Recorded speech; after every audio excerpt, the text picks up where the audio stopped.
On that note, it is 6:12, and I will call this meeting to order on Wednesday, April 27th. We're going to start with roll call. President Hirano. Present. Executive Vice President Valmoris is present. Vice President of Campus Internal Affairs will be excused late. Vice President of External Affairs will be excused late.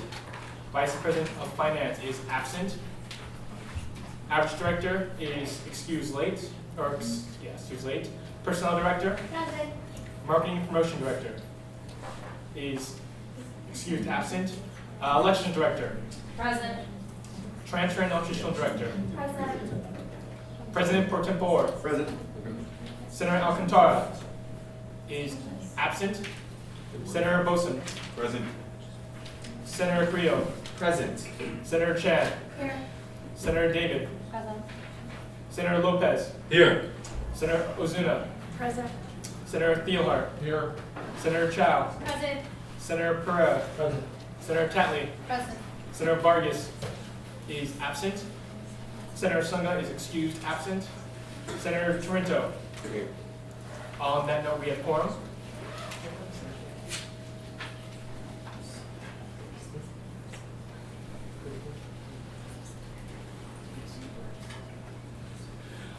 Moving on to approval of the agenda. The agenda is online as well as on the board. Senators, you got an email and it should be accessible through your email if you so need to look at it right now. Are there any motions to approve the agenda or to amend it? Yes, President. I move to put LRC committee report after public forum. There's a motion on the table to move committee report, B, LRC report, to after public forum to be the new item G. Is there a second to this motion? Seconded by President Pro Tempore. The motion on the table is to move LRC committee report after public forum. All in favor? Any opposed? Any abstain? Seeing none, the motion passes unanimously. Are there any objections to adopting the perfected agenda? Seeing none, on that note, the agenda will be adopted as perfected.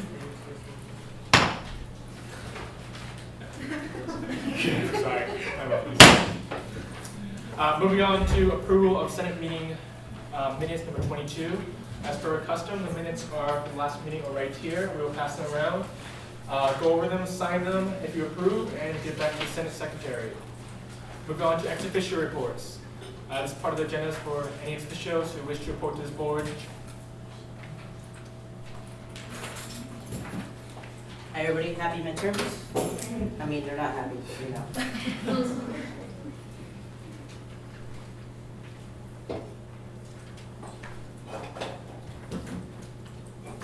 So today, this week we have in USP, we have stress-free coloring and snacks like bagels, PB&J sandwiches, fruits, what else? Juice. You know, basically all the necessary things to function throughout the day. And we have them available all day. Actually, if you come by the office anytime this week, you're welcome to join and get some. Please do. And again, coloring. I colored in a Pikachu yesterday. It was very relaxing. We hope to offer more Pokemon if that's your choice. We'll see. And just again, to reiterate, we have our banquet coming up May 27th, Friday. Really would love to see you all get a table. I'm hoping for it. Thank you. Any questions or comments for the ex officio? I always chose the water starter in the Pokemon game, so any suggestions here for the new Pokemon? For sure. Seeing no questions, thank you again for your time.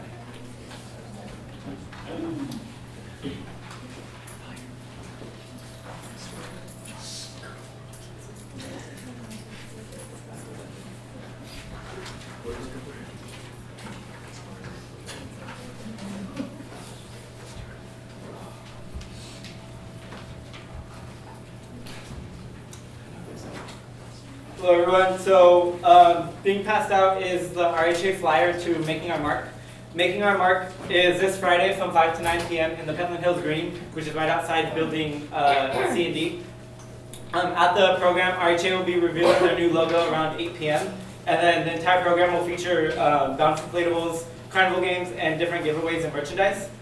And then Sunday, May 1st from 4 to 6 p.m., NRHH will be hosting a program called May Day out in the Lothian Walkway by the Amazon lockers.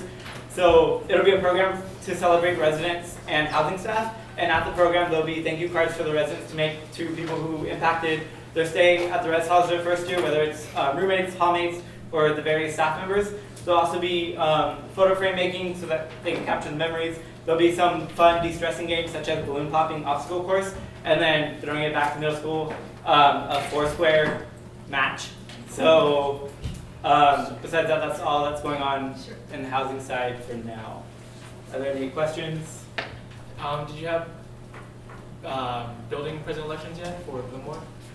Oh yeah, so Glenmore's new building president is Jurgen Gonzalez. And then RHA also has the vice presidents. Off the top of my head, the vice president of technology is Kush. I don't know his last name, I'll get back to you next week. The vice president of marketing is Ryan Chase. The national communications coordinator, which is the RHA vice president of communications, is David Castro. And the vice president of administration and finance is Justin Chopin. Thank you. Any questions or comments for the ex officio? Seeing none, thank you for your time. Thank you. Oh wait, there was a question, sorry. Oh, sorry. Never mind. Sorry, be us. Any other ex officios to report at this time?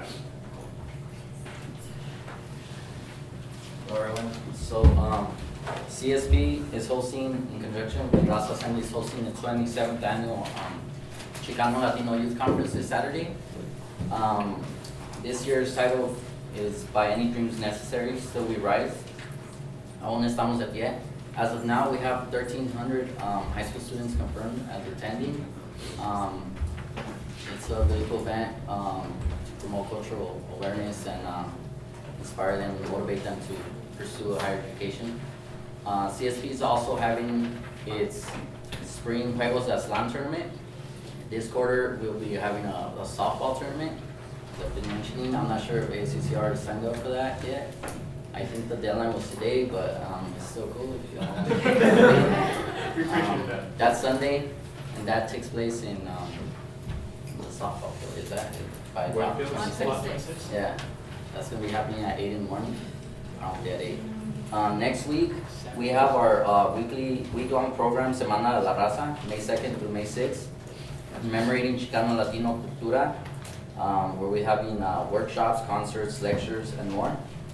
It's free and open to the public.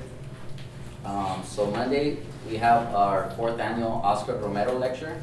So learn about Archbishop Romero, a hero in Salvador, a progressive leader of liberation theology, assassinated by his government during the Guatemalan Civil War. So it'll be a talk on that Monday at 2 p.m. and in the hub, 355. Tuesday, De Colores, the Revolucion starts at home. Discover De Colores Queer Orange County, a grassroots Latino LGBTQ organization. They create safe spaces, organize cultural events, and host annual conference. That's Tuesday, 6:30, Hub 355. Wednesday, Semana Raza 5 de Mayo Lunar. So at the Bell Tower at 12 o'clock. There'll be música, there'll be mariachis, a bunch of great food, a bunch of organizations will be selling food. I know UER is going to be selling carne asada tacos, so if y'all are hungry. Also Wednesday, a plática and book signing with author Martha Escobar. We'll be talking about her book, Captivity Beyond Prisons, Criminalization and Experiences of Latina Immigrants. That'll be from at 6:30 Wednesday in Winston Chung Hall, 205/206. Thursday, a comedy presentation, 12 p.m., Hub 355. And also Thursday, 5 de Mayo, CSP's having a free concert at the Rivera Lawn at 7 p.m. Chicano Batman will be performing at 7 p.m. Yeah. And Friday, Teardrops and 3 Dots. So it's an art gallery showcasing artist Star Montana. There's motion to extend time by 2 minutes. I second that motion. Second by Senator Dion. Any objections? Seeing none, time is extended. Your floor. Yeah, so that'll be a art gallery titled Teardrops and 3 Dots. It'll be showcasing art by Star Montana. or powerful images depicting the experience of loss and restructuring of the family unit. So that's all next week, Semana Raza events. I'll be leaving some flyers, pass them around. Yeah, appreciate it. Any questions or comments for the ex officio? Yes. Well, when is the softball game again? Sunday. This Sunday? Yeah, this Sunday. How But many you people gotta per sign up. softball team? Huh? How many people per softball team? 5 male identified and 5 10. female. 10. So 10. Yeah. And I'm down if anyone else is. We'll figure it out.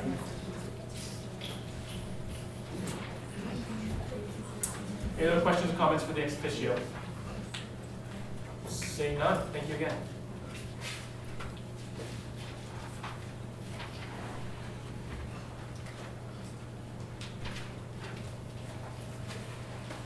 Any other ex officios who should present this time? Yes. The document pass out. Of course.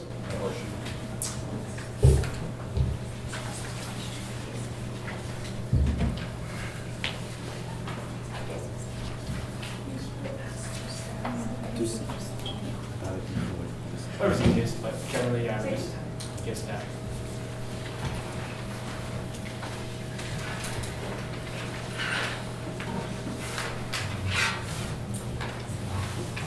Maybe extended time. Senator, extend time by 5 minutes. there's a motion to take time by 5 minutes, or a second? Thank you. Second by Senator Wu Chow. Any objections to staying time by 5 minutes? Do you need more than 5 minutes? No, I'm just. Oh, good then. Seeing no objection, time will be extended by 5 minutes. You have 8 minutes. Whenever you're ready, Chief Justice. Are there any extra ones?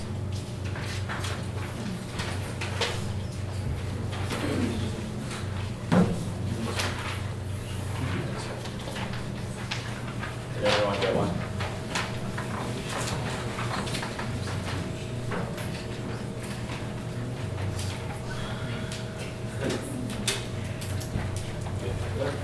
Good. Hello, everybody. My name is Simon Ho. I'm the Chief Justice of ASUCR. I'm mainly speaking today to just clear some things up. And I'm guessing all of you are really informed of the situation that's going on regarding elections. And I assume that you have all read the ruling issued and signed by everyone a part of the Judicial Council.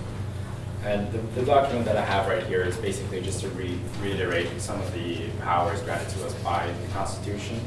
In Section A, authority shall extend to all judicial cases as defined herein arising in the Constitution, the ASUCR bylaws, official actions of ASUCR like the executive officers, employees, the Senate, and matters delegated by the ASUCR Senate or this Constitution.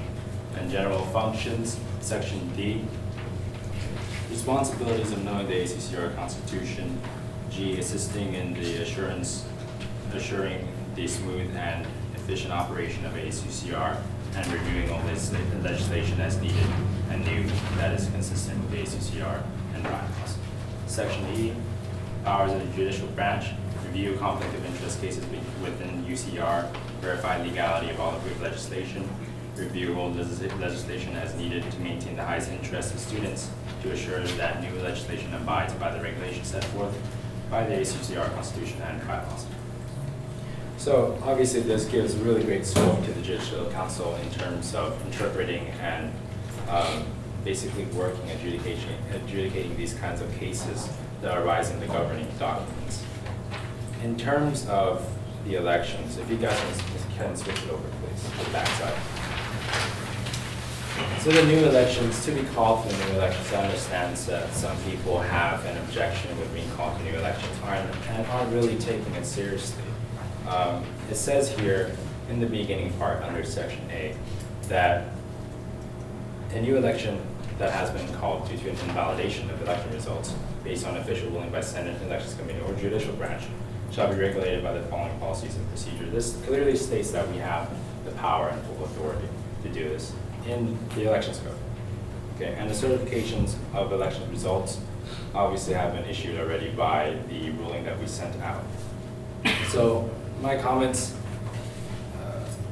are, I have met with the school's campus council today, to verify the legality of these sort of things, to make sure that I'm just not too overreaching in my scope or our scope as a part of the Judicial Council. And he does agree with the things that I'm saying, and that we do have the power over these things. And it is the opinion of the Judicial Council that the Senate should really not be, well, should be taking the Judicial Council more seriously in terms of the rulings that are signed by every single member of the Judicial Council, all the justices. And not only that, should be taking the effect of that ruling more seriously as well, because it does have the full weight of the governing documents as well. And furthermore, if you could flip it over again, section F, finality. All decisions from the Judicial Council shall be final unless reversed by subsequent judicial action. So our decisions are made and they are final, which I'm speaking to, of course, the ruling. So there will be a new election, and I do not think that it is appropriate for Senate or any other body of the ASUCR to be trying to impede that kind of progress, to be trying to block that kind of idea in place right now, because in reality, the judicial branch is the only truly unbiased point of ASUCR. The rest of the branches, executive, legislative, some of you won in the election, then it wouldn't be, it wouldn't really make sense for you to have the power of these kind of things to be able to repeal these sort of acts. So basically, just to remind you all of these kinds of things, I felt that it was good that you guys should know. I was under the impression that some of you might not know clearly the situation, so I'm just here to just clear things up. And I will answer questions to an extent. All right, let's open up the queue for any questions. Before we do that, I believe the public also has a copy of the handout you handed out. Yeah, I handed out some. I'm not sure if it's enough for everybody. So no, thank you for reading it. Just to clarify, the different items and authority they took from come from the Constitution, bylaws, and I believe the rules of procedure as well. And those are readily accessible online intergovernmental documents to the ASUCR website. Let's start a queue.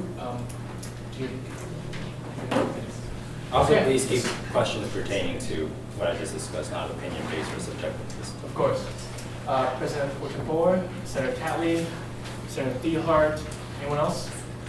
Senator David, Dean, Director Reyes. President Fortune, your call?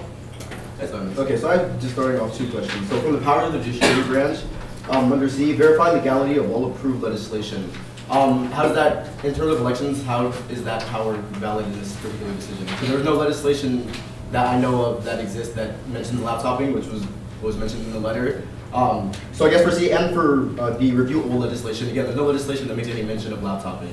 So I guess, yeah, why I'm mentioning that, and then what legislation do you feel you're reviewing it is? Okay. In terms of that, I included that in a part of another subject topic that I plan to speak about, but I'm not going to speak about it anymore. Actually, if you wouldn't mind, since we have limited time, this is a public forum, and we'll have to spend time in this, would you mind if we go around and they ask a question, you answer at the end? Does that make sense? Sure, if I remember every question. It's all good.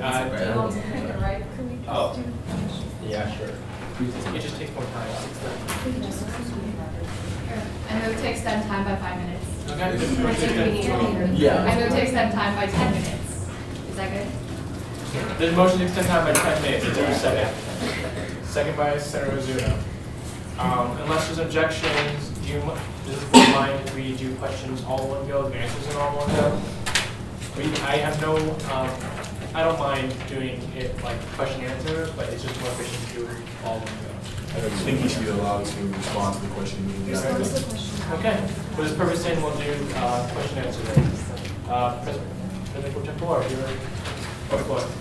So moving on as well, section 9, certification of elections results. It says the elections director, the ASUCR executive director, and 4 members of the judicial branch must compile the results, sign them for verification, and post them at the ASUCR office publicly. So I don't see anywhere in here also where it gives judicial or the election director or the ED the discretion to decide whether or not they want to verify them. It just says they must compile the results, sign them, and post them. So that would be my question too, is that where do you feel the judicial council has the right to be in contradiction to this clause? which doesn't say that they can interpret the results or choose how they feel about them or endorse or not endorse them. It just has to compile, sign, and post. Oh, that was my own question. No, it's said to go back and forth. Okay. Yeah. So for that mainly just extends, so that's a part of the bylaws. And in our ruling, we issued that we define it a different way. So we're basically taking the powers and our authority in the beginning sections of the Constitution that extends us the power to adjudicate all these cases and interpret and define all these cases too. So that's just a certain way that we define it. And we defined it that way in that ruling that we issued out. So that's just how we define it. Oh, I understand.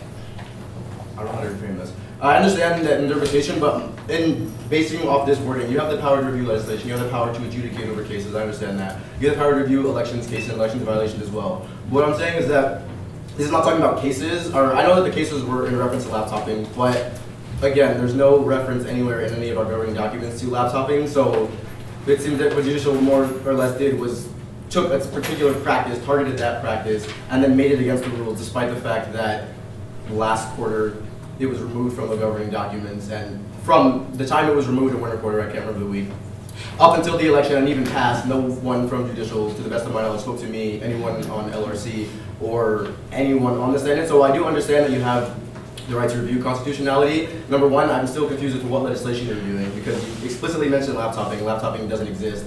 And number two, why no one was consulted, why it was waited until after the election was finished in order to then decide that now this is unconstitutional.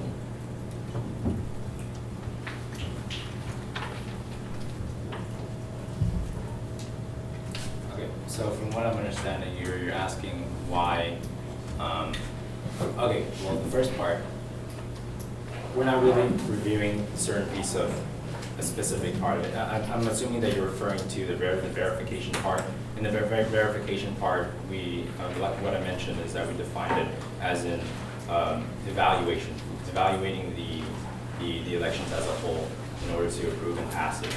That's how we defined it in terms of our respect. And as for, what was the second question? I'm sorry.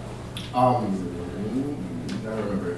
It would have to do with waiting till it was finished. Oh yeah, so basically, like, I understand that you'll have the power to do this, but it's like the timing is very suspect to me in terms of that it was after the election was finished, not at the beginning of the election, not at the beginning of this quarter, not at the end of last quarter, not the meeting that we passed it, not the meeting after we passed it, but months afterwards, once the election had finished, then this became an issue. And the timing seemed very, with some other things that I'll talk about later, the timing seemed very, very suspicious to me.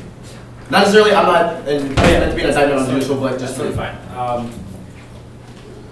You can come to our meeting on Friday. We can provide more information for that specifically. And but all I can say right now is that we don't, in terms of potential, corruption or whatever, we don't know what the results are. We don't know anything. We haven't seen it. We don't really have a political stake in the matter. We're not really affiliated in any kind of way. Our decision is made based on the actions that have happened, the possible issues, the question of fairness as elections as a whole. And I know that's a really vague answer, but that's the only answer I can really give right now. Can I move to the end of this week? This one's fine for now. But please, you're welcome to come to the meeting on Friday. Next in queue, Senator Talley. When were we given the judicial's ruling on new elections? Because just looking at my email, I don't. I believe it was sent out to, It was last Friday. It was Friday. it was on Yeah, Friday. It was last sent out Friday. to myself, the president, I believe the parties, signatories, and the candidates. I don't know, but you can correct me if it was sent out to people as well. I believe it was sent out to those individuals. I thought it was sent out to the Senate. No. I'm assuming it was also posted under judicial Facebook page or whatever public channels yet. I'm not good. I'm just asking because I don't have any. If you want, I can forward to you right now. Yes, please. Actually, if you want to do that. I'll do it. Senator Chow, would you mind posting it on the group for all the senators, just Yes. in case? Appreciate it. Oh, Is there what any other questions, Senator Talley? No, that's it. Senator Theohart, your time. My thing was going to kind of be related to what Senator Talley said, which is that judicial has consistently failed to inform Senate about any of the decisions, which I feel is a huge issue because a lot of the decisions you guys make throughout this entire year, not just on this one in particular, are important to what Senate does. And in particular to what we've been talking about today, looking at the ruling, because I ended up having to find this off Facebook from someone that's not even affiliated in ASUCR. The ruling, the basis of your ruling seems to come from the Constitution, Article 6, Section D, Part 2, subsection A. The Judicial Council shall maintain the highest interest of the students. I feel like citing that ruling is taking it out of context a bit, but B, I feel with that, you guys are trying to take on the voice of the students. We as Senate are the voice of the students, and we chose as a Senate to remove the laptoping clause. So I feel in trying to enforce that and interpret the will of the students, you guys are taking on the role of Senate. Did you Yeah. ask a question or was it a statement? Well, that was my statement, but kind of. Oh, my thoughts. Yeah. Okay. That was a long statement. The decision mainly revolved, and of course, I see where you're coming from, and I understand that. And in judicial capacity, the philosophy of any kind of judicial branch is to, to look over these kind of cases, to review these kind of cases, and basically judge whether, it's fair or not. Essentially, that's the fundamentals of, judicial politics. So we're not actively trying to snuff out your ideals or any kind of which way. It's just that the circumstances after review by the Judicial Council are deemed to be, really questionable or really dire to the point where we did what we have to do.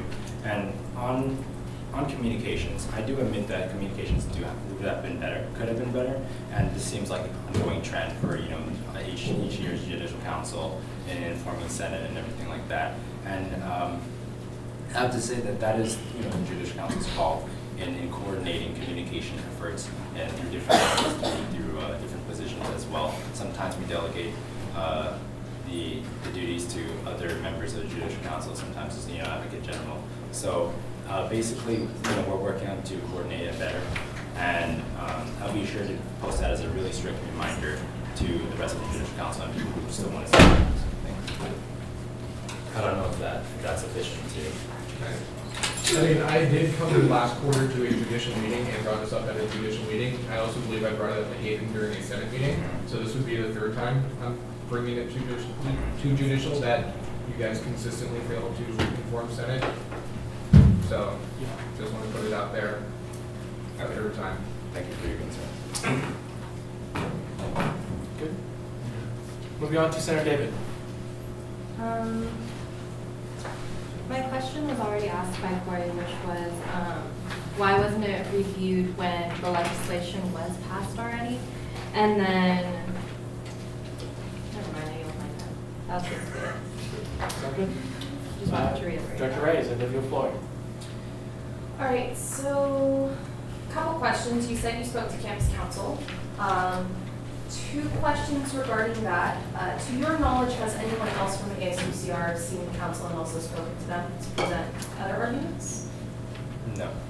And then the second question, was this consultation done after this council had reviewed all of the entirety of all of the relevant documents, or only the sections that you presented?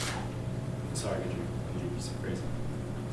This opinion that you cited from the council, was it after they reviewed the documents on their own, all of these documents, or after discussion, essentially with this same paper, presenting these items? Are you asking me if I notified the rest of the council? No, you said that you spoke to them. It's about their opinion. To the campus council? Yes. Yeah, I went over there to ask some help on reviewing the governing documents. All right, so this was in the context that they saw all of the relevant documents, the entirety of the documents, not just specific portions. I just brought the Constitution to them. That's all the documents they saw. And did they read all of it, or only the points that you pointed them to? No, they read all. They were searching for it actually. They were searching for They were searching for relevant information. They have full access to it. I did not coordinate in any kind of way to direct their line of information gathering to my advantage. Okay. No, I still have a question. Senator Wilson, do you No, know? it's, you want to. To clarify, Chief Justice, would you mind, I guess, clarifying what Campus Council said? Request, I believe, right? 30-second warning. I move to extend time by 10 minutes, 15, 20. I think I need 2 minutes. Just pick a time. 10. There's motion to extend time by 10 minutes. Is there a second? Second by Senator Theo. Is there any objection? Saying none. But would you mind clarifying, please? So, what campus council obviously threw out a lot of ideas, and I mainly asked I went there mainly to ask, not in terms of opinion based, but to confirm the powers that we do have and how reaching those powers are, and basically where does the buck fall in terms of these sorts of conflicts. So mine was basically not in terms of our, how do I say this? It was strictly based on the wording, the language, and the interpretation of the governing documents. And the governing documents is what I just mentioned to you, the opinions of myself are confirmed. Fine. Chief Justice, I'm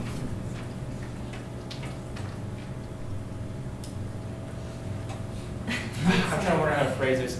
I'm getting kind of confused. No, my We point can is, work with each other. it's just, we're a student-run organization going to UC Campus Council for explaining what our governing documents mean isn't something that's generally done. Okay. And again, I do believe that judicial does have the highest authority in determining what those governing documents are. And I do believe also that we have a legal service or some sort of that like AS does use to like have a call. If I saw a hand from the Vice President. Okay, I answer that real quickly.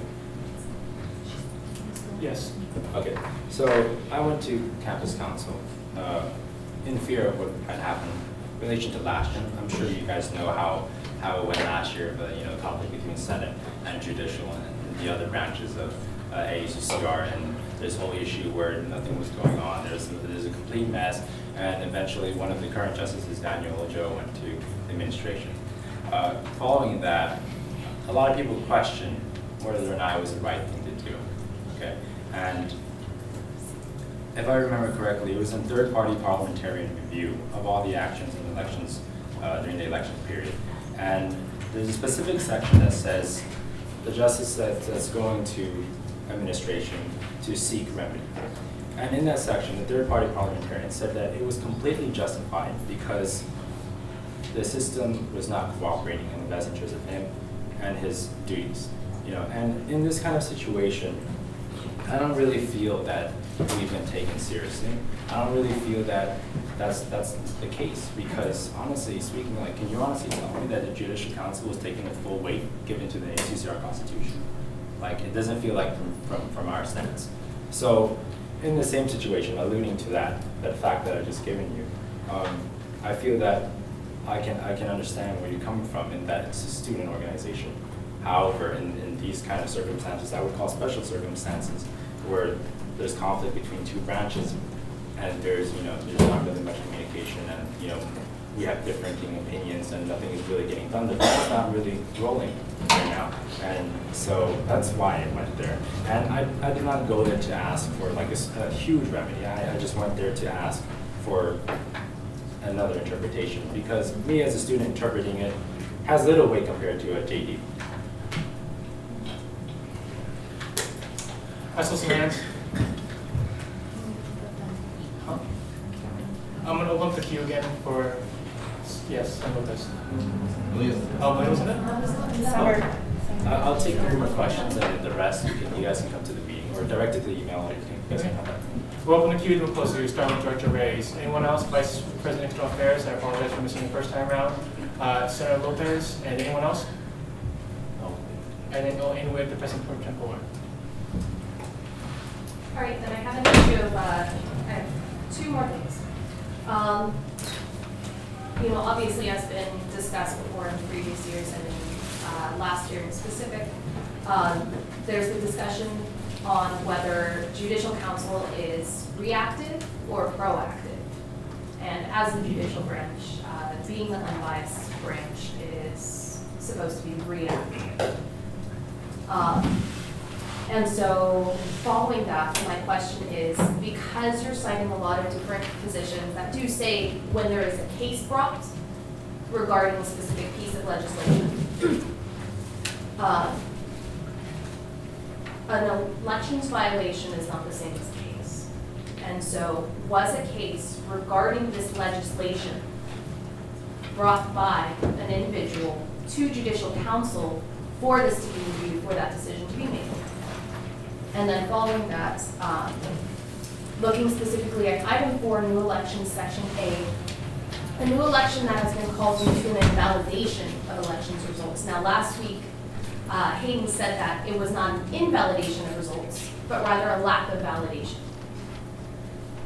And so that's an inconsistency, that whether that, I mean, he specifically stated that, so I'm assuming that that's a difference in interpretation. And if that's a difference in interpretation, then it's not falling within the scope of item 4. So those are the points I have to make. And Okay. those are concerns that are. Okay, and in terms of the issues brought forward, judicial branch is a reactive branch, but in light of any kind of potential conflicts, and there is a conflict obviously, and just because we are a part of the branch, we are still students too. So justices themselves can bring cases forward as well. Now, was there a specific case? A specific case. Are you mentioning? Are you talking about in regard to laptop violations, or? I'm speaking about any of this legislation. The Was a legislation- case brought the forward so legislation that you're- judicial council? Which legislation are you referring to? Any legislation regarding this. That's just what I'm asking. Was any case about the legislation itself brought forward, or conflict of interest, was any case presented to you all to be able to adjudicate on? Yes, we presented ourselves. We took upon it ourselves. There is no requirement for that. Okay, by that logic, that means that there are strict violations and no one is willing to prove it forward, and that means judicial branch has no power, right? That means these violations will happen, and as long as there's no one to report it, then it just happens. Like that is not what the Constitution, that is not the philosophy or the intent or the spirit of the Constitution in the way that the three-branch government, the way it works. I mean, I think in we terms have of, a very in big terms of, difference of opinion in that, especially We can- looking at yeah. the model that this is based on, the US. The Supreme Court does not go out and decide that this is a case that they need to adjudicate. yes, but it's a question of who strictly is able to bring forth concerns. And are those concerns qualifying to a case? And So those then did concerns were justice brought forth, bring it? yes, justices brought forth concerns. Now, are they strictly gonna be towards a line of a case? You know, maybe that's arguable. You know, but there were concerns brought forward and we handled those concerns. So, you know, you could come to our meeting on Friday and you can ask the same question. As for Hayden's response, I would suggest that you ask him again, because it is an inconsistency. And I talked to a couple of justices, you know, the other day ago, just to confirm that we're on the same grounds, and just to fill in for new information for an official meeting or anything like that. And to what it's really consistent to what I know now than what he talked to you before. I believe there's a misunderstanding or miscommunication, or you know how all our stances are. So if you could talk to him again, maybe you can get that assurance, or you can come to our meeting on Friday and ask him for something. Let's move on if that's okay with you, Director Rice. I'm done, that was those. Thank you. Vice President Schaefer. Awesome. Yeah, so I know you had said previously that that it doesn't feel as though Judicial Council is being appreciated by other branches, and I'm sorry you feel that way.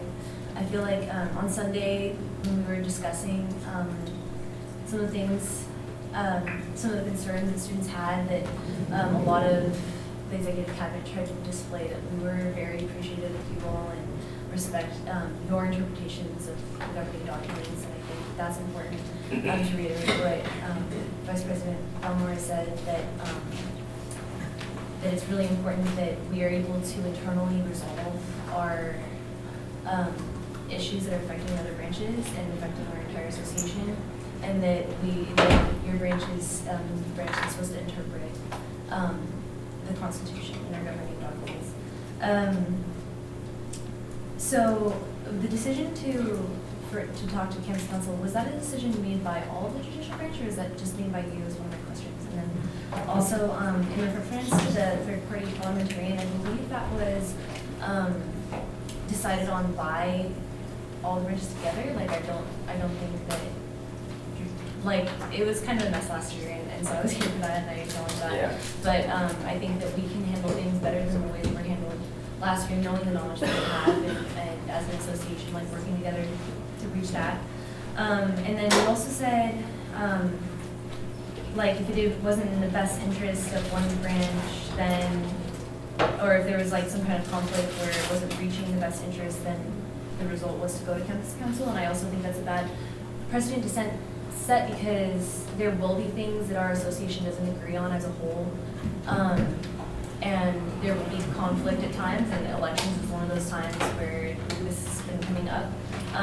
But it is something that we can, like, compromise on. I think a lot of really good ideas and solutions came out of that.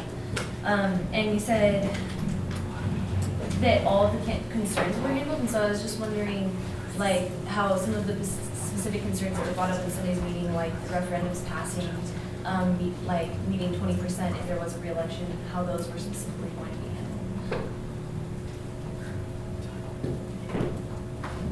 Thanks. On that note, time has expired. Can do this one last time, and I promise hopefully it'll be the last time. I move to. Director. I'll just take one more question after this. There's only 2 more people in the queues, if you wouldn't mind. Okay, fine. I move to extend time. I'm just gonna do 30, but we won't use all of it, so Okay. 30. Motion to time at 30 minutes, or second. Okay.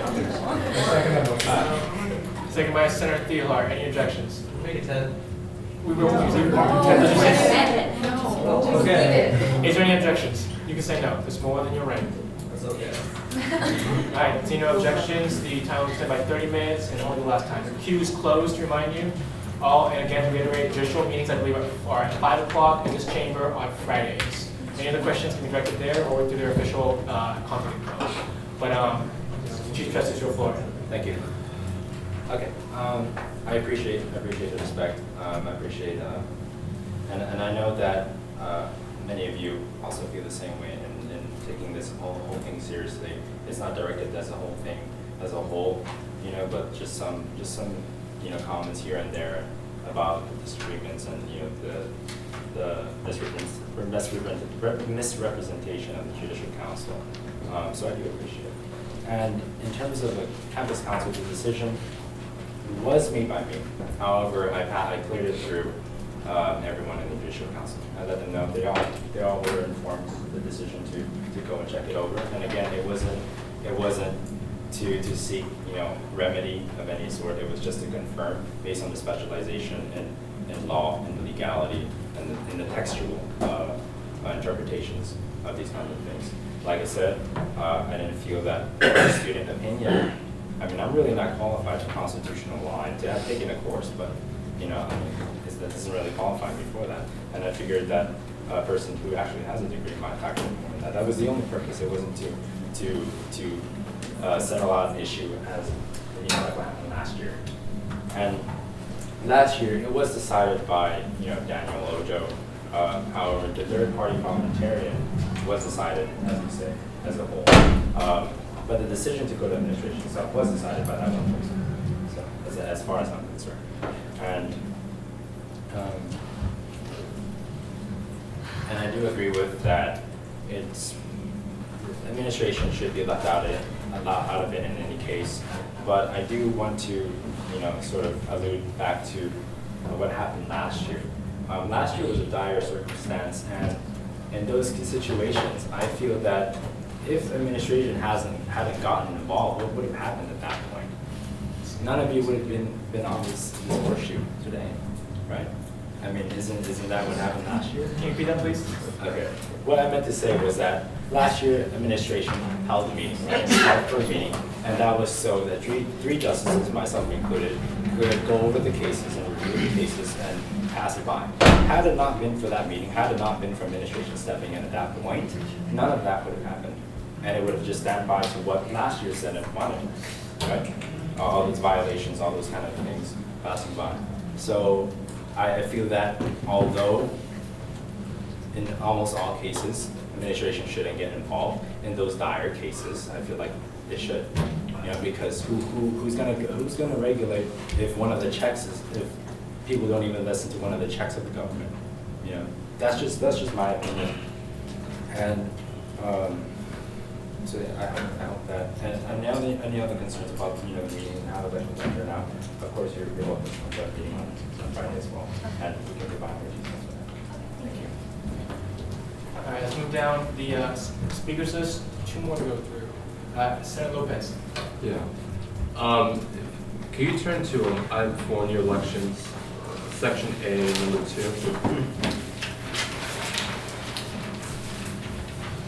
The 15-day policy. First, before I ask my main question, I just want to, how do you interpret this specific guideline? Like, how do you interpret this? The whole thing? No, just number 2. Number 2? Yeah, I just want to know your opinion. Okay. So number 2, the interpretation. I haven't exactly talked to the whole council about that, so I wouldn't be comfortable giving an opinion just based on myself. But from my understanding, it would just be 15 working days, as it says, as it's written down, from working days. Of course, that would be a good question to ask during the meeting on Friday, because that's when the rest of the justices will be present. I mean, of course, I am the Chief Justice, but I am just a justice, so it would be good to ask her that. I'll ask the question then, but I also want to ask it now as well. Currently, we're on day 8 of working days this meeting, and day 15, given the working day policy, will be next Friday. So therefore, it stays within 15 working days. So it's my understanding that elections is usually a week-long process. So wouldn't the election have to start following Monday in order to actually fulfill that policy? Now, with that being said, starting next Monday, we are yet to even formulate a sense of funding for this new election or approve an elections timeline.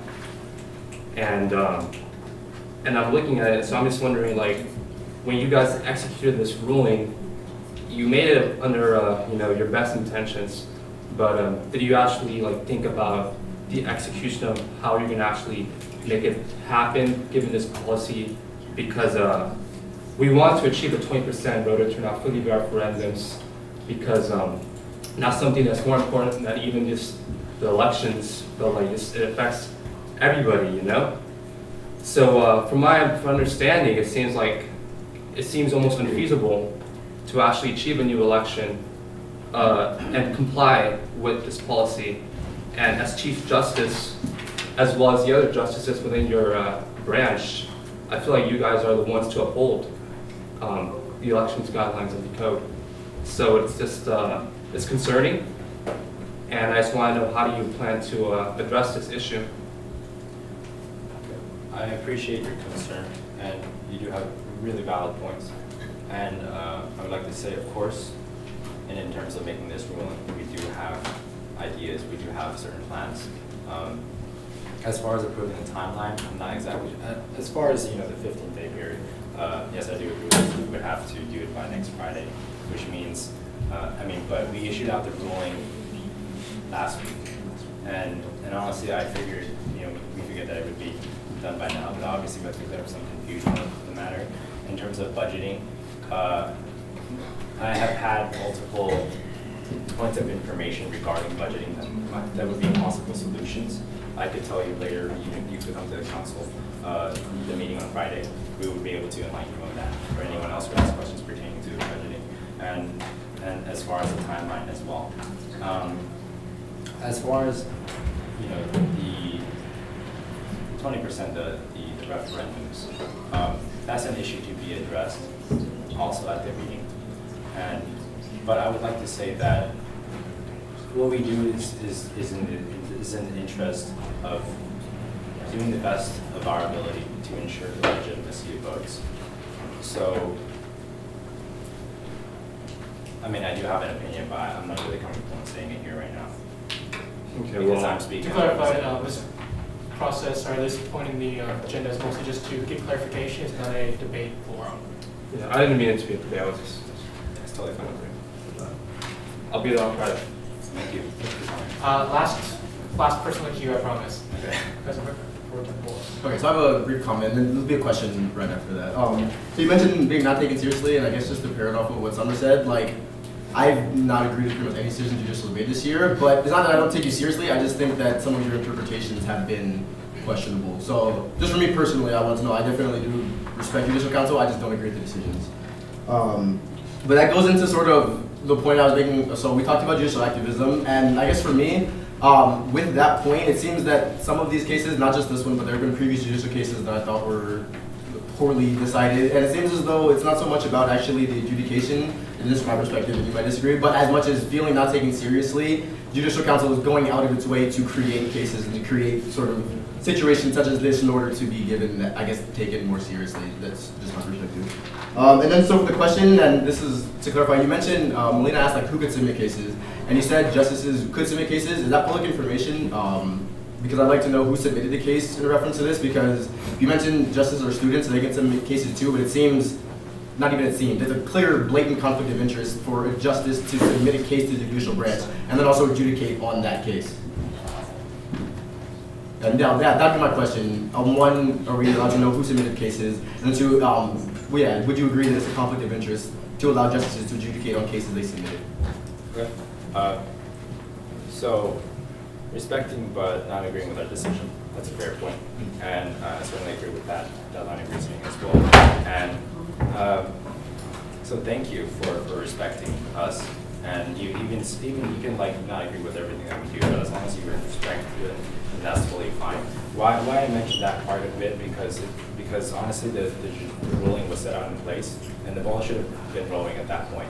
You know, and if there were any other questions, it should have been asked. But as far as I'm concerned, no one has really asked us questions beyond, you know, I haven't even gotten any emails regarding the ruling or anything like that. Just hearsay from other parties. So, I mean, that's mainly just on that one when I say like, you know, not respecting. And because, you know, honestly, it should have been actually, it was official ruling. It was signed by all the justices. You know, like, does that hold some weight? That's questionable because it seems like nothing was done so far. You know, in terms of, so what I'm understanding is for your statement is that you're concerned that because judicial has a preconceived notion that we're not taken seriously, we try to create cases to the point where we are taken seriously? That's, yeah, not only with this case, but there have been previous cases this year that, I mean, the language seemed fairly clear in the Constitution, and this seems to me is not necessarily going out of their way to, but definitely create, like, I guess, in an attempt to elevate the branch. Okay. So, I mean, I'll answer in a sort of opinion-based kind of way. From my own opinion, I think that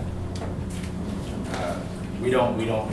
If everything ran smoothly, if everything was okay, then everything would be okay. If there were no issues, then there would be no issues. We don't really have a problem with that. We're the only complete volunteering branch. We have no pensions, we have no pay, we don't get any form of compensation that most of you guys do. And from my own opinion, I'm not complaining on that because we're supposed to be unbiased. We're supposed to be fair in any kind of way. There can be no really objects to make us biased in any kind of way. We can't run for election veterans for 2 years. I've been a justice for almost 4 years now. I've been 2 years in my previous college, so that makes me nearly 4 years of being a justice. And I can tell you that for myself, that I don't want to take any cases, unless I feel that, or unless I believe that there is an issue. And honestly, we don't want to be spending multiple hours per day having multiple meetings to talk about these issues. If everything ran fine, then that's fine. Like, I'm happy. It's not about us versus you. It's not about each branch is clashing on each other. It's about we're all here for the same thing. And most of you are candidates from last year. I sent out the document to each and every single one of you, saying that we're all here to make a difference. We're all here to be representatives of ASUCR, and that's a really important position. So I can tell you that that's not the intention of the judicial branch. And so for the last one, adjudicating cases, if there's a case brought forward by a justice, I think that if there is a case brought forward by the justice, then definitely that justice will have to remove himself due to conflict of interest. You know, and there have been multiple cases where a justice has been related to the people who are petitioning for that case, and they have removed them based on conflict of interest. Why I'm mentioning that, and that is available. If any submitted cases, it is available. Okay. Now, if it's anonymously submitted in terms of, you know, like other people outside, that's another issue that we would have to talk about and for me to further explain. You know, but in terms of the situation right now, it's more of a concern that's more public, more you know, broad, and it's a concern that brought us to action, not so much as, you know, a specific person that's going to be, you know, putting it down, because there have been multiple violations, there are multiple reports, you know, call to actions and whatnot, but it's ultimately the concerning thoughts of the justices that have put us into action. I hope that answers your question. Yeah, so just to clarify a bit, so then this is going off of this point, was it a case that was brought up, or was it the opinions of the justices that led to this ruling? Was there an actual specific case that this was adjudicating on, or was it the personal opinion of the justices that there was an issue that needed to be addressed by the judicial council? It was.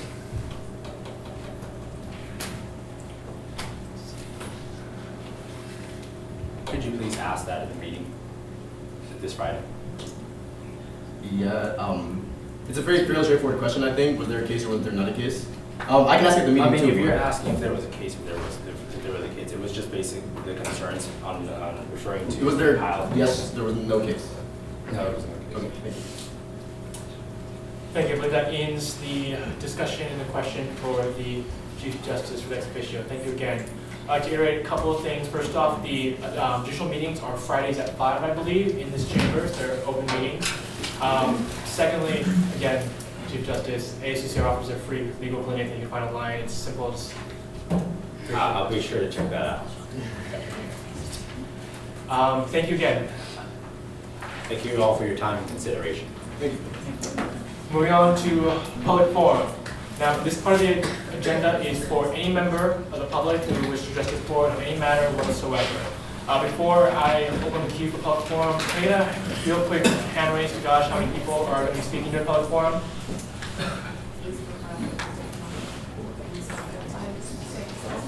Okay. We're going to limit time to 2 minutes if there's no objections to that. Can we keep it 3? All right, then never mind. We'll just keep it at 3 minutes.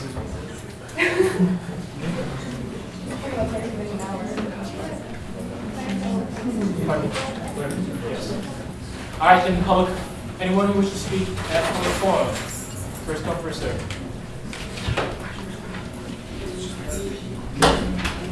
Please again, make sure to state your name for the minutes. Joe Pajama. Good next, Joe.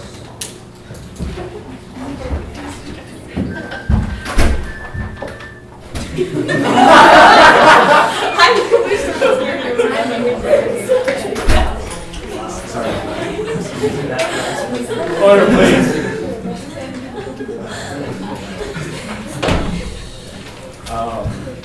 Okay, so should I just speak? Yes. Okay, I'm an ASUCR justice also. I just wanted to offer a couple points of clarification to what I just heard. So a question was asked as to what gave the Judicial Council the ability to adjudicate on this case. And so the Judicial Rules of Procedure, Section 10C, grants the judicial branch the ability to review complaints of the Elections Committee and all actions of the ASUCR officers. And at some point during the elections season, during the first 2 days, the Elections Director received, I believe, 23 emails of complaints based off of primarily laptoping. And those were complaints that I personally looked at and that we looked at and had at a meeting where we came up with the guidelines to come up with the elections code. And so that is what gave the Judicial Council the ability to review the cases, or the ability to review certain decisions, particularly pertaining to laptoping. And then that's what ultimately led us to look into things and review things more. Judicial Rules Procedure Section 10D allows the judicial. I actually put all of this in a report that I gave on Sunday, so you guys can read through that. Would you mind sending that over, by the way? I sent it to Jonathan. Thank you. I have one copy if anything. So that's basically what gave us the ability to look into and adjudicate, and like make a decision. And then another point of clarification just on exactly like what's happening. It's not so much that the Judicial Council is creating legislation, but the aforementioned bylaw basically states that you need the signatures of you need certification from the elections director, the executive Verification. director. Verification. Verification. You need the signatures of the election director, the executive director, and 4 justices. And so the issue here is that 4 justices, after looking into the complaints and the cases and just looking at the elections process as a whole, don't feel comfortable verifying. We don't think that the results are valid or something that we are able to verify. And so as a result of that, our signatures aren't something that we'll be getting because of the circumstances of this election. That being said, with the suggestions that the Judicial Council put out, if you actually read the language of the email that all 6 justices signed, at no point does it say that this is something that you have to do. It says that that's something that has to be done if you want the justices to sign it. So it's not even that we're creating legislation, it's just that these are the circumstances under which the Judicial Council would have to see if they wanted it to be signed. So just wanted to offer those points of clarification. I appreciate it. I'll open a queue to Move to extend time by 15 minutes. the motion extend time to 15 minutes. Well, no, sorry, this is, yeah. For a public forum. Is there a second? Second. Second by Senator Chow. Any objections? Seeing none. Seeing none. Hope this remind that this isn't a debate forum. This is a chance to get input from the public and address their concerns. I believe there was a couple questions and comments. We will start with Senator David, Senator Boson, Ms. Pro-Tempore. Was anyone else? Seeing none, we'll close the queue there. Senator David. Could it be possible that the interpretation of what verification means kind of be different between, say, like what was meant for the elections code and what judicial interpreted as? Well, that's something that ultimately at the end of the day would come back to the Judicial Council to interpret as the judicial rules, as the elections code does fall under the ASUCR bylaws under Chapter 7, and that is something that falls under the Judicial Council to interpret. And the way that we interpreted it at the time was basically us saying that we wouldn't be able to verify it. In my opinion, as a justice, at least that's why I didn't sign it. I can't speak for the majority of the council, but yeah, so that was something that would be left up to the discretion of the justices. As it is a bylaw of the ASUCR Constitution, and it's the constitutional responsibility as well as something listed in our judicial rules and procedures to interpret the ASUCR Constitution and all its bylaws, including the elections code. On top of that, should a clarification of what that means be then like valid with then a new ruling or something like that? So at that point, what I would say is that it is a little bit, for lack of a better word, like sketchy to like change legislation. I mean that in like the most positive sense, but I wouldn't change legislation in the middle of an election season, especially in response to a judicial decision that was made. Because at the end of the day, Article 6, Section F of the Constitution, finality, says that Judicial Council, all things that they say are supposed to be final. So I mean, to change things in the middle of the election season in response to a judicial decision just kind of comes off in a sense as disrespectful, just in the sense that it's like, it's not really something that's up for debate. Like, that's why our branch exists, to bring an end to all conflicts and such. So that's what I would say to that. You guys are within your right to pass legislation, but ultimately at the end of the day, I would just keep that in mind, because it does come off as disrespectful, just because, again, this is in response to something that probably would not have come up had it not been for the effect of judicial ruling. So I would really keep that in mind. I respect that, but I would also like to add that judicial didn't review the case of laptopping until after the elections was over, and after the legislation was passed, like before the elections code was approved. And so I guess like it's kind of the same thing. Into that, it's like I said earlier, the thing that gave the judicial branch the ability to even comment on the ability to adjudicate was that we were responding in response to the complaints. Because it's like Lena was saying earlier, we are a reactive branch, and so we are reacting to the complaints, and so no complaints had occurred up until that time. And in terms of the entire Judicial Council meeting, the first time that we all met was when we came out together and we made this decision. Judicial Council meets on Fridays, and so our meeting that week was on Friday, so we did everything in as timely a manner as we could. So it just happened to be at the end of the elections week. Had it been earlier and had we had complaints, we would have been able to make that response sooner, but that's just the way the time. Thank you. I'd like to reiterate, so some of the authority and rules that the justice reference are in the rules and procedures, which can be found online at the under the judicial tab in the ASUCR Exchange website. Moving forward to the queue, President Portaport. Oh, my mistake. Yes, Senator Boson. Initially, I wanted him to repeat the section of the bylaws that he cited in his opening statement, but I found it, so I yield my time. Then, President Portaport. Hey, Joe. So my only question is, you mentioned the complaints. Were these like officially submitted complaints to the Judicial Council, or was it just like you heard in the air during elections committee? These are emails that were written and by students. There were 3. I actually won't reveal the parties just because for another reason. But basically, these emails were in some cases specifically naming individual candidates, and all of these were exclusive to the practice of laptopping. And so the Judicial Rules and Procedures, Section 10C says we're allowed to review the complaints, and it's not really specific in terms of like, like the complaints have to come to judicial, but like these are complaints nonetheless, and so ultimately it will be up to judicial interpretation, like what that like ranges to.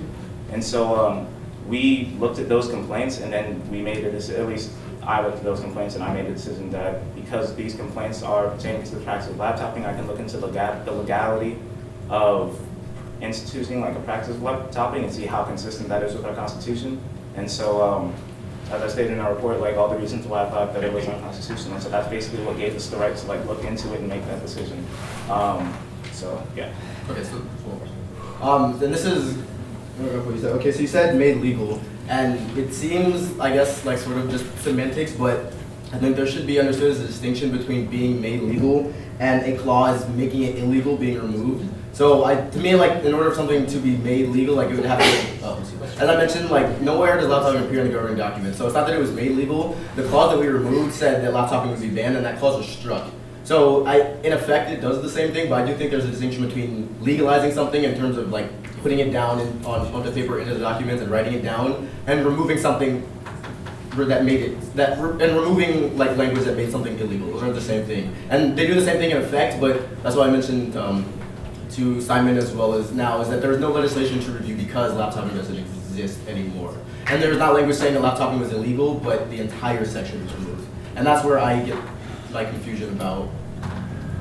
Yeah, because you mentioned that they were referring to laptopping, but again, that doesn't exist anywhere. So it's basically saying, taking some particular practice and saying, now this is illegal, despite the fact that, I mean, there could be other ones that we just aren't aware of, or that maybe are happening, but that judicial hasn't shined the same attention on. Or that maybe people didn't know or didn't get complaints to the election director, sent emails regarding laptopping, but there may have been other inappropriate, or there may have been other tactics that involved led to inappropriate usage, coercion, or violation of privacy rights. And it seems as though, I mean, just because laptopping is a hot issue, that's why it's getting set on. So to respond to that, there's a couple things.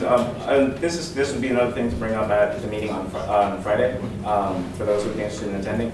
But to that, I would say that like when the election director sent out emails and then also put out guidelines that specifically name the practice of laptopping, again, like the judicial rules procedure allows us to review the actions of the officers that are elected officials. And so to have specific reference to the practice of laptopping, to have an entire email like dedicated to it, and to say that while it's frowned upon, it is a practice that is allowed.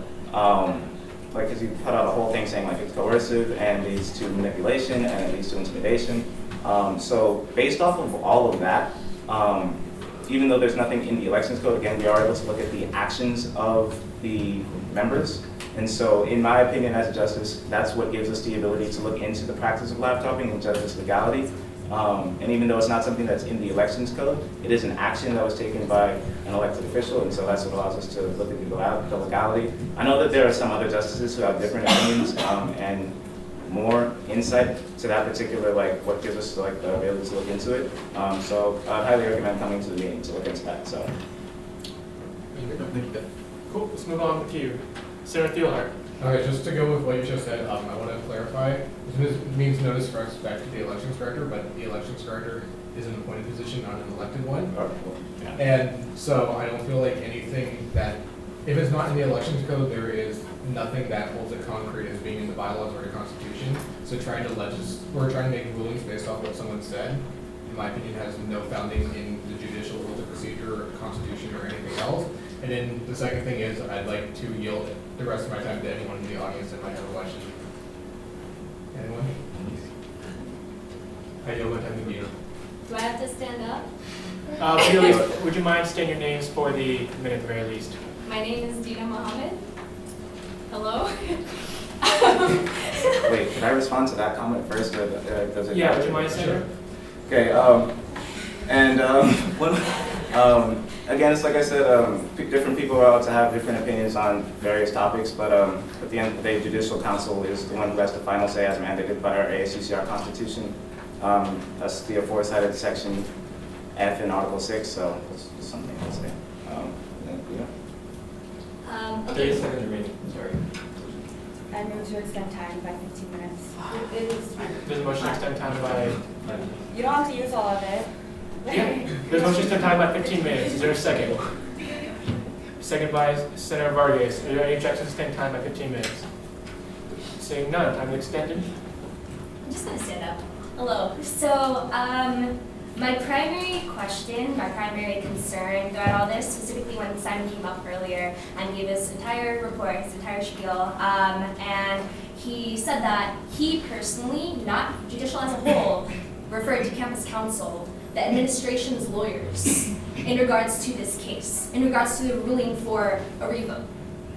I find that very problematic as a person, not just as a person running in elections, as a general student, given not just like the events of last year where administration stepped in, but the whole debate this year with autonomy, different situations where ASUCR has dealt with admin stepping in, and I find that very problematic that he not only referred to the administration's lawyers and not ASUCR's lawyers, because that is a distinction, that is a difference.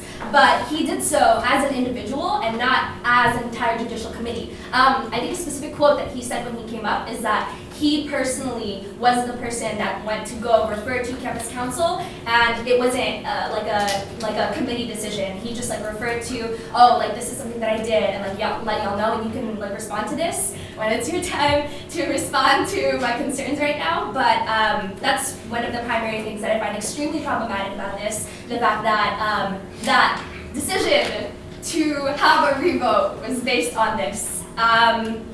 That's, if you want to respond to that, I have a few other things, but that's one of the main things. So again, I'm one of 6, and Simon is also. Even if that was his decision, I can't speak to a decision that he made, and different criticisms can be drawn based off of his decisions. But at the end of the day, that document was signed off by all 6 justices, and so even though Simon had his reasoning, we all came to our different conclusions and spoke on different things as it pertained to coming to that topic. So even though Simon may have, I have no knowledge of Simon doing that, just because I've never actually spoken to him about that particular thing with lawyers. But yeah, so I don't. I can probably add in on that. I know that you're worried about. All right, excuse me. Would you mind? A couple different things we gotta do. Remind everyone. When you talk, please adjust the chair so we don't get in a queue and debate. This is again not a debate session. This is addressing people's concerns and getting input from representative students. We are extending time for the 3rd time, so let's again try and use a timely manner.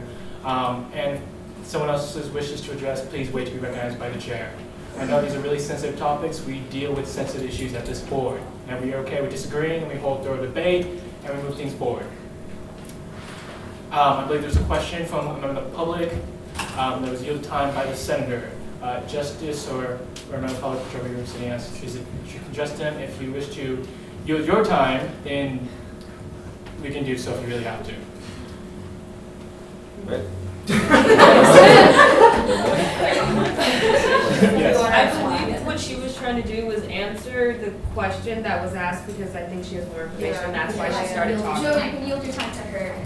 Yeah. I was just answering questions. Sure. I use my time to communicate. It was not the primary one, it was the fact that there were so many complaints. The fact that he works for council does not mean political by the justice. Most of it was because there were complaints and there were problems. Yeah, of course. I just find that aspect problematic because he referred to the administration's lawyers in regards to this decision. A few different people like stated their own reasons why they find this problematic. In essence, too, I think Melina mentioned something about it, Taylor mentioned something about it. There were a few different people that raised their own individual concerns as to why, not just referring to lawyers in general, but specifically campus council was an issue. That's specifically what I'm referring to, and I understand that it was based on the decisions of the violations, based on the emails. You know, y'all have been very clear as to like where you're coming from in terms of your decision to not sign off to the elections results. I'm just specifically focusing on the aspect that Simon brought up earlier in his report that he referred to campus council, and I find that particularly, I just find that to be like a pretty big problem in my opinion. Well, I apologize, but it reassured you a little bit, it was not the primary side. Not really. There's not much. It doesn't really reassure Okay, come me on, very order much. again, please. Address the Sorry. chair. This is a Hello. debate. We're going to bring up different concerns. We're addressing them. We're moving forward. There will be other forums for actual debate on this issue, which I'm sure we're all ready to get into. Was there a question, Danielle, for the justice?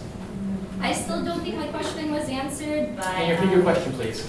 my question, Shortly, if possible. shorten my question. Okay, it was a very long like statement. I know, that's why I'm asking you shortly if I possible. remember the question. Okay, All good. that's good. If you remember this question. Okay. Again, that's just how Simon, I mean, I personally don't see what an issue with that is. That's how one justice came to their reasoning, but again, at the end of the day, there's 6, and so all 6 came to the same conclusion based off of different reasoning.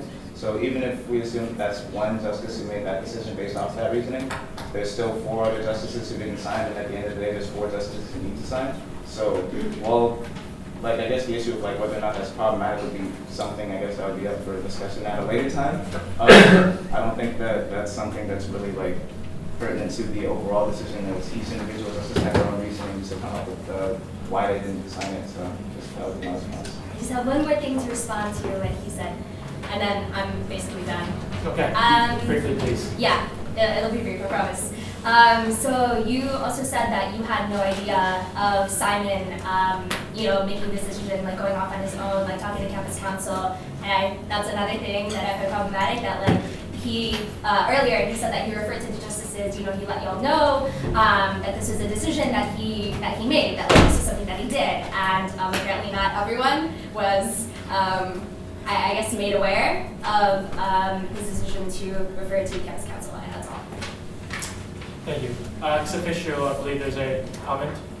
I just want to make a clarification if I could. Simon actually told me that he spoke with the campus council this afternoon for the first time. So it had nothing to do with the original ruling, which was done on April 22nd. So just to make clarification, I don't think that had anything to do with the original ruling, since it was just today. And I believe that Simon said that it was that he was just wanting to verify the power, or the authority, rather, the authority of what the justices, we want to make sure that he was clear on that. But I think that anything with the city, just to clarify, since it was today, this afternoon. Personally, I never heard anything about that, so. Is it a court procedure, or is it a direct question, or just with added to the queue? Director. Comment? Can you just be active into the queue? Is that okay? Yeah. Cool. Next on queue is, or Senator Thielhart, you done with your time? Senator Chow. Okay, so hi, thank you for coming in today. My question is in regards to section 14, as you mentioned about the jurisdiction, about your authority in the rules of procedure. C, it says, review complaints regarding the elections committee or any other office or body of ASUCR. It doesn't say review complaints from the elections committee or any other, or from students. So I guess my question for you is, what was your interpretation of this clause, and also why you believe that this meant that you all could review, I guess, the complaints from students regarding laptoping? Again, like I just believe that it said review complaints and then of the. It says regarding the elections committee or any other office. Because in when I was reading it, it appeared to me as if it were saying, if the elections committee, not saying it was, were biased, if any ASUCR Senate were biased, that's when you would review the complaint regarding us. However, you mentioned that because of this clause reviewing complaints, you all review the complaints from the students regarding laptoping. Yeah, that's something that, again, like, then this is just like my like personal thing. Yeah, in light of just the emails and the way that this clause is written, I just believe that it gave us the jurisdiction to look into it, so. Okay, thank you. Thank you. William Dr. Yang. I just wanted to say thank you for coming up here during public forum to address more concerns that we had, even though obviously you guys have to. So yeah, thank you for that. I appreciate it. Seeing, then we'll move down to public forum. Thank you again, Justice.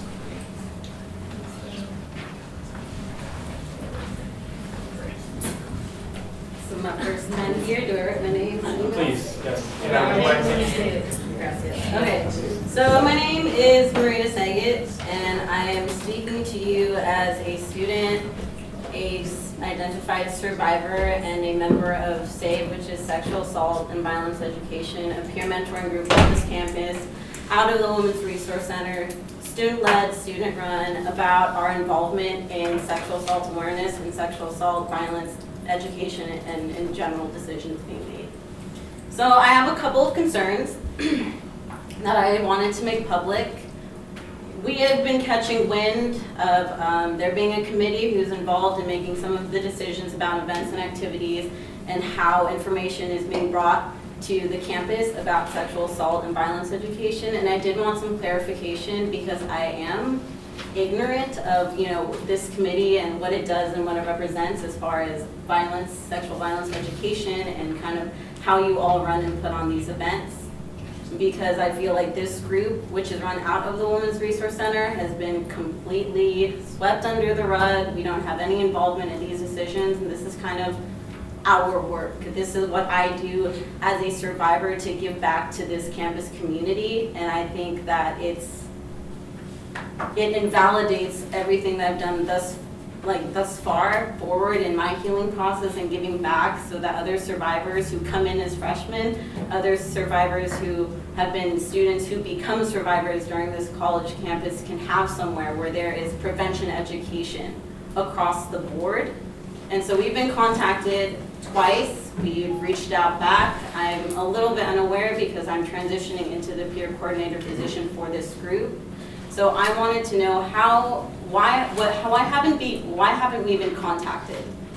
This is a new, I guess, movement, but we've been established for almost 5 years. We've been the first of our kind to be doing this kind of prevention education work, and there have been some things that we have found extremely problematic, especially in terms of ASUCR support and kind of almost lack of support of this group and what we do and kind of lack of acknowledgement. I think that we need to have a bigger voice and a bigger say in how prevention education is being handled, what our piece is, and kind of what is our support. How come our voice hasn't been, how come we haven't been contacted? This is such a big issue. It's not a trend. This is not a trend. It is not a money bank.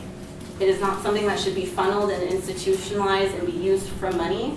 This is something personal to me. This is something personal to this group. This is something that should not be politicized, and I feel almost insulted that I have to come up and advocate for our voice to be heard. That's the bottom line. Thank you. Thank you again for your comment. Points well taken. To clarify real quick, do you know which committee in ASUCR you were talking about? We have just been informed. You're kind of, again, this is highly politicized when I wish it really wasn't. Kind of by word of mouth, we've been contacted and then we've reached out to ASUCR, and then there's kind of been this miscommunication or this disconnect of communication where they just, whoever it was that contacted us never got back to us.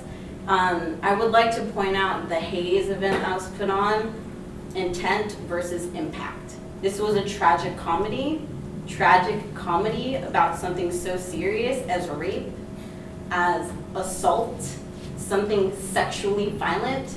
It's completely graphic. And as a survivor, I was extremely triggered. There was no warning. When I saw this advertisement, it brought every instance back, and it shocked me. I couldn't even go to class. I had to skip out. It would have been great, I understand, from that survivor to have written that is empowering, and it's taking back her power. But as far as putting that on and throwing it back to the campus community once people are uninformed, it triggered me because people said it's a comedy, it should be funny. They related it to some of Shakespeare's works of tragic comedy. I thought that was a bad decision, because the intent behind it was survivor empowerment, but the impact to the community was negative. My friends came up to me and said there was no trigger warning and there was no content warning. And so when they went up and they saw it, they had to walk right out. So I wanted to know, we have the education and the training. This is what we do. We have experienced it firsthand, and we have resources of people who've been through all forms of legislator and legality, who've made this their life work. So I was just wondering where we step in and say, maybe this isn't the best for our campus climate, considering the level of education across the board. Of course. I just want to first personally give you props for reaching out. This board has always strived to create student input from different communities, as well as the best advocate. Sometimes the only way that makes steps forward is when other students get involved. I believe President Hirano leads the committee that you were probably referring to, but no. Okay, can I just respond? Yeah, would you mind quickly though? Time has expired. I move to extend time by 15 minutes. There's a motion to extend time by 15 minutes. There's a second by Senator Vargas. Is there any objections? Seeing none. President Hirano. Hi, I'm Ashley. Hi. So I just wanted to address the committee that you're talking about. There actually isn't a committee for that. Mm-hmm. There's a Chancellor's Advisory Committee, but that's separate from, I think, what you're talking about. So an email was sent out from ASUCR that kind of brought up different events and stuff that groups who are part of the sexual violence prevention on our campus are working on. So I think, is this where this is stemming from? Is that email? Or? It is actually not the email, Okay. although that was a concern that my other partner in the group was going to bring up. Okay, if I can finish this. Yes. So there's not a committee that brings together all those different groups that are working on it, but there's the one Chancellor's Advisory Committee, which I chair, and there's members of Senate and the public who sit on it, and it's also open to the public, but I don't think that's the committee you're speaking of. I'm not sure though. And ASUCR, myself and Summer, and also Jim Sandoval have a meeting set up with members from SAVE, and I think Christina, right here. We're all meeting together to talk about it actually next week, I think on Monday or Tuesday. It's on my calendar. So personally, I am trying to put in an effort to work with SAVE on this topic, since it's important to ASUCR as well. And for the Haze event, I apologize that you were triggered. Before the event started, there was a trigger warning and content warning, and maybe your friends didn't hear it. I was new to using a microphone, so maybe that threw some people off. But I apologize that you felt that way about the Haze. Those who did attend, I did receive positive feedback from. So for some survivors, it was beneficial. For some, it wasn't. But I apologize that for you, it wasn't a good event. I think my concern is that it seemed from the general scope of things that the Women's Resource Center and a student-led group like SAVE was just generally unknown. And I do not think that it is our job to make ourselves known. It is something that Costo Hall is a resource center for marginalized identities. there are multiple layers, there is intersectionality that needs to be taken in place, and they've fought to get here. So I think that it's an invalidation of our work. I mean, I could compile you hours, events, and requests in order to advocate for this group, but I think it wasn't validating to know that they were just kind of like, oh, we're non-existent when we put in work. And maybe you know, it should be, again, this is not like, as someone who had spoken earlier said, it's not you versus us per se, but I wanted to make it a public, I wanted to make this concern publicly known, because there have been a lot of different things. Again, she said we had a meeting of really specific concerns that have been brought to us from different groups. So. Vice President Schaefer. Great. And I wanted to thank you so much for coming up here. I know it's kind of intimidating, and I really appreciate you like coming to speak to us publicly. Like, I really appreciate that. And I wanted to apologize for the lack of reaching out to SAVE, and I really do appreciate you all here at the end of the day. I know the great work that you do. I've gone to Take Back the Night, and I've seen the amazing effects that has had on students, and this is an issue that's very personal to me as well, and I take it very seriously. And I think that the only way it really can be like move forward as a movement, and I totally agree with your sentiment that it is not about politics, it's not about recognition, it's about supporting survivors, and that students know what's best for survivors. And so I've definitely been a big fan of that when we created the Survivors Bill of Rights last year, and I agree with your sentiment about trigger warnings. Like last year when some folks came to me from the Women's Resource Center and were like, hey, can you pass a resolution? And we did it, we passed a resolution, and I worked closely with the Women's Resource Center on that. And I've been in contact with Romy even when I wasn't in office, and so I definitely value you all and the work that you do, and I apologize if that hasn't been showing this year. I just got into office this quarter, and right when I got into office, I reached out to the Women's Resource Center. But I didn't really hear back. And then with some of your events that came up, and then the email, I'm sure that's going to come up again, and so I'll address it then as well. But also, I just wanted to mention that I apologize if there was any misinformation, and I am willing to fix that however you all would like. And I followed up with the Women's Resource Center and the students and with the organization that sent me the email to forward along, so that if there was any miscommunication, that we followed up with them accordingly. Okay. Congratulations on being a peer coordinator. You just became one, right? Gracias.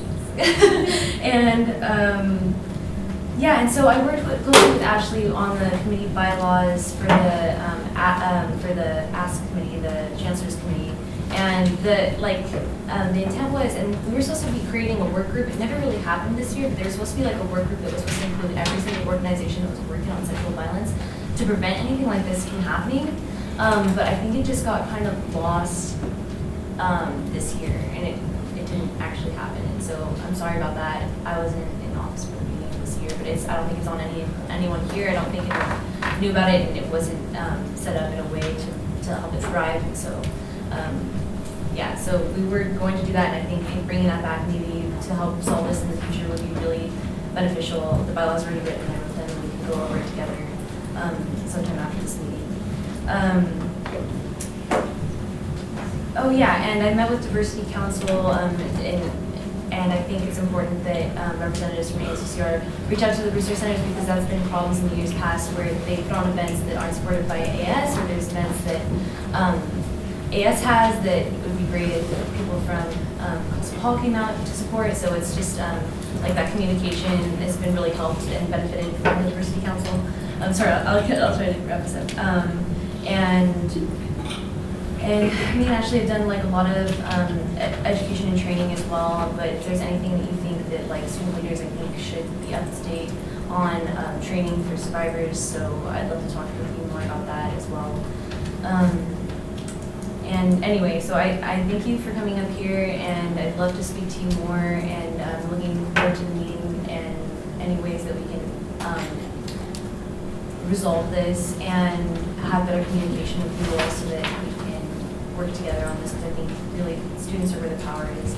And also, we have a really amazing speaker later that's going to be talking about some of the issues that survivors are facing on RCC's campus. So I don't know if you all want to stay for that, but I reached out to the Women's Resource Center earlier today too to tell them that if you all wanted to come out and support them too, because they're going to be addressing some concerns. That'll go into depth later. Okay. That's it. Thank you. Senator Jackson, I'll let you.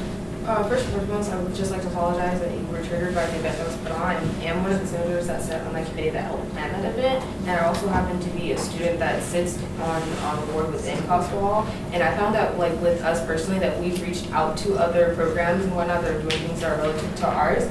I'm sorry if you felt that there was miscommunication there, but as always, we've had Senate meetings every quarter at 6 p.m. on Wednesdays. In the Hayes Act, I know personally with us that sat on the committee, we started sending out the Facebook notifications about that to our friends, and they can't publicly be known.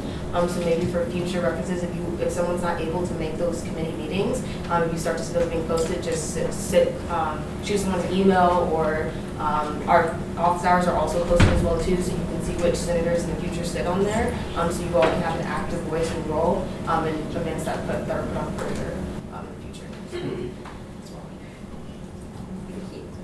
Last call questions for the member public. Seeing none again, thank you for your time. Your comment is well done.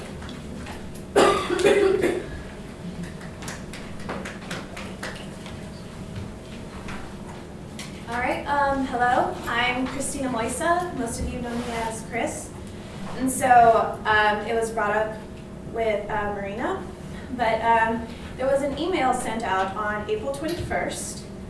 So that was about 6 days ago, and it was labeled April is Sexual Assault Awareness Month.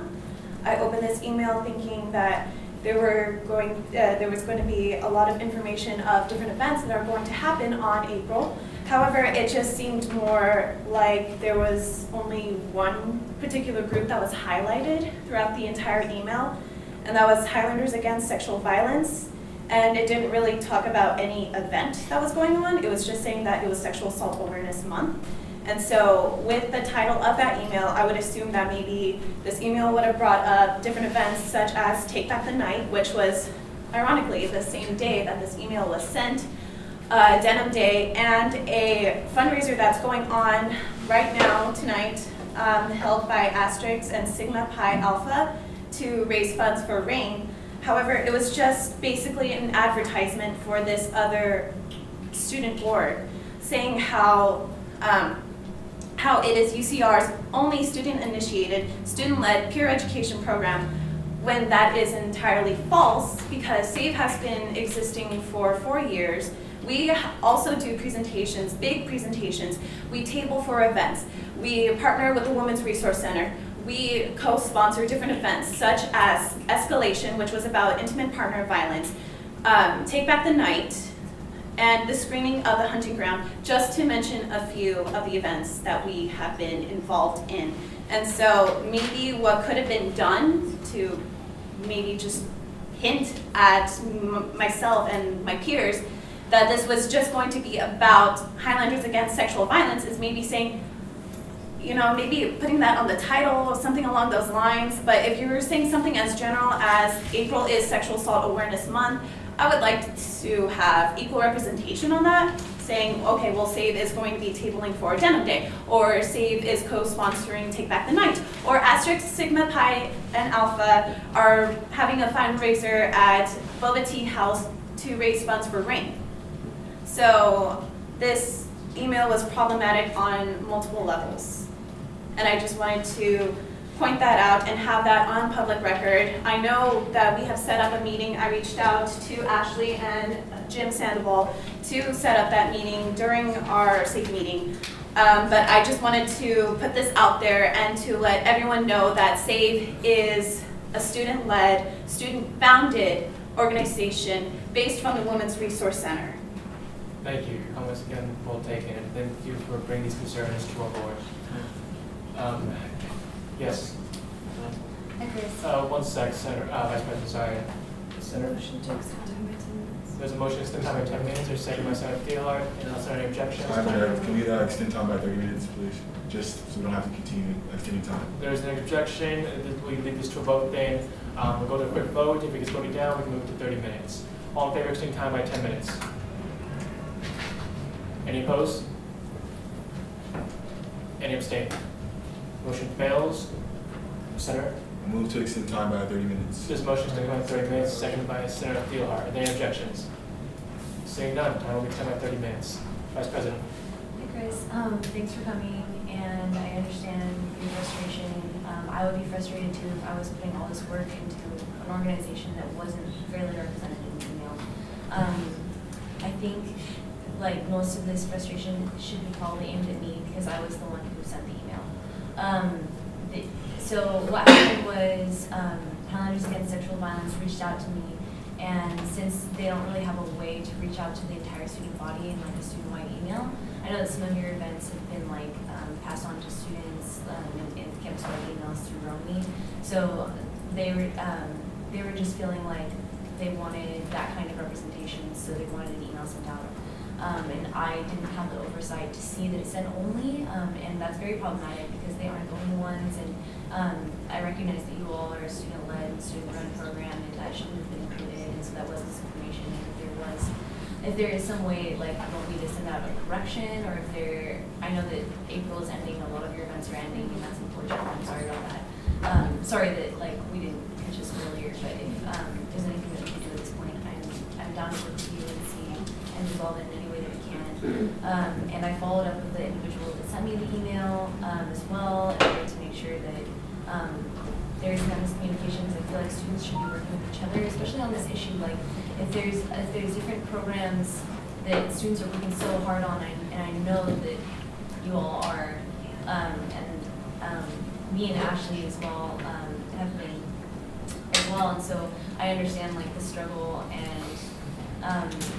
and it's been happening on other campuses too, where there's been like miscommunications and from organizers that are working on sexual violence, and when in reality, like we should all be working together, and like think of how awesome, like even more amazing our events would be if we were together. So yeah, I'm sorry that you all weren't included. I did reach out to the Women's Resource Center, and I would have totally been down to send out an email about all of your events, but I didn't know that was something you all needed or wanted, and so that was why that wasn't reflected in that email. And you're right, the title was misleading. I actually didn't write the title either. I don't know where that title came from, and I'm trying to trace that back, so I'll look into that for you. And yeah, anyway, I just wanted to apologize, and I'm here to support you all in any way that I can. Again, this is an issue that's really important to me. I think students should be working together. And, thank you for coming to the meeting. Okay, I'll just hit it really fast. So I taken it upon myself to approve all emails that are sent out, so I also apologize. I simply didn't know. But now that I do know, I'll be sure to check with your group or the other groups before I send them. But it's simply ignorance on my part because I just didn't know. But we're addressing your concern, and I'm really glad we're going to be meeting next week. And so thank you for coming to Senate, but I know that we'll be able to talk more about it when we have our meeting next week. Anyone else wish to address the member of the public? Okay, again, thank you. Anyone else for public forum?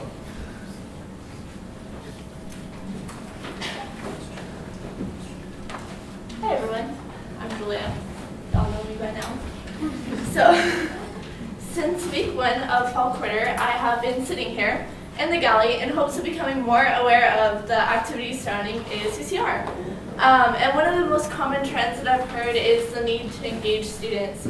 I've heard so many of you say that you want to make ASUCR accessible, transparent, and engaging to the 19,000 undergraduate students it serves, which is awesome. But it's just empty rhetoric if the current people sitting at the horseshoe refuse to become engaged themselves. I find it problematic that we have to make events mandatory just to ensure attendance from the very students elected to serve in this organization. Even more so, as a student who trusts that you all will represent me, I find it unexcusable to see senators come to the meeting with no report and no input about the action items. If you want UCR and system-wide issues to get inspiration from, I'll gladly give you a list. But normalizing inaction is the complete opposite of the true ideals that this organization was founded As a first-year fellow, I can proudly say that I have done my duties to the best of my ability, working with President Hirano to instill as much tangible change as we can within the remaining 5 weeks. But when I see elected student members not show up to ASUCR events, blankly agree on action items, or not come prepared with a report, it represents a toxic apathy that we have allowed to leach unchallenged in our office. Summer just came into office and she constantly asked to motion for more time because of how much work that she has done, and I have not seen that in a lot of the other representatives here. And I understand that our efforts are often burdened with administrative red tape, but we have the resources and voice to at least draw attention to, towards the issues that we face as undergrad students. And I find it embarrassing personally that when I use my free time to speak to different campus communities, they respond by saying that they feel too intimidated to talk to ASUCR. We're not higher than any other student, and thus I urge every single one of you to take a look at what you have or haven't done this year and truly find it within yourselves to make the most out of the remaining 5 weeks that we have left together. We can and we will do better, Highlanders, so thank you. Thank you. Julie, your point is well taken. Sometimes we need reminded that student athletes and sometimes let teachers yourselves and at least anyone else. I have a couple of comments or questions for me. Anyone like to make a motion real quick? 15 seconds. Move to extend time by 5 minutes. There's a motion to extend time by 5 minutes. There's a second. There doesn't have to be a second. No second or Second by Senator Chow. Can I also make a motion according to the agenda really quick? Order, please. There's a motion on the floor. There's a second. We'll hear the motion. We'll hear any other motions afterwards. The motion on the floor is to extend time by 5 minutes. Are there any objections to this motion? Seeing none, I will extend by 5 minutes. Vice President, do you wish to make a Just motion? really quick, can I motion to move the vote and support to like HB before HA? Sorry. The agenda's already. You can make a motion to move the. Okay. Yeah. It's just, All right, if not, it's there's a motion on the floor, I believe. Vice President, would you mind restating your motion? to move HB before HA. The motion on the floor is to move item new business, item B, voted and supported to remove Rain Jones, Director of Compliance of Riverside Community College District. And would you move again, Vice President? Oh, yeah, can I move it actually before ECAB reports? Before section G? You can move it before public forum. To remind you, do you want to make it before section G? Yeah, that's what I'm saying, before section G. All right, the motion on the floor is to move item new business B to before section G, so right after public forum. Is there a second to this motion? Before LRC. No. Did you wish to do it after LRC or before LRC? Literally after public forum. Yeah, that's before LRC. Right after. All right, order. So if you look at the screen, that is the amended effective agenda that we adopted at the beginning of this meeting. The Vice President is motioning to move. Sorry, dog.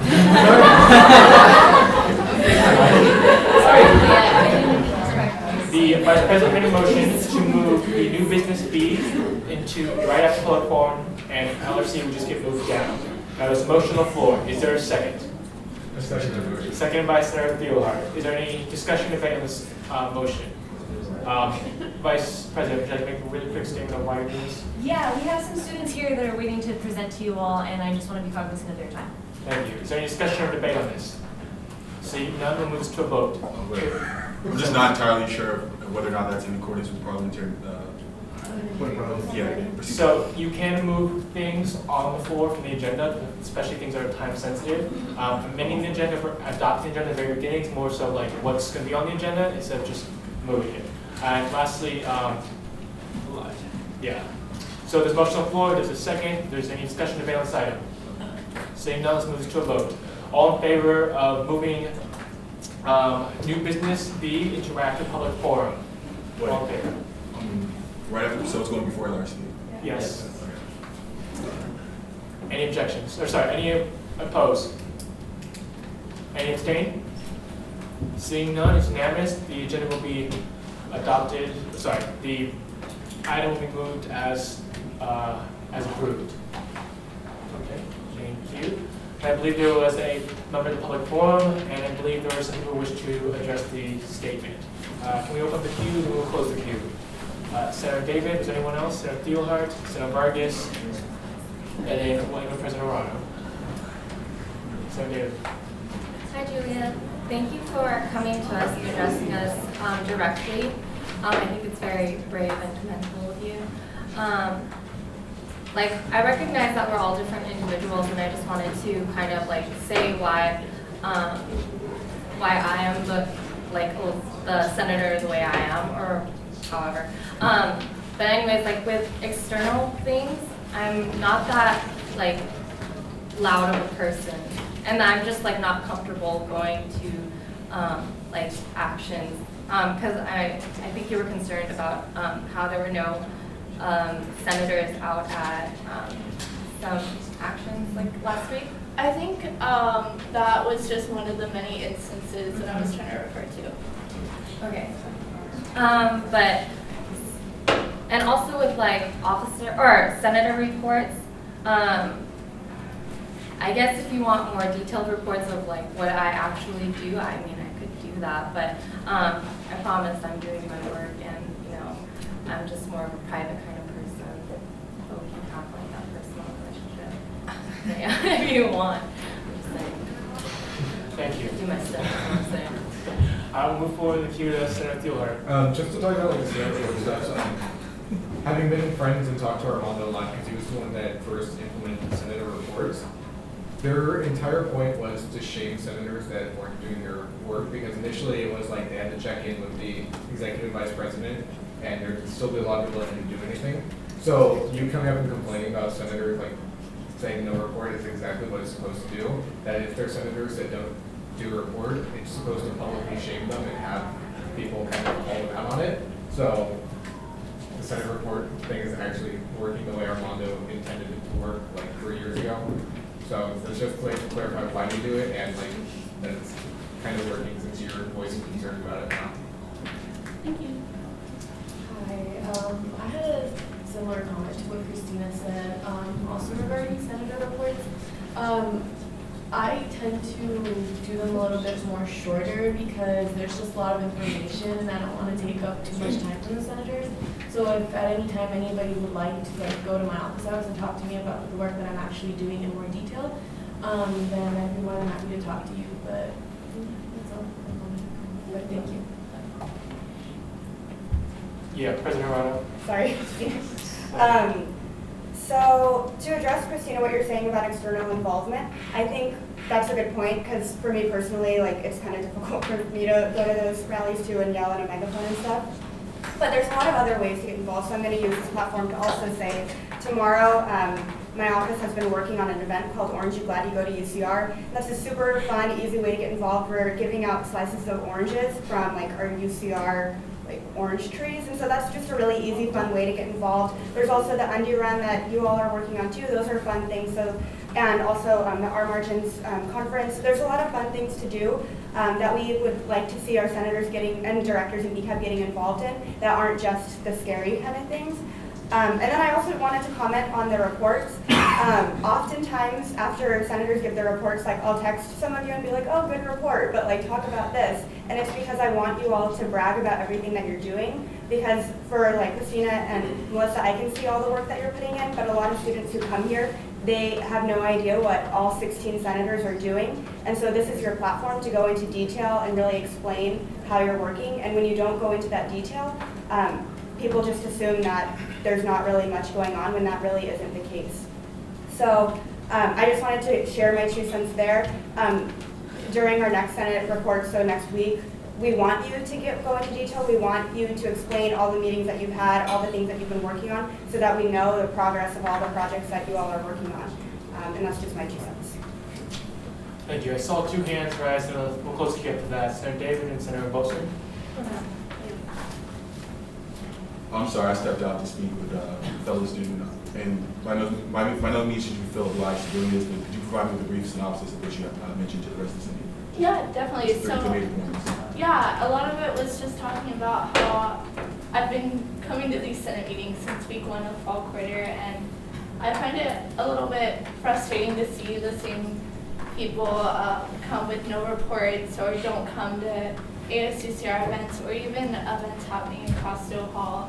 I speak to a lot of different communities just about how we as ASUCR can be better collaborative, and a lot of them have said that they feel intimidated trying to talk to us.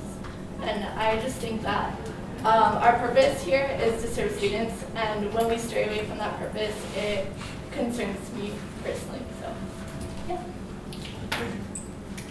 Again, I guess I want to reaffirm what Senator Thiel was talking about.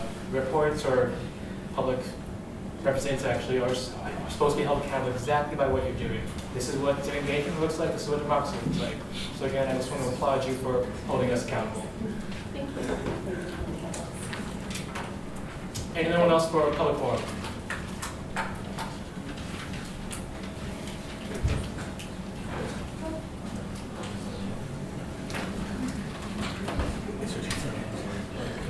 Wonderful privilege.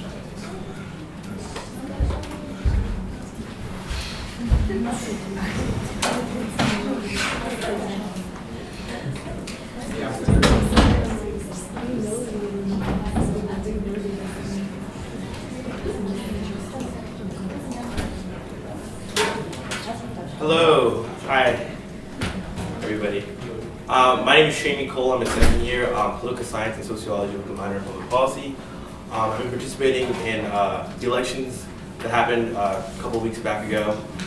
Personally, I decided to honestly invest my time, invest my energy, invest my passion in something I really care about.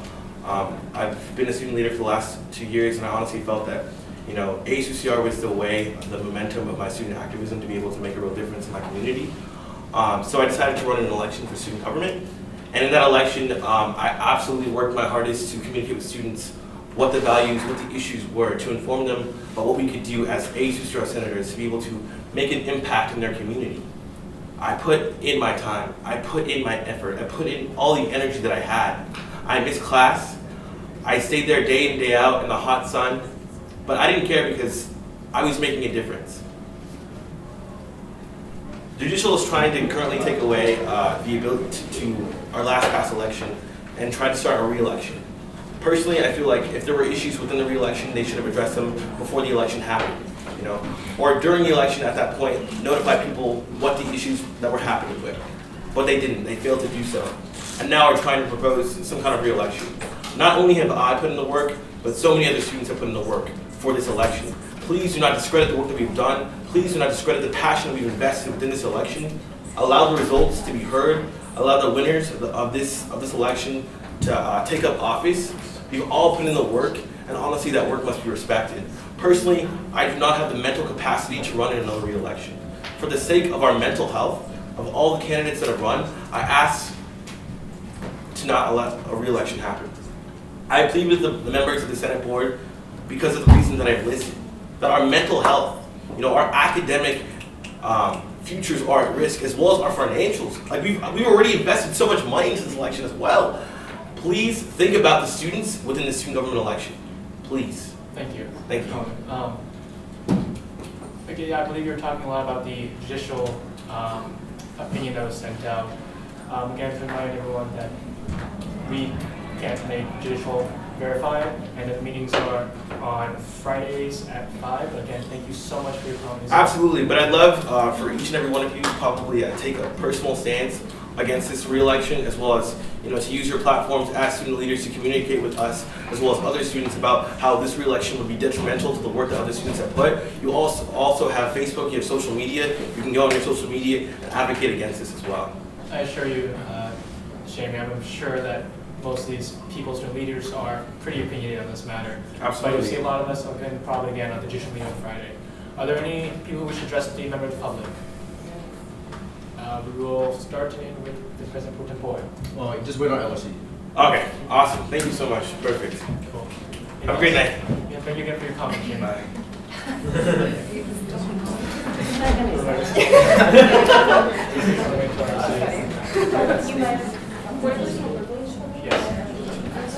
Next comment for public comment. Public forum, I mistake, yes. Hi, Arturo Gomez, third year political science, law and society major. And I just have a question for the chair. What does the Senate intend to, I guess, do with regard to the items under the LRC? I believe there's some business to Elections Code Part 5, Item 9, and Elections Code Part 6, Item 1A. And what are the effects they are willing to achieve through such legislation? So the section, I believe it's on the, I see one kind of, it's on the preview packet. I can quite adequate enough to address this myself, if you all don't mind. It's really easy. So the preview packet is online as well. If you want a copy, I'm sure we can get you one. The changes are suggested in the preview packet again. It's in item Elections Code Part 5, Item 9, Section A. On this change, I believe they clarify suggested language to clarify verification in Part 1 and 2, Section 2. The other election code change was Part 6, Item 1, Section 2. I'll come to you, which one is on screen.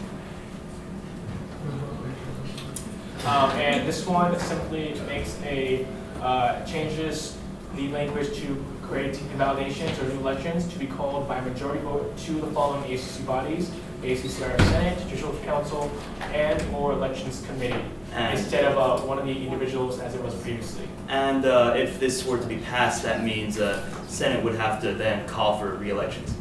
If this were to pass, Could we link to the LRC report to discuss this? Yeah, I feel like so, that's what the purpose and members of the public, in public forum, does can discuss talk about any item on the agenda. And this is, again, the public's right. Traditionally, this is again time for the public to call us out on things we are going to vote on. We just talked about accountability. So, Thank you, Mr. Chair.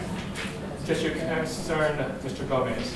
Can you repeat your last question, please? Does the Senate believe that by changing the bylaws, the decision made by the Judicial Council would be then revoked ex post facto? Again, I'm sure you all know as well as I do that we're not talking about votes, or not, sorry, we're not talking about items before we reach discussion or debate, but it's something that we will be discussing. I'm sure there'll be different opinions, so I'm not going to speak for the entire board before we make a decision. That's fine.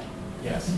But I guess I have another comment to make. Of course. I'll let, as soon as the member of the public starts speaking, I'll let each of us in turn, if they wish to address his concern in their own fashion.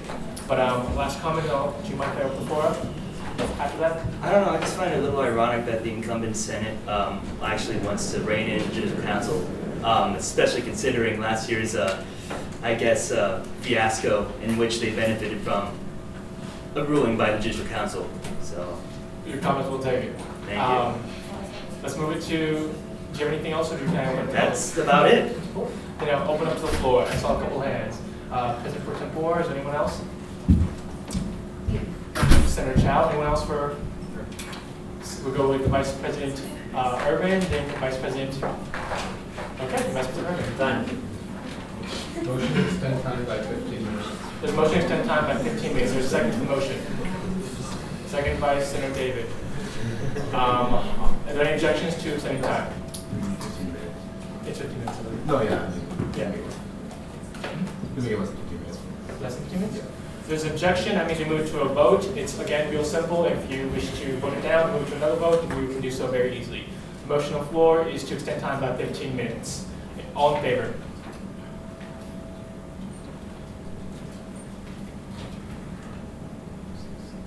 Any opposed? Any abstaining? No, 733. I believe the vote is 733. Vote 733, the motion passes. Again, I know we spend a lot of time in public forum. That is a good thing. We encourage public debate and public input at this board, and we will be here as long as the public wishes us to be here. Yes, public comment. Public input. Anyway, President Pro Tempore, your floor. Yeah, so are you aware of who's seen the election results? I am, wait, excuse me? Are you aware who has seen the results of the election? As of now, I don't think anybody has seen them. Okay, so I don't understand. You said that the incumbents are trying to reel them in. I don't see how anyone could benefit from information that no one knows. or I don't see how any decision we could make could possibly benefit anybody who no one knows the outcome of the election. Should I clarify myself? Again, this isn't debate, but. Mr. Chair, well, the insinuation I was making was that, again, the incumbent Senate benefited from an act of judicial overreach, and now that the Judicial Council is seeking to, I guess in their eyes, go beyond their bounds, now they want to act. I just want to make that irony, known publicly. That's. Do you have any comments, or are you moving on? Next in queue was. I yield my time. Okay, then I didn't put in with Vice President. So you said ironic. Yeah. Yeah, I'm gonna go ahead and just let you know that there's been a consistent theme of separation of powers. It was there last year, it's there this year. There has been no change. It is there to ensure that the 3 equal branches are exactly that, equal. The Senate passed a unanimous resolution verifying what it is to hold a safe and fair election. The judicial overreach, quote unquote, was something that was backed up by a third-party review, by a third-party attorney, by a third-party parliamentarian, by last year's Judicial Council, by this year's Senate vote. Anything more, I really don't know if I could explain. This year, the only thing that could benefit is ASUCR itself and its integrity to be able to hold a fair resolution. Please stick around for an LRC presents a report so that you can see for yourself. Absolutely. Thank you. Thank you. Any comment? And again, is well inputted and well taken by this board. And you get 3 times. Yeah, unless you have any last comments you want to make. Then don't worry, there'll be plenty of opportunity to further input, and our offices are always open. Absolutely. Thank you. Appreciate it. Anyone else for a public forum? I mistake. Hi. So, Dina Mohammed, hi. Do I have to, I'm gonna put my name down. So I'm here speaking as a representative of Diversity Council. I'm just here to give a quick update because Alana can't be here. I know she was here last week. She gave the update as to what's been going on. I just have a few things that I want to bring up. So to start off with, what we've been up to, we've been doing a lot. Y'all will see in the next few weeks. To start off with, we're working on passing a statement in regards to the vandalism and response, in regards to the Islamophobic sentiment, in regards to the political sentiment as well that was around it, because honestly, on behalf of the admin, on behalf of various ways that people responded to it, it was really inadequate. So we're working on passing a statement as well as passing a resolution that y'all will see soon, or maybe y'all already have, I don't know, in the next few weeks. And also, one thing that I wanted to bring up was the Beyond Our Margins conference. This upcoming Saturday. So just a few different things on behalf of Diversity Council. Some of these things might have already been addressed. I think in regards to an elections context, a lot of things were dismissed, but in regards to various problematic notions of the conference itself, I'm all for a social justice oriented conference. I personally am a very grand advocate for social justice. That's my thing. But I just wanted to bring up a few different things that were called out, that were talked about during Diversity Council meetings, a few different things that were called out in regards to the problematic ways that Beyond Our Margins has been marketed, and the way that it's been associated with the elections this year. So the first thing, at our first Diversity Council meeting, I think maybe 2 or 3 weeks ago, it was called out that on one of the posters for one of the political parties, Beyond Our Margins specifically was listed, named by name, on the poster itself. That wasn't the first thing that was called out. This was a meeting where one particular individual, it wasn't me, I remained quiet in a lot of these proceedings, given that I am also running an election, so I refrained from speaking as much as I could, given that, obviously I would have some sort of bias if I had contributed. So the things that I'm about to speak of are just the occurrences that I witnessed, not necessarily things that I participated in. I was just there as a witness. So back to the first meeting. It was called out that, that was the first thing that was called out, the poster that was put up. It was directed to Joe Verada, the director of student, I'm not exactly sure what his exact title is. It was directed to him. Sorry, yeah. it was directed to Joe Verada, like a picture of the poster itself, and then as far as I know, the poster was taken down, and that was the end of that. Besides like a confrontation during the meeting that got relatively heated, that was the end of that particular segment. The second diversity council meeting got even more problematic because, and I can quote specific things that were said during this meeting. Like I said, in an elections context, this no longer matters because a lot of these things were dismissed. But a few of the things that were said. So during the Wednesday of elections week, Beyond Our Margins, okay, the Beyond Our Margins conference was publicized simultaneously while a particular political party was tabling and campaigning. So this was happening simultaneously, and like I said, in the elections context, this no longer matters, but in terms of what it means for the actual conference itself, because let me just say that the conference is funded by various centers of Costo Hall. The conference is... extend time by 3 minutes. There's a motion to extend time by 3 minutes. That's by how long? 3 minutes. 3 minutes, or a second? Second by Senator David. Okay. Thank you. See no objections? It's okay, I was just waiting to time to expire, so, but it's fine. Okay.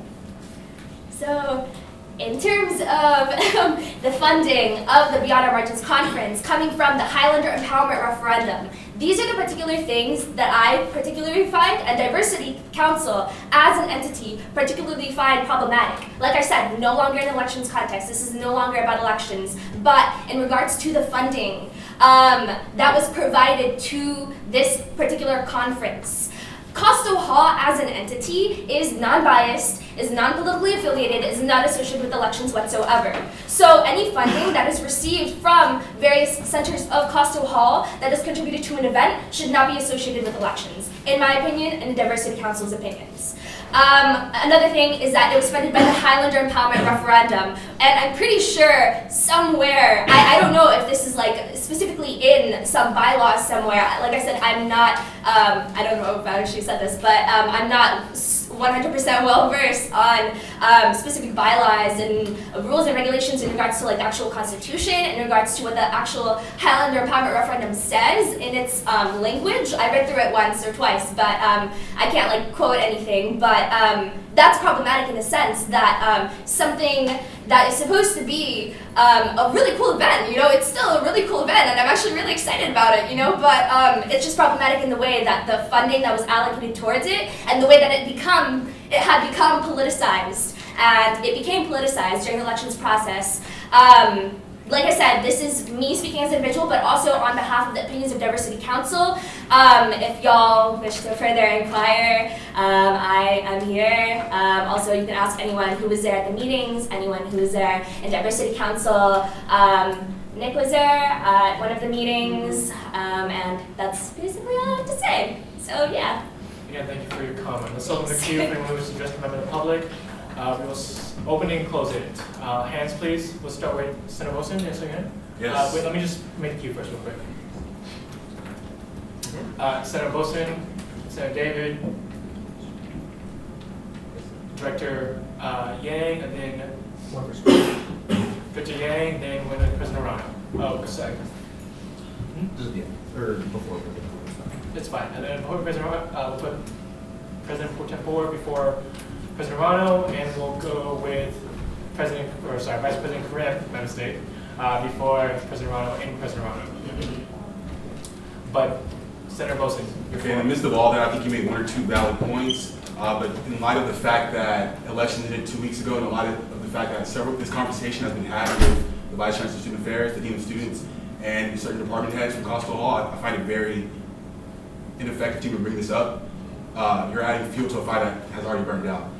Secondly, I lost my train of thought. Oh, I think the definition of hypocrisy to me is to espouse a deep amount of passion for a particular issue, a particular cause, but then be willing to jeopardize the name of a particular project in order to promote some kind of political agenda. In other words, using a project that will benefit the school ultimately as a political football for whatever agenda you have going on. And I'll use my time with that. Thank you. Let's move forward to... Am I allowed to respond after each segment, after each response, or do I have to wait until the end? I respond. brought it to the end, but since we've done earlier public comment by individual, we'll allow this. But again, I remind everyone, this is a expressing different concerns, and this isn't a debate. Time. Yes, Director. Move to extend time by 20 minutes. This motion is 10 time by 20 minutes. An hour. Order, please. Order. Especially in the middle of a motion. There's a motion on the floor. Is there a second?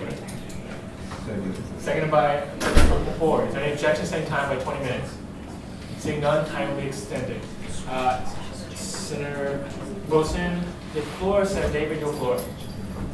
So, Oh, yes. it's Yeah. me responding to Yeah, the individually, statements. of course, my mistake. Yes, okay, cool. So, you said that this is adding fuel. to a fire that already burned out, yeah. Adding fuel to a fire that already burned out. I would say that it's not, because I said multiple times during my entire statement that this is no longer in an elections context. I'm no longer referring to elections. I am specifically mentioning to the problematic notions of this conference and the way that it was politicized because of the funding specifically. This was mentioned at last week's Senate meeting, so I advise you to have some better communication with your counterparts, because that's what I mean by adding fuel to fire that already burned out. It was mentioned at last. You're not bringing up any new points, is what I'm saying at all. But by all means, continue. I actually conferred with the Diversity Council chair, and she, this was, I actually did confer with her, and this is something that I decided to bring up, but also just a recurring thing, because you said that this is already discussed with the Vice Chancellor of Student Affairs, and this was already discussed with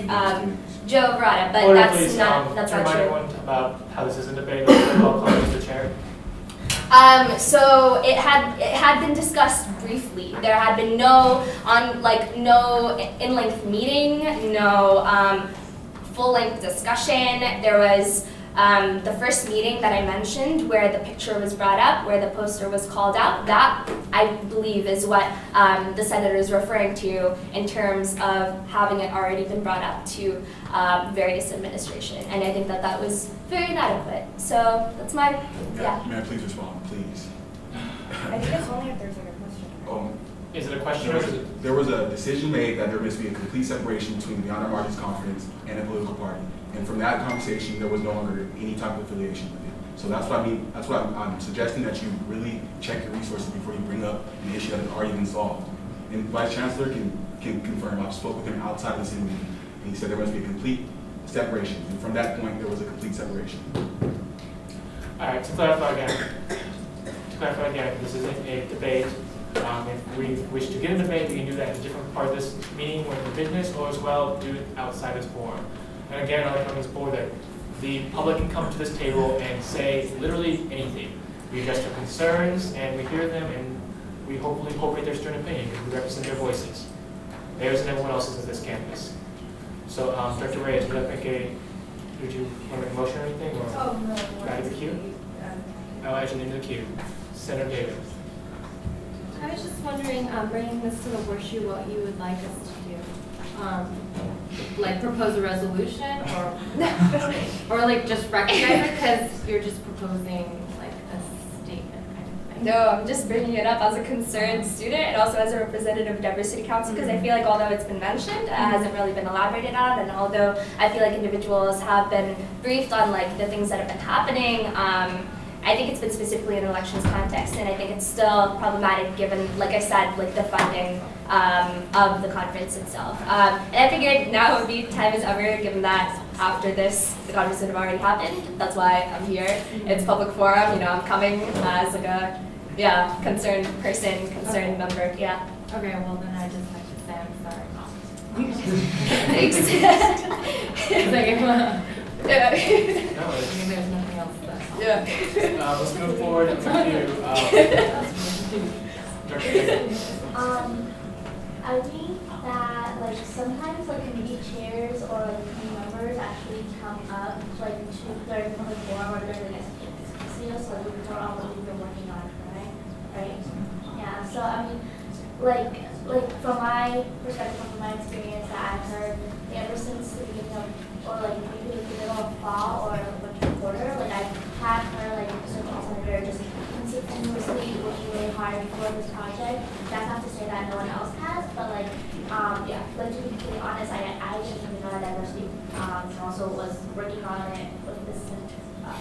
I mean, like, it's just because I, like, I would like if you saw this problem, like, going on before, like, I just would have, like, to, like, diversity council come and report and all that as well, just so that it doesn't seem like this case would arise. I'm not saying, like, diversity council, but, like, just one. Okay.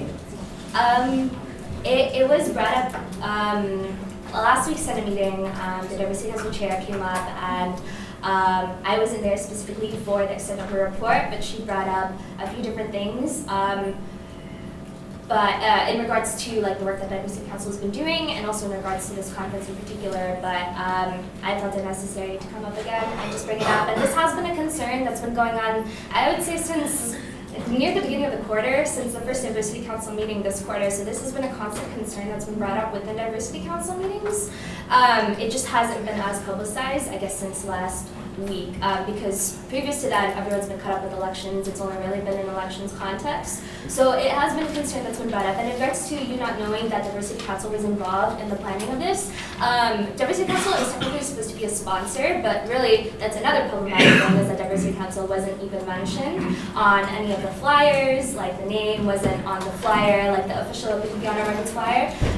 So that would make sense that you wouldn't know that diversity council was a sponsor, because it really wasn't on advertising. So thanks for your yeah, thank you. Yeah. We'd love to hear about like what the diversity council on what's not, if there's one so for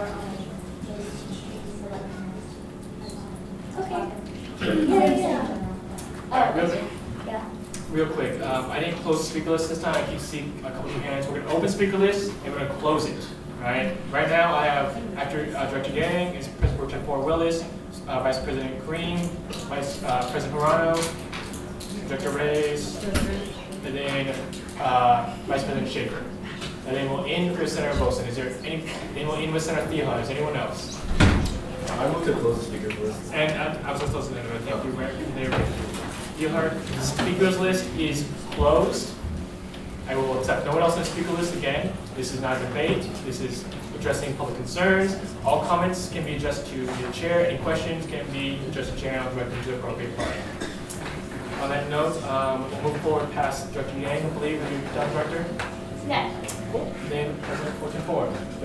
Okay, so I'm not on diversity council, and like definitely fair. Thank you for bringing your concerns to it. I guess how much I would ask is how much these conversations have occurred within diversity council, because it seems as though this is something like a conflict that diversity council has with like the way that's been marketed. And I mean, yeah, it is an ASUCR conference as well, but like for me personally, going to the planning meetings, I have seen members of the diversity conference there, but I don't want to say a bulk of the work every ASUCR, that wouldn't be true. But definitely I have seen ASUCR members involved in it, and if you feel as though like diversity council is not being represented properly, that's something that should take place in either diversity council meetings or in at the planning meetings for the conference, just because as someone who's not really, I have been to some of the Beyond Our Margins meetings, as someone who's not really actively involved in that, like there's not, like Christina mentioned, not a whole lot I can do. And it seems like an issue the diversity council is having with like the conference, and because I'm not involved, although I'm a member of ACCR, there's not a whole lot I can do. So my recommendation would be, it seems like you've already spoken with the diversity council, but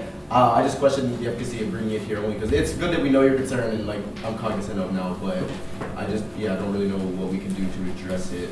And then just, this is a general comment, this is something you made, which is that, candidates, I don't know if it's a change from last year, are supposed to read and know the bylaws and constitution, and the election director is supposed to enforce that. So you mentioned that you didn't know the bylaws and constitution, so yeah, you probably should.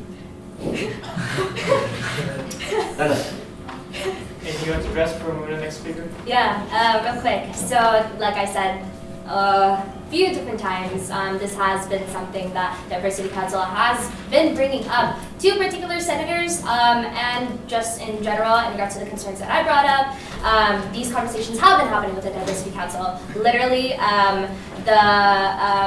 I guess why I'm here, why I'm bringing this up, why we brought it up last week as well, is because this is something that should be known. This is public forum. This is where, again, to reiterate, this is public forum. Like, I'm here to publicize something that's been going on. And one more thing, I think you said that Actually, I don't even remember what you said. Also, I thought that the final comment was a little unnecessary, but thanks. Oh no, it was just more of a, like, I remember last year Yeah. running, it actually was required, the candidate signed something saying they knew the Constitution. Oh, I wasn't specifically mentioning, I wasn't specifically talking about the elections code. I was specifically talking about the Highlander Empowerment Referendum language, because I only read through it once, so I couldn't quote specifics of the Highlander Empowerment Referendum. I wasn't, like I said, this is no longer an elections context, but thanks for your concern. Let's move on. Moving on to Vice President Craig. You talked about giving credit to Costa Hall for the funding. In the flyers, like we do have Costa Hall on the flyer and as well as ASUCR, so I would like you to check out the flyer. Do you have the flyer? I do actually. I was waiting to speak so I can clarify. Because you clearly have brought up several, always one time. Yeah, you can check out the flyer. And another thing, I mean, is there any problem that is happening currently that you want to stop? The biggest problem is the sense that, okay, hello, hey. So, what was your question one more time? Is there a problem that is happening currently? What was the first thing that you said? You read the flyer? Yeah, you want to check out the flyer before maybe making that comment that we didn't give credit to Costa Hall. Okay, so I have seen the flyer. Thanks anyways. In regards to the credit to Costa Hall, I think this is something that was mentioned before too. I forgot by who, it was either Corey or Emily. I don't remember. In regards to the actual planning committee of the conference, right? So while this is true that it's not specifically diversity council, like you said, you know, it's been a particular senator, it's been your project, it's been like the project that you spearheaded, it's been various members of Coastal Hall, various members of the different centers, it's been a few members of diversity council. This is true. I think in regards to the fact, like this is something that I brought up at the beginning, the funding that was received from Coastal Hall from the different centers. Coastal Hall is supposed to be an unbiased entity. It's not supposed to be affiliated with elections. I'm literally just bringing up the problematic aspects associated with the funding specifically and associated with these aspects of elections that became politicized. That's why I'm here. It keeps being called into question why I'm up here, and I keep having to say that this is public forum, and it's really my right to be up here and say what I'm saying right now. So, yeah, that's. Yeah. I'll go on cue, and again, I'm going to reiterate again what the other colleagues said. They can literally say whatever they want, and that is more than their right. Sometimes we're wrong. Sometimes we need to be held accountable. And again, different perspectives are valued at this board. Let's move forward to Vice President. Do you have any? Oh yes, I wasn't questioning if why you're here. I'm just questioning, is there anything that ASUCR can do to address any problems that you see currently? I think right now I'm mostly here just to speak about this issue, mostly here to publicize. Diversity Council, as an entity, we're doing our own things in regards to how we're responding, how we're reacting to this. So I guess y'all will be updated with further notice. So I would say no to that question. Like I said, I'm literally just here to speak on this issue, represent Diversity Council and our opinions and the way that we have been feeling in regards to these aspects of the conference. And yeah. Thank you. President Hirano. Hi, Dina. So first I want to thank you for coming and speaking twice during this meeting. I'm very excited. But I also want to say I don't want you to feel attacked, and I feel like I can feel that you're feeling defensive because I feel like everyone is speaking really harshly to you, and so I want to be careful to not speak harshly to you. I remember when Alana brought this up last week, and I wrote it down, and then when I responded to her, I forgot to talk about it. But what I originally wanted to ask Alana last week was a case filed for election stuff about this? Multiple cases were filed in regards to elections, but that's really on the judicial. I think, yeah, because the revote, because of everything concerning elections, they ended up discussing the rest of the violations. I don't know specifically. I'm not a member of judicial. That's something to bring up with them in regards to the specific context of elections. Yeah, that's as far as I know in regards to elections. Because I had heard about that first Diversity Council meeting, because I remember it was, I didn't go, but I had heard that it was a little crazy, and someone kind of ran into my office to tell me about it. But I also know that in regards to the funding, that there were threats to remove funding from the conference, but I know that was resolved once the posters were taken down and all that kind of stuff. So I don't want to go back in a circle and say, what can we do for you now? I want to recognize your concern, but I also want to recognize that those who may have mistakenly done this, I do believe that they did their efforts to take down the posters and to make sure that the funding could stay in this conference and that it could still benefit the students. And they did what they were supposed to do, and they made the agreement with our Vice Chancellor, Jim Sandoval. So I don't want to put it on you to say, oh, what can we do? Yeah. I want to be sure that we as elected representatives are being respectful in our spaces and of diversity counselor of Senate meetings. So that's all I really wanted to say. Okay. I just have one thing in response to what you had to say, and say thank you. Hang on, did you have a question? I did not. Was it like a specific? It was just like My only question was the case filed, but you Okay. answered that. And Okay. so the rest of it was just kind of like a statement of what I know has happened and that I know that funding is still there because posters were taken down. Okay, I remember what I was going to say. So, real quick, as far as I'm concerned, after posters were taken down, so the timeline of this starts with the first diversity council meeting. That was when the poster was brought up. Then posters were taken down sometime in between the first and the second diversity council meeting. I don't know exactly when, I don't know exactly in what aspect. I think it probably had to do with the fact that the picture was brought to Joe, and like you said, apparently Vice Chancellor Jim Sandoval was involved, and I wasn't aware of this. But after this,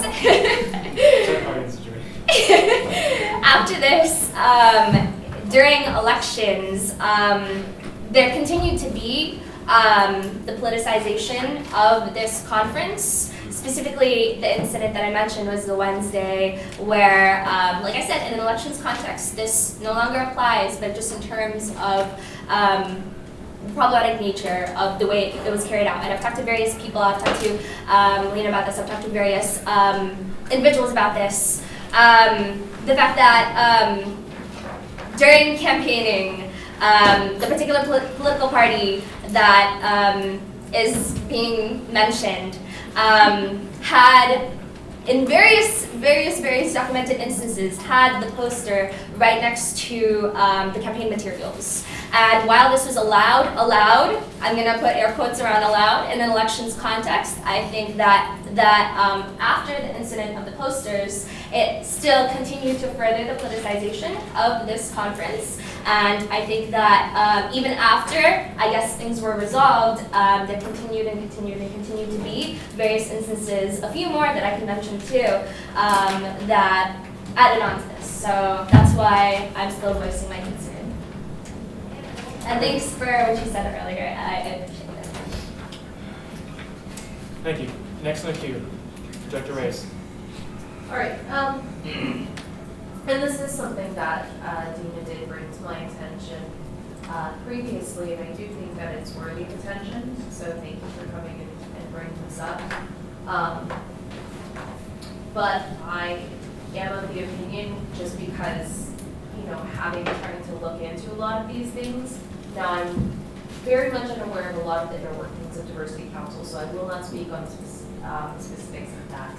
But the circumstances outside of that, I believe there was sequences of misunderstandings as to what was allowed and what was really constituting the politicization of this event. Mm-hmm. And so, while we need to look at the impact of that, I believe the intent behind that of all these individuals was not to politicize it necessarily, at least not the consequences that we're seeing currently and that you're feeling. But again, this is speaking outside of Diversity Council, not necessarily those impacts there. So I just wanted to establish that. Thank you for bringing this forward. You shouldn't feel back. Cool. Let's move along. Vice President Schaefer. Yeah, I just wanted to thank you for coming up here, and I think that it's really important that Diversity Council, that we hear from Diversity Council, and so I think we should be supportive of listening to what's happening with them and updates from them, because it's really important, like as we heard earlier, to have contact with resource centers and hear what's going on with them, because it affects our association. And also, I was just going to ask you to save for the report that's going to be next, maybe, or someone from Diversity Council could report that back to them and see how Diversity Council could be involved in the next item as well. Senator Bolson. Okay, so a few things. To reiterate what Melina mentioned, the point of having particular individuals publicize or advertise, promote the conference was not to politicize and associate with a particular party. The point was ASUCR has a financial stake in it, Costa Hall does, and so does the Vice Chancellor of Student Affairs. So if you have a few individuals who are willing to utilize the buzz and the fee that's already surrounding elections to promote a conference and to ensure that it's a success, then why not do it? That was the intent.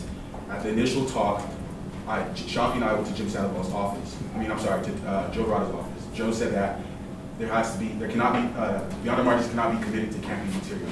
We took all the posters down. In an attempt to still utilize the buzz surrounding elections to promote the conference, we put it around our table. Then there was a talk with Melina Reyes and the Judicial Council. From that talk, I spoke with Jim Sandoval. Jim Sandoval said there had to be a complete separation between the conference and the party. From that point forward, there was. Thus, I don't see why the issue is being brought up. Secondly, I realized that you sort of started to come to Diversity Council meetings, I believe at the end of last quarter. So to provide you with more context as to my vision for the conference, the only reason why Diversity Council was ever mentioned was because I care about this a lot. That's why I really apologize for attacking you. I get very, I feel attacked in something that I worked all year long as being used as political football. So I apologize for my tone, my demeanor, anything. But the only reason why I incorporated Diversity Council in the language of the conference is because I'm graduating next year. Win or lose, I want this conference to continue so that I can come back in 20 years and say, this is still going on, it's evolving with the issues that are going on throughout the world, and this is something that I brought to the campus to help the campus, to better the campus. So and when I'm going, I can't ensure that that's going to happen unless a certain organization takes on the project. This year, all of the work, the lion's share of the work has been done, as several people I mentioned by myself. As Corey mentioned previously, there is about 1 or 2 individuals from Diversity Council in the entire committee of the Beyond Our Margins Planning Committee. So why would I ever attribute the work that has been put into this conference to a council that has done no work to make sure that the conference became a reality? I'm not about that. Now, in hopes that Diversity Council will take on this conference when I graduate, then their name could be associated with the conference board. But this year, there is a financial contribution does not constitute a planning contribution. And in regards to planning and organizing of the conference, there has been very little contribution from Diversity Council, aside from Alana, aside from Andres, in ensuring that this conference came to life. So I hope you understand that. 30 seconds. Okay. Okay. I just have a quick response. Is this the last person on the speakers list? Okay. There's all right. one more person on the speakers list. One more This is person? Senator Thielard. All right. So in response to a few different things, I completely understand how you're feeling. I completely understand that this is your project. Like I said a few different times, I've disclaimed this is an amazing project. Like I'm personally very excited for this conference, and I think that this is a very cool thing that can be brought to UCR, because I think that political apathy, I think that social justice, I think that these are issues that need to be brought in a spectrum such as a conference. But this is not demeaning fact. Okay, so you brought up a few different things. You brought up one that you would not put Diversity Council's name on associated with it because there was no work done on Diversity Council. I did not. Time's expired. A motion to extend time by 4 minutes. I motion to extend time. Can I edit it to just letting you finish it? Amend it to just letting you. Wait, point of order. Vice President, can you speak louder, please? I didn't hear you. So just letting her finish your sentiment. You can't do that. Okay. There's a motion to expend. There's a motion on the floor to extend time at 4 minutes. Is there a second? Second. Second by Senator Carrillo. Is there any objections? Seeing none, the time will be set by 4 minutes. Gina, you can finish. We'll leave it at that. I believe Senator Thielhard has yielded his time. Gina, close the comment, please. Cool. All right, cool. So I never once said that.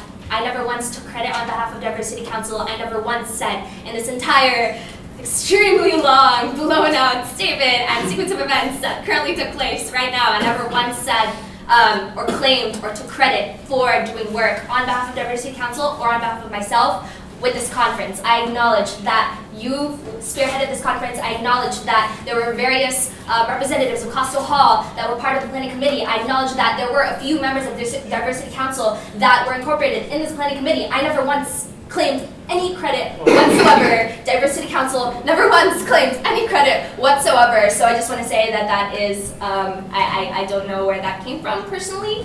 One other thing.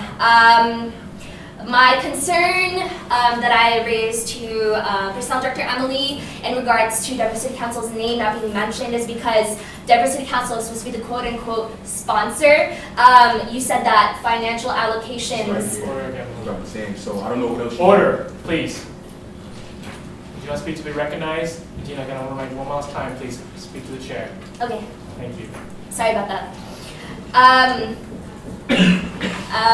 Hang on, let me retract. Where is that going? That was a very intense, like, thought right there.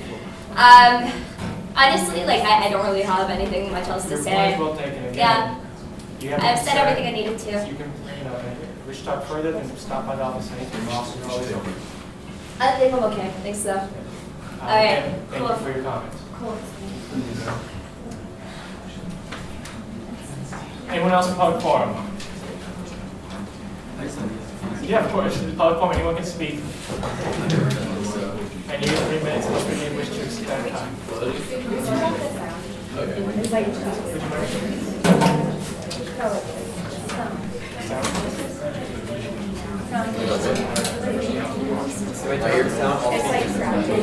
Switch on sound.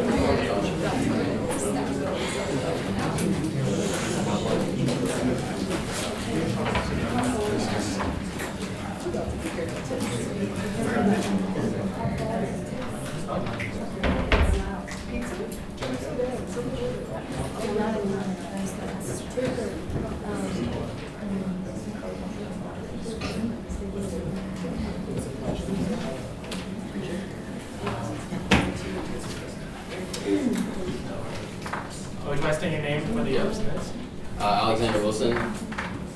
Is that it? Yeah, you just take your name. Okay, awesome. My question was for my question was for Melina. You mentioned while Dean was speaking that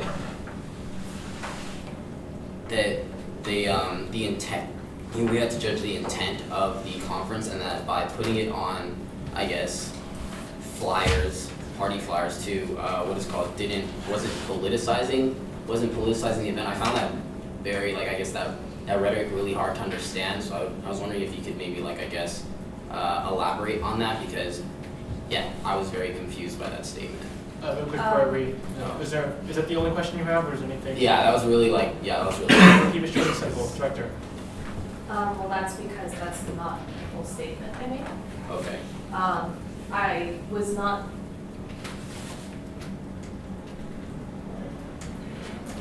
What I was saying was not to elevate the intent over the impact. As I said, the impact is still there. However, what I said was the intent was not to politicize it in the way that it has since played out. And so that was led by a sequence of misunderstandings, at least from where I understand. And so a lot of the consequences that have resulted were not the intent of the people that were utilizing beyond our margins to promote it or what have you, however you want to phrase it. And that's what I was trying to communicate. Okay. I just wanted some more clarification on that statement. Thank you. Thank you. Anyone else in public forum? Yep. That's for her. Go for it. Yeah, please. Anyone who gets to it first, it's really whoever gets to it first.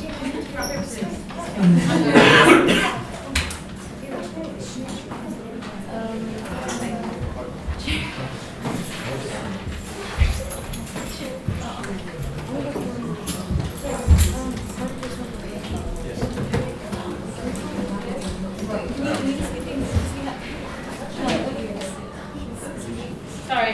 Hello, everyone. It's Jessica Giles.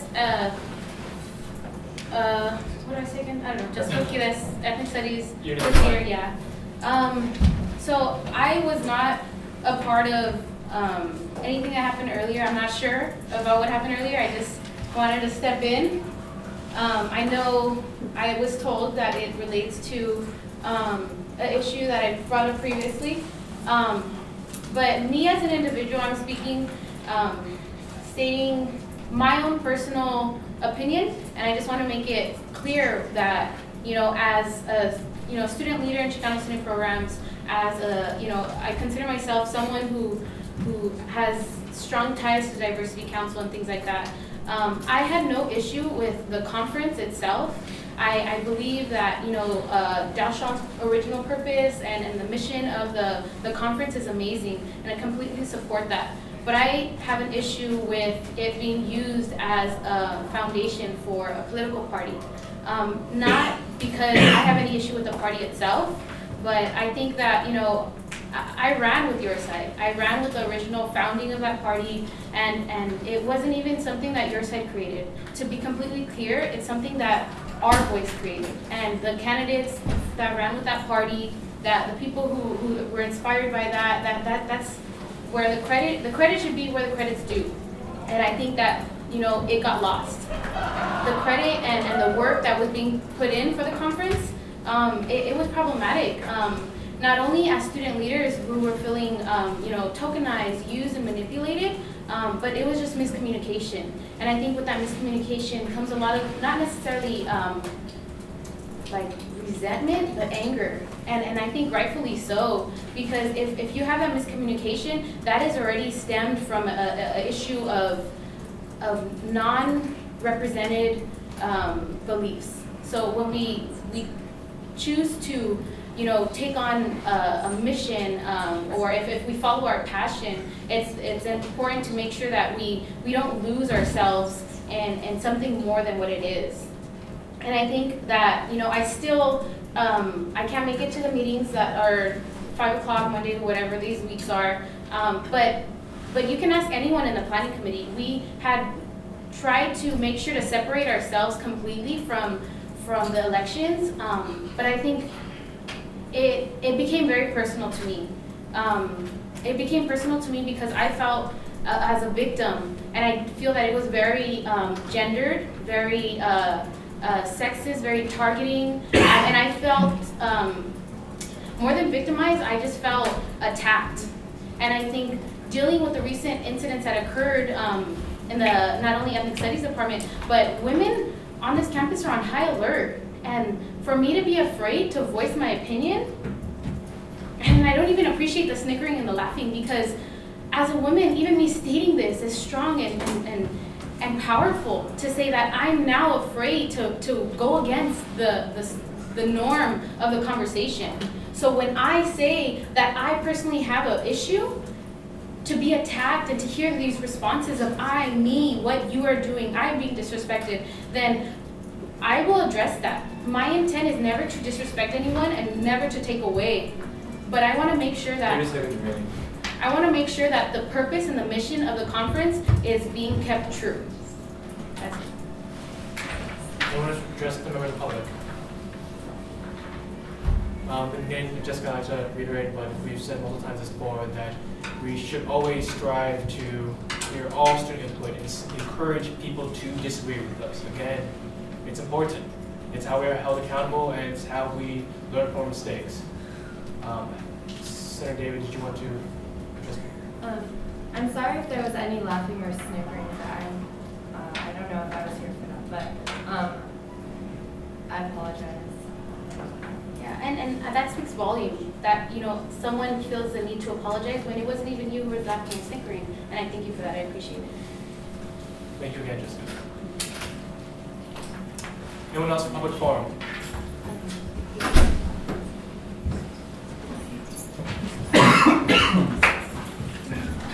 All right, so I'm Lily Reyes, currently serving as the elections director.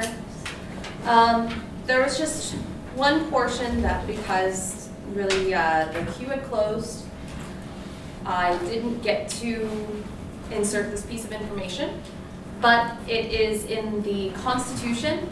It is Article 6, Elections, Section 2, Time of Elections. Time of elections shall be provided for in the rules governing elections. In no case, however, should it be held later than 6 weeks before the end of the academic year. Now, I want to be very clear that I will do whatever is necessary for or necessary of me in my position as elections director. I will be following the cues both from Judicial Council, from Senate, and from Executive Cabinet. I take my position very seriously as a position of service in facilitating these elections. And so that is the first piece that I would like to say. Second, now this is not me in the capacity of elections director, but as a student having served on Judicial Council for 2 years, while I believe the efforts of Judicial Council are well-meaning, and I believe that they believe their interpretation is correct, I think that they've greatly overestimated the power that they have in these procedures. I think they've taken it upon themselves to read things how they would prefer to read them in order to extend those powers and to validate them. However, it is their ability to interpret documents.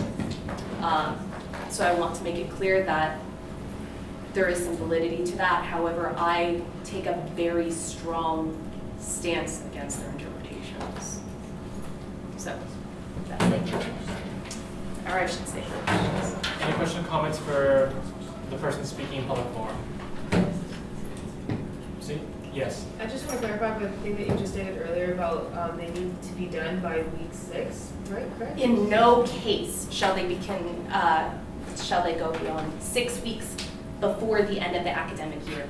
And if you're interpreting it as including finals week, which I did when I was making the calculations for scheduling elections, that's the end of this week.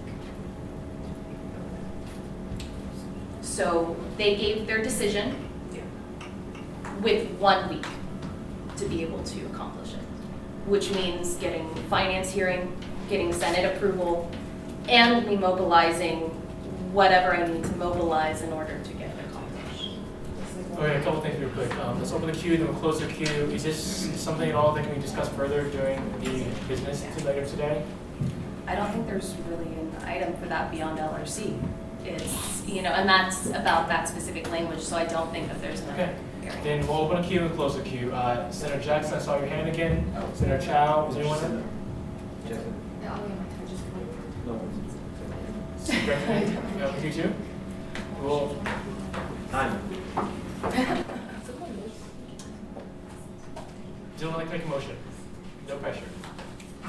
Seeing none, then time has expired. Thank you for your comment. Anyone else for public forum? Last call for public forum. Okay, let's move forward. Moving forward past public forums to the vote in support to remove Lorraine Jones, Director of Compliance at Riverside Community College District. Consent to discuss and take action on supporting to remove Lorraine Jones as Director of Compliance at Sorry. Okay, so I just wanted to introduce them. This is really exciting. They've been waiting more than 3 hours to talk to you all today. And so please give them your full attention. I know it's been a long meeting, but this is really important. And so these are some amazing activists from Riverside Community College, and so I really do give them your full attention. Would you mind stating your name for the minutes? Yes, sir. And I believe it's some materials, right? We'll bring it up on the screen right now. Yes. Hello, everyone. My name is Sami Ayub. I'm the current student trustee-elect at RCCD.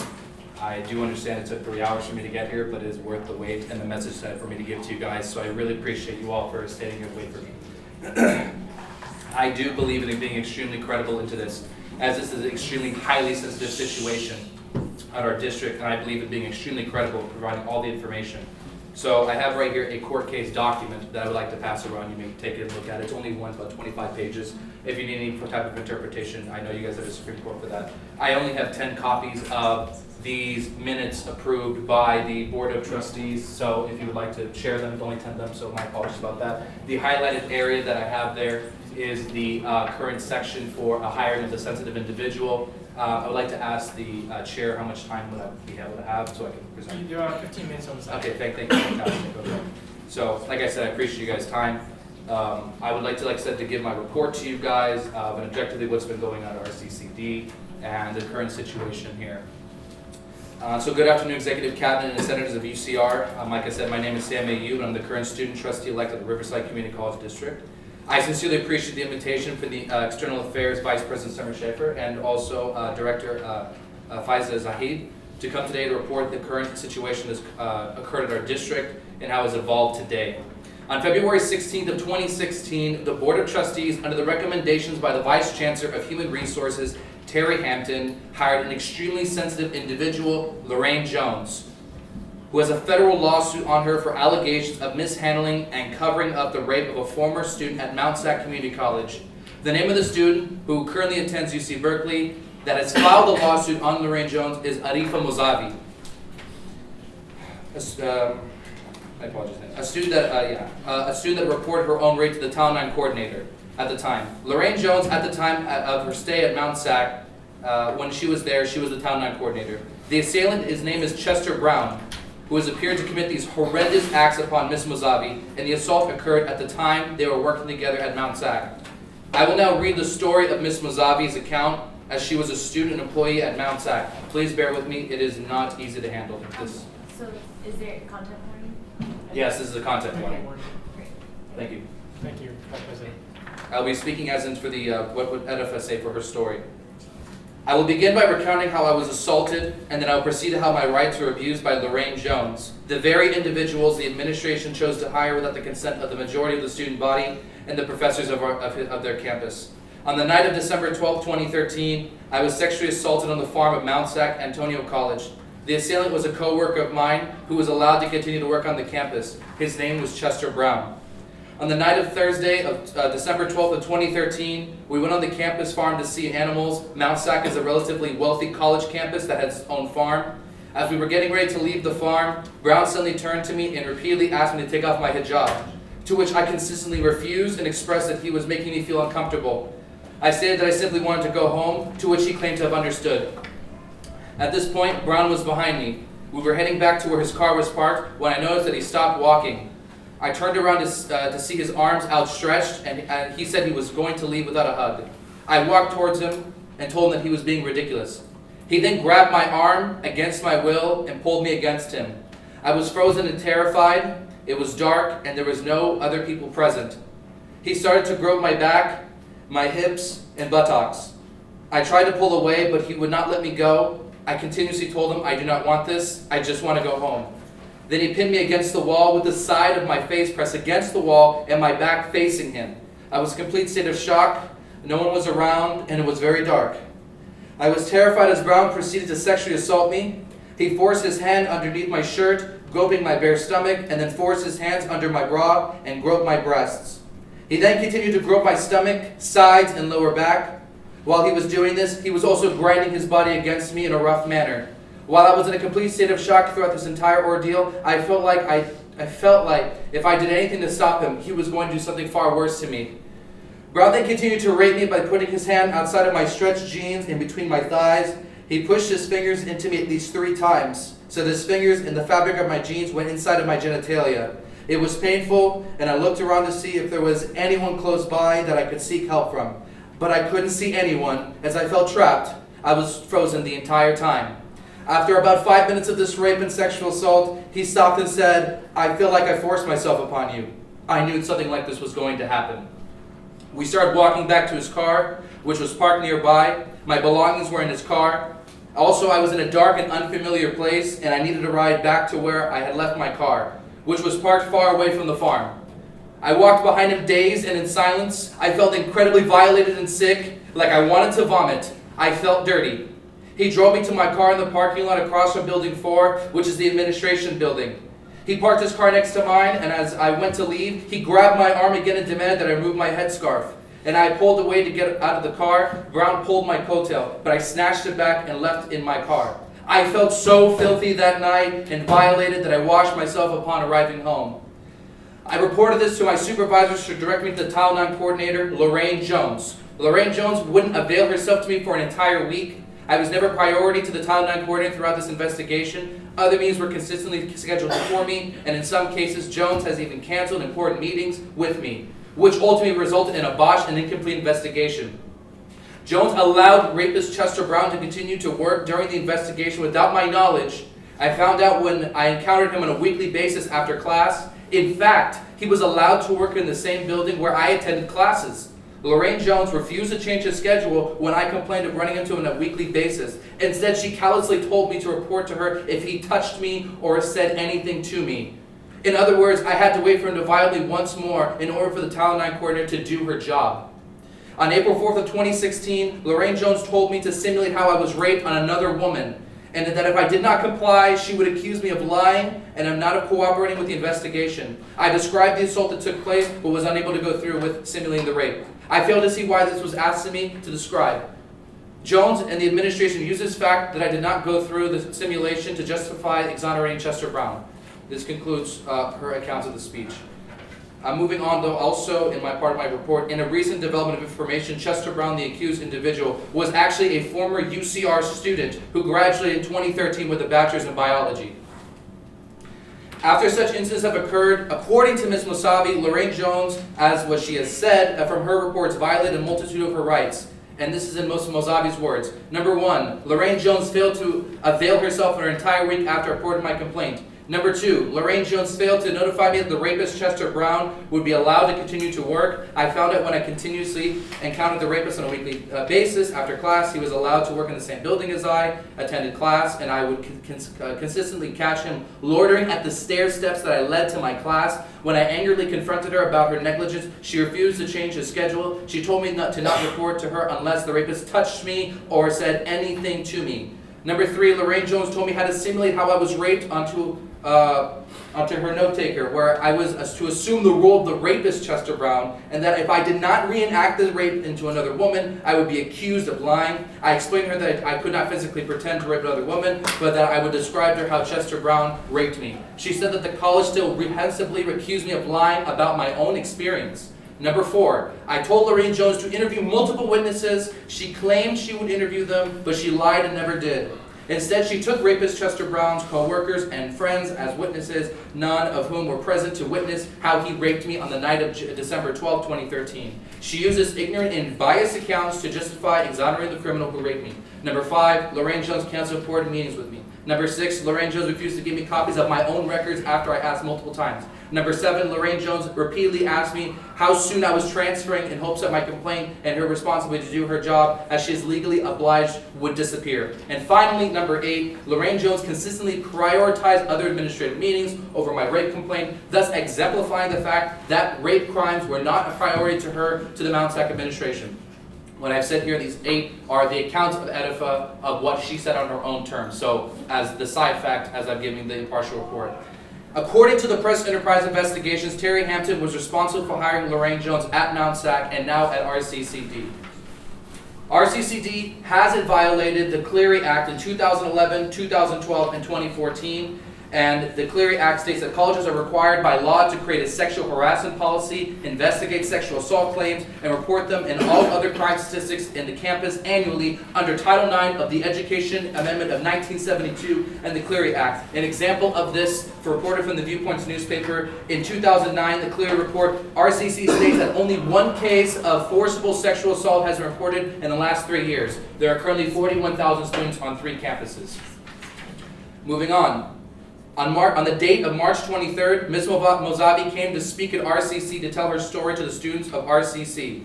After these events, on April 19th, Ms. Mozavi came to the Board of Trustees meeting to address the board about her personal experiences and about Lorraine Jones.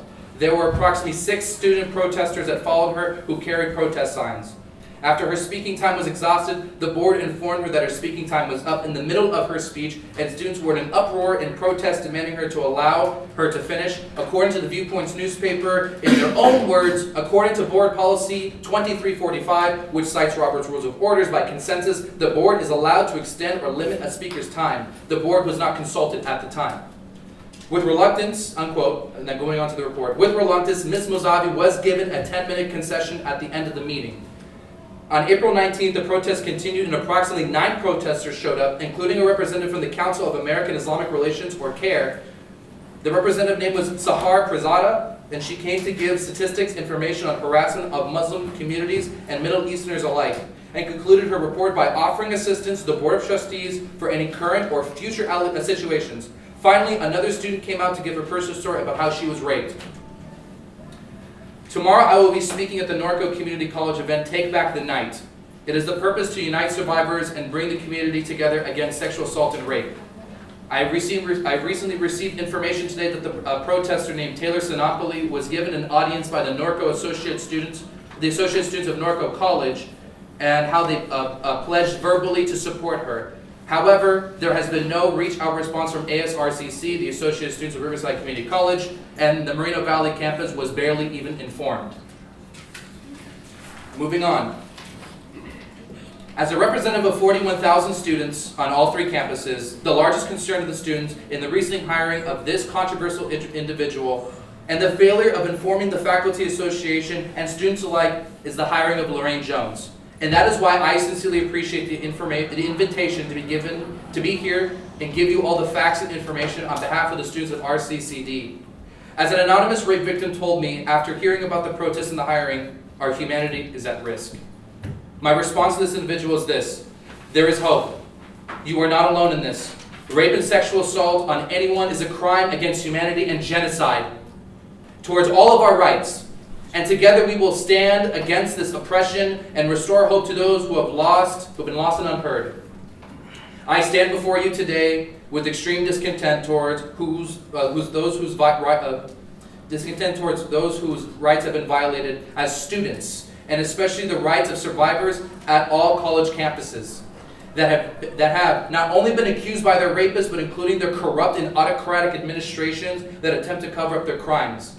Associate students of UCR, I appreciate for taking the time to listen to the students' concerns of your sister community college campus within the Riverside Community College District. I appreciate you and thank you. I yield to any questions. Thank you. Let's open a queue and comments for the questions. We'll start with the Vice President of External Affairs. This is her item. Is anyone else who wishes to address the speaker? We'll just go with the Senator Willis, Senator Jackson, Virginia, and in with Vice President Craig. Yeah, thanks for coming out. I know you reached out to me yesterday. I didn't know you were going to be giving the report or the account of what happened to the woman. Did you get permission from her? I have. Okay. I have previous permission. Okay, great. I just No, of wanted course. to make sure. Absolutely, Yeah, yes. and then also, so the chancellor, what happened with the hiring process? Just so it's clear for everyone, what happened with the hiring process with Lorraine Jones, like on your campus, just so that it's clear for everyone, because I'm still a little bit confused. Like, so, like, what was the process looked like? Yes. Yeah. Well, the hiring process are taken in closed meetings, and according to the facts that Terry Hampton, who's the Vice Chancellor of Human Resources, worked at Mount Sac Community College, was known to hire Lorraine Jones there. And in recent time, once Terry Hampton has moved to RCCD, and from what the press enterprise said, that when she was in a hiring committee, and as all for somehow reason confidential, that under her supervision, from what they reported, that she also hired her again for the second time at RCCD. And from what my report of what happened at the Board of Trustees meeting, when they announced her name on February 16th, which you all have, that they just announced her name there. And the faculty were confused who this person was, and they approved her. And there was a report that the chancellor vehemently apologized many times for breaking the gentleman's agreement between the Faculty Association for not informing them about the hiring process, which has caused them to now start changing their board policies. Great, thank you so much. And then, yeah, I just wanted to thank you so much for coming out and speaking about this, and reiterate that it's like nearly impossible for there to be that few cases in a Clery Act. That's like astounding, and that we should take that very seriously, and that we'll be able to make action on this. But I'm also passing around a petition that was given to us, so if you could all sign that, and there's going to be an online petition as well. There's a lot of things that we all can do, and there's going to be a vote at the end. I don't know if you had, like, anyway. No, so, yeah. Well, so thank you. I really appreciate that. Thank you. To extend time by 15 minutes. Is the motion to time by 15 minutes? Second by Senator Tapp. Is there any objections? Seeing none, Senator Willis, your floor.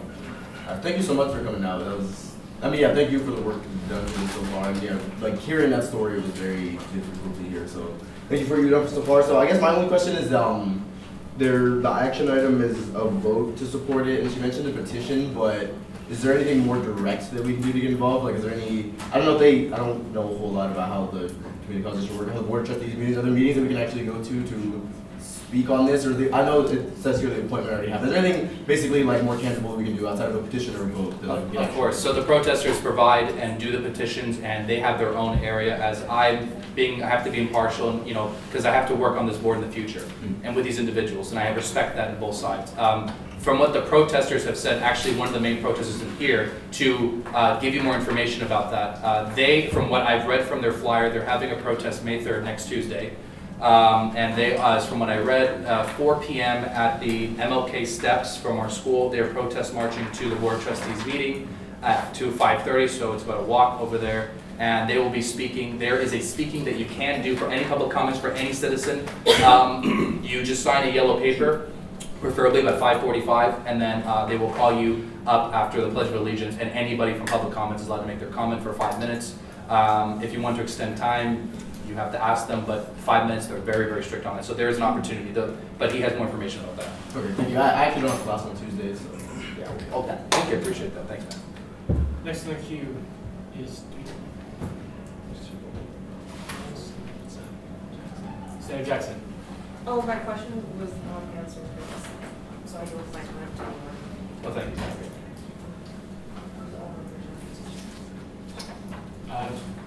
Dr. Yang. Oh, I really appreciate it. Thank you guys for listening. Vice President Craig. Yeah, just I wanted to say thank you for coming out today. And what action would you want ASUCR to do? As I would like to say, no, I can answer that question. What you think is right.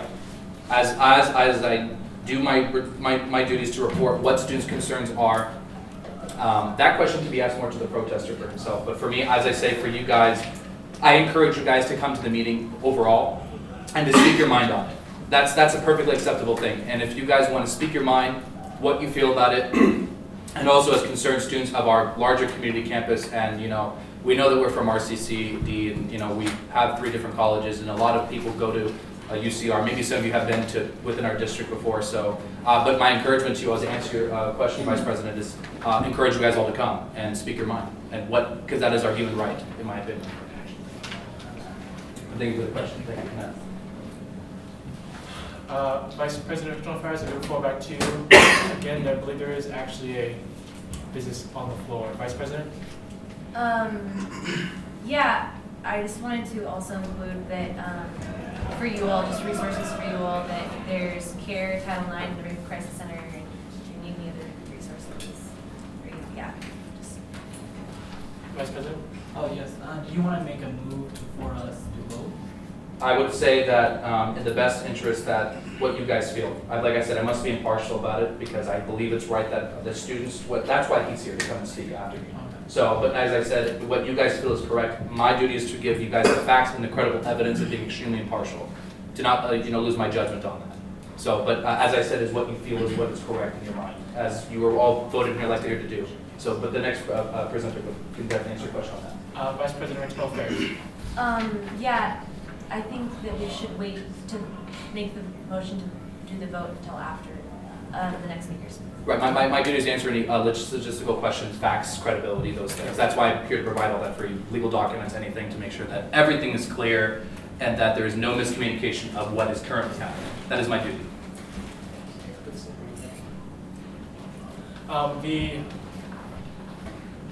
The letter on the screen will move back into the preview packet.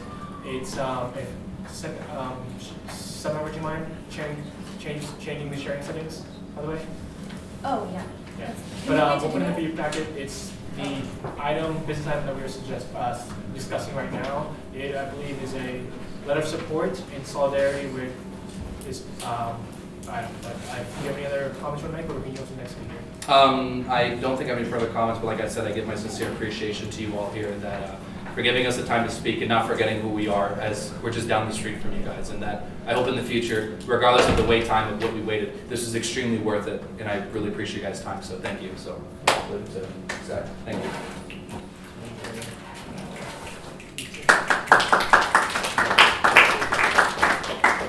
Well, thank you. My name's Jose Venegas. I didn't know there were so many of you guys. I actually just have a newspaper article if you guys want to pass it out from Viewpoints that explains more of what's going on.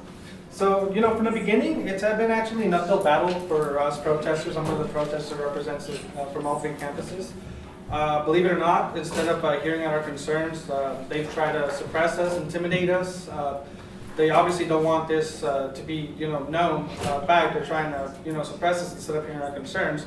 So I came today just to give you a quick speech of what we feel that is going on, and I hope that you guys just give me answers for the speech and I don't take too much of your time. So I'm just going to start off with the speech, and after that I'll answer any questions about the protest or any questions that you guys might have. So, in the world that we live in today, the endless drum of an institutionalized racism surrounds us, including sexism, extremism, and demagogues who attempt to destroy our rights every day. But there is a symbol of human instinct that we can always count on: hope. Hope is a symbol that helps us rise when we are down, when our beliefs are at stake, and when times look tough.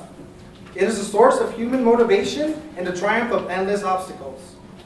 But what do we say to those who have hope has been taken away from them, stripped away by people such as presidential candidate Donald Trump, who makes Middle Easterners and Muslims seem like second-class citizens and portrays Hispanics like enemies of the country, like Zionists who adamantly beat, oppress, and destroy Palestinians for merely practicing their human rights, and especially a Muslim woman whose civil liberties were abused for merely reporting her own rape to an administration that abused her basic human rights and tried to make the incident disappear.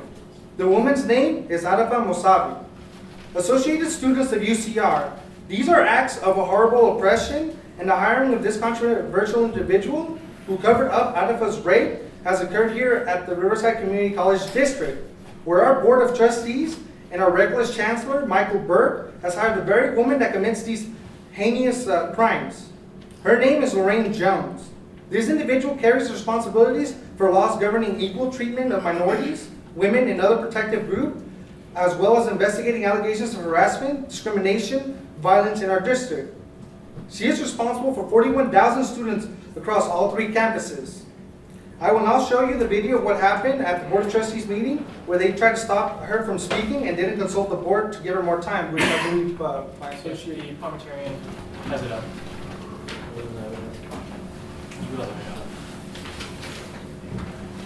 Current video? No, that's not the video. That's where she gives. That's not it.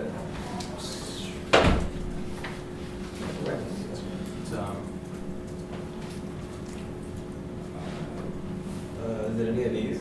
Actually, scroll up, scroll up, scroll up. Actually, no, scroll down. No slower, please. That one right there.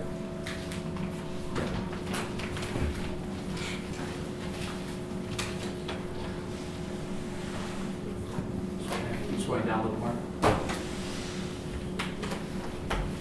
Oh, my apologies. Go back one more time. My apologies. It's actually the second one in that email. Go down. That one.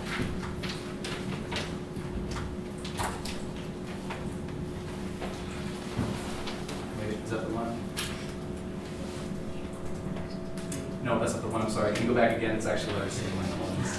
One more. That is the one. 100%. That's the one. I can.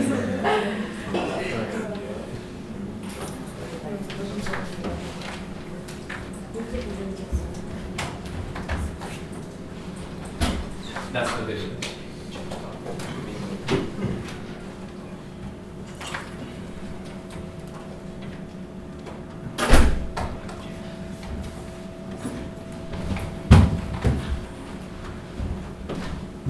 One second while I turn on the audio.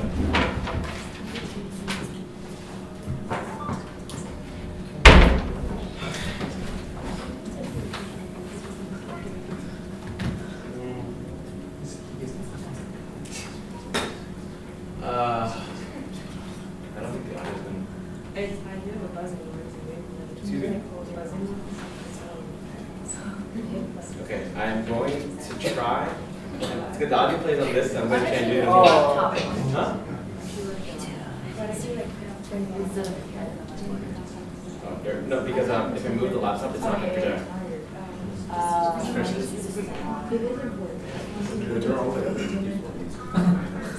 Sorry.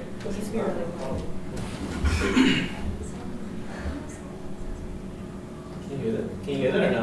I can hear them, but I can't hear what they're saying. You should turn up the computer. 1, 2, you can hear me, right? Oh, I thought they were gonna start coding. Gotta try one more time. Sorry.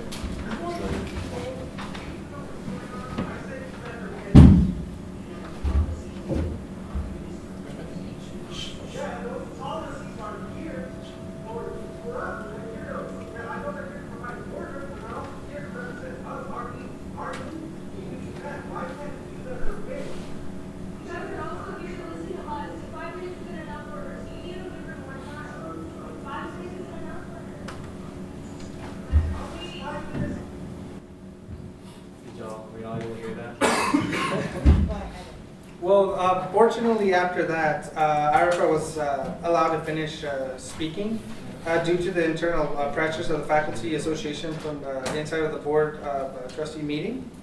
But I also want to mention that there was another incident on March the 23rd where we brought Arifa to speak at an event at our cafeteria, so more students could be aware of it, which the chancellor was trying to shut down the event, saying that we needed a faculty advisor, which is true, but in the past, we've done many events where we didn't need a faculty advisor to be present.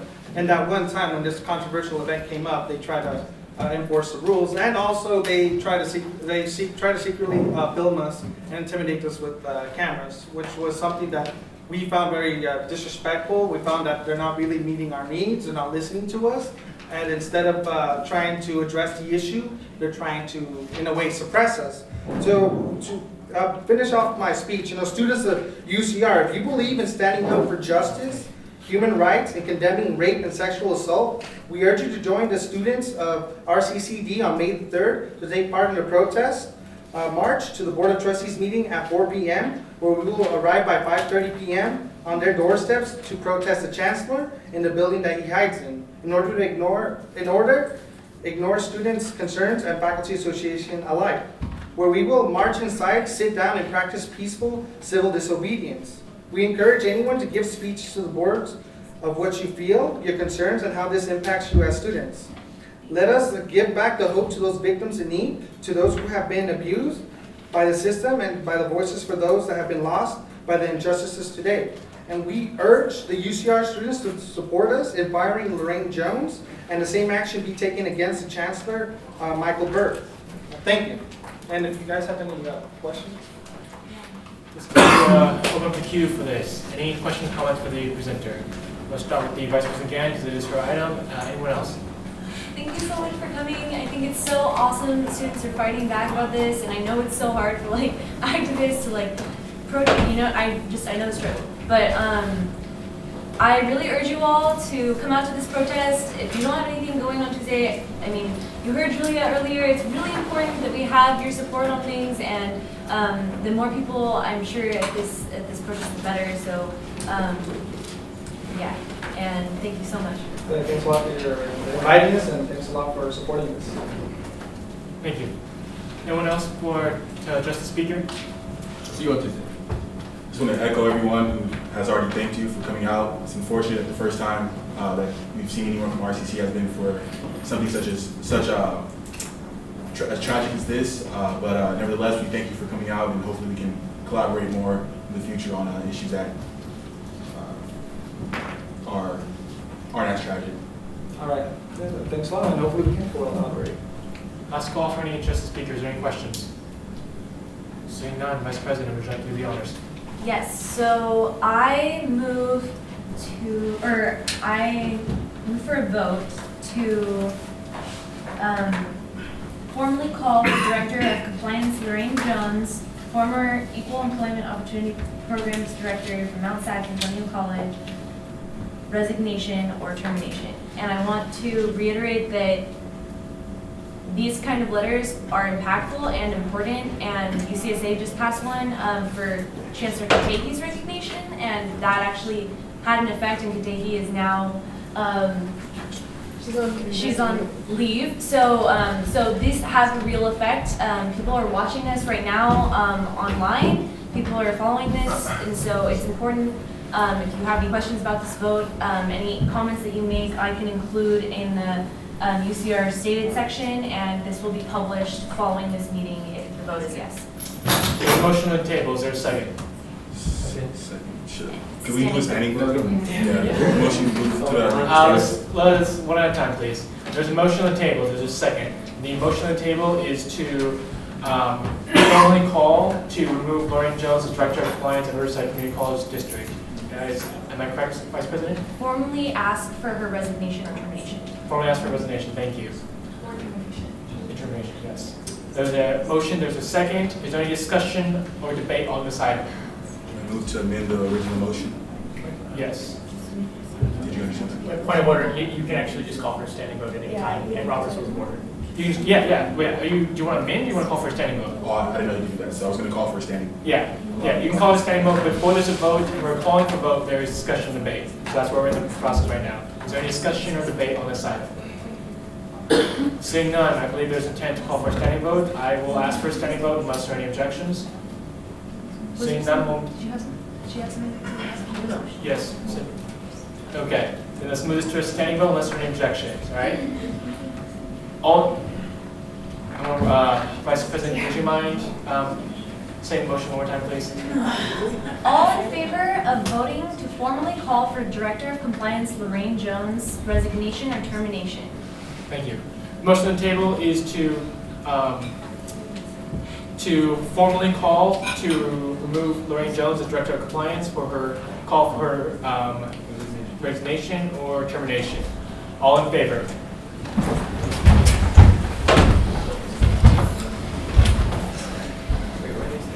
You can stand as the council votes. It's fine.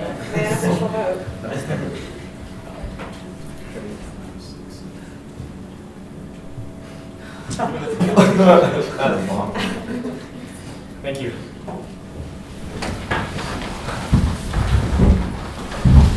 Any opposed?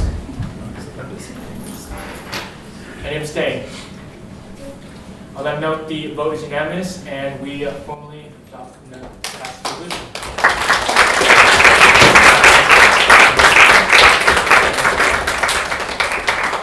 I just want to say thanks a lot. I really appreciate it, and I'm really proud to say, I'm going to transfer to this institution next semester. So.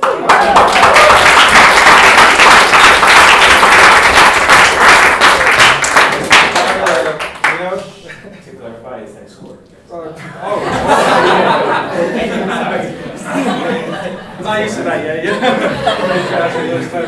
gotta get used to it soon. But yeah, I really appreciate it. I'm glad I'm going to be part of an institution that takes these kind of cases seriously, and they really care about the students' concerns as opposed to. I believe both of you are coming to UCR next quarter, right? I'll be coming here next year. Next year. Congratulations both. When you do, if you want to get involved in ASUCR, feel free to stop by. Hell yeah. I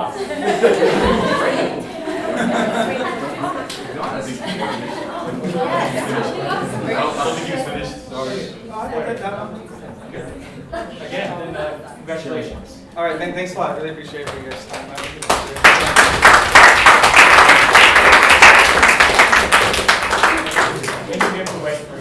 Can I ask for recess? No, I moved to call for recess. I do apologize for 10 minutes. There's a motion to call for recess for 10 minutes. Is there a second? Seconded by Senator Vargas. Okay, so, sorry, my bad. There's a motion to recess for 10 minutes. There's a second. Second by Senator Vargas. Are there any objections for recessing for 10 minutes? Objection from Senator Order, please. Yes. No. Objections are fine, and objections mean we lead to a debate and then a quick vote. It's very simple. It gets it'll become a lengthy process when people comment, which we will not be doing unless it's in written order. There's an objection, totally okay. We'll move to a vote or a quick discussion or comment. Senator Chow, would you like to make a quick comment, please? It's something really quick and simple. Oh. Yeah. All right, there's objection, there's discussion. Is there any other comments anyone wants to make before we move this to a vote? No, Order, please. Order, please. We'll move this to a quick vote unless there are any others from the comments. Seeing none, let's move this to a vote. All in favor of recessing for 10 minutes? Any opposed? Seeing none, seeing unanimous, we will recess and come back and readjourn in 10 minutes. No, not anymore. It's 9:54 and I'm readjourning this meeting. Sorry, I am calling this meeting.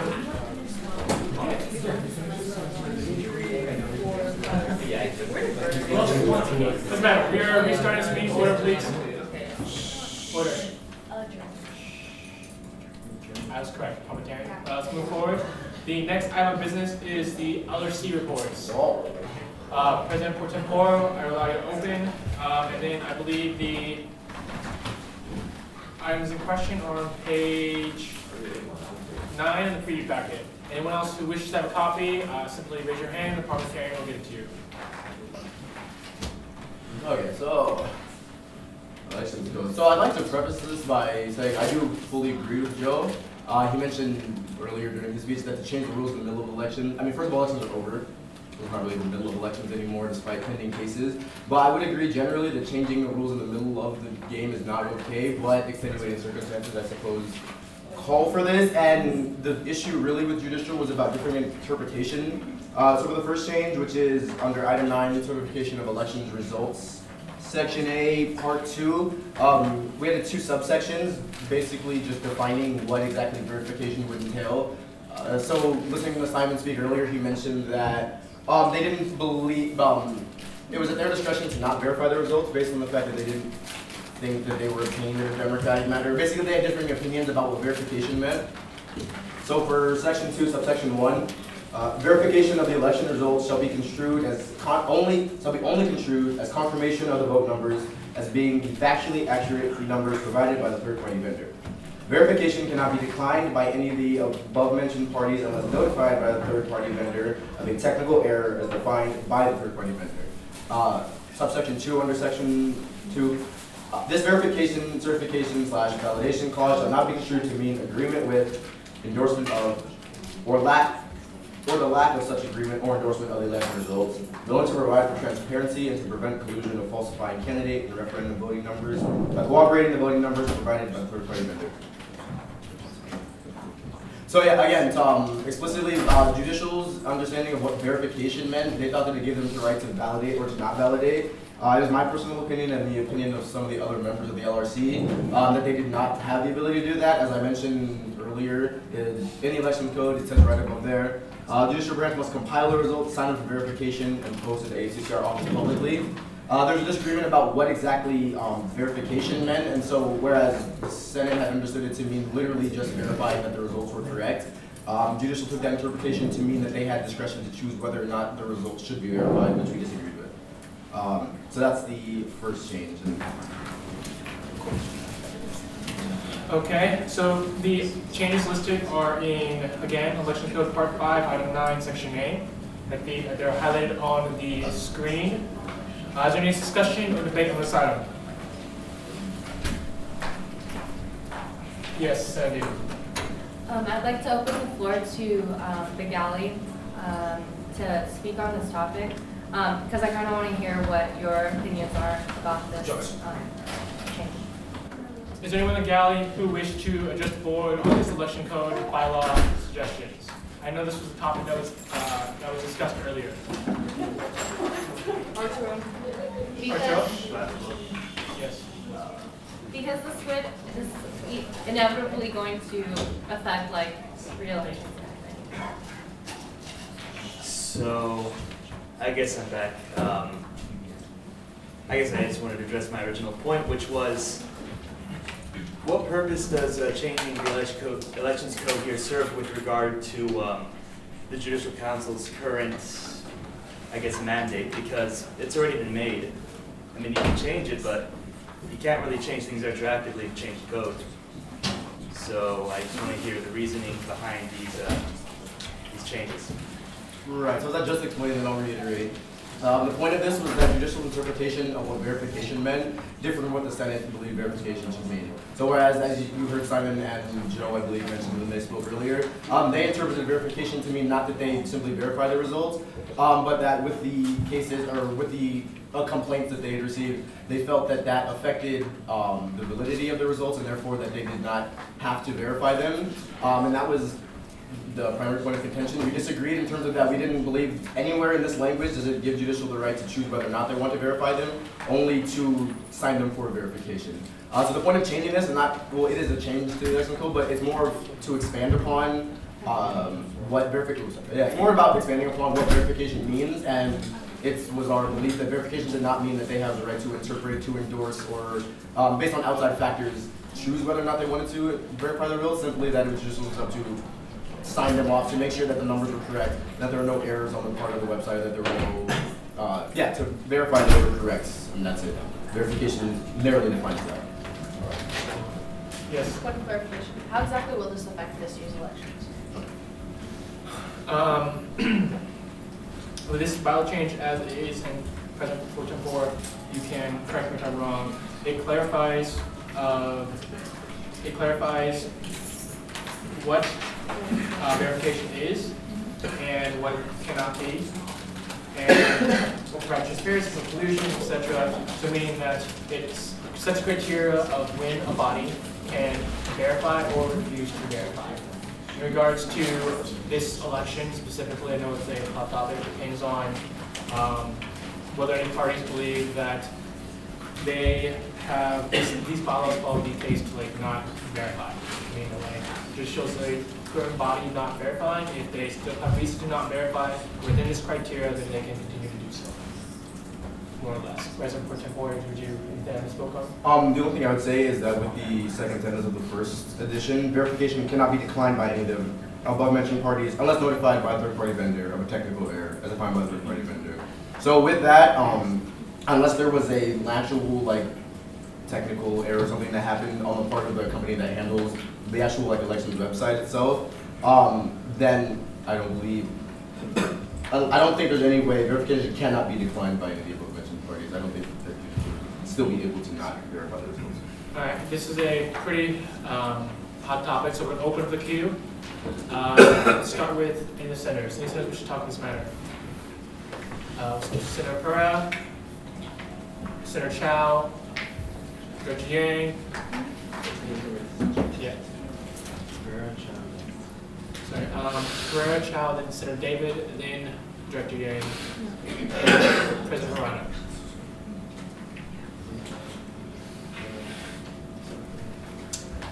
Senator Pereira. So just so I have it clear, assuming the EB passes bylaw change, we're going to make an appeal so that they re-look at their decision and then hopefully go forward with verification. So from my understanding, we don't need to make an appeal because if the language passes as is, they don't have the option to decline verification. Whatever they already stated is final, right? Actually, so that would actually be, and I don't know if I would, who would address this to, but yeah, it's a matter of the finality of judicial decisions versus the immediacy of effect of bylaw changes. And I actually am not entirely certain. I'm the lady who did in judicial. I don't know if you know or. I actually personally don't, but I just personally would think that once the bylaws change, that it becomes the law of the land. And anything previously decided, but that wouldn't have any like bearing. But I'm not actually certain. Do you mind if I put you at the end of the queue and you can I'm trying to help clarify that. Yeah, so I was gonna say if you know, like. Well, I don't know definitively, but it does go back to the question that I raised to Simon earlier and the statements made by Dean Jackson previously. Jackson stated that they were not invalidating the results, they were refusing to validate them, which is something different. As I was looking over the language of the statement that they released, they said the Judicial Council cannot verify the election's results. They've never stated that they're invalidating the results. And so, in that regard, it's rather the abstention of a decision as opposed to an actual decision reached. Senator Pereira, does that clarify?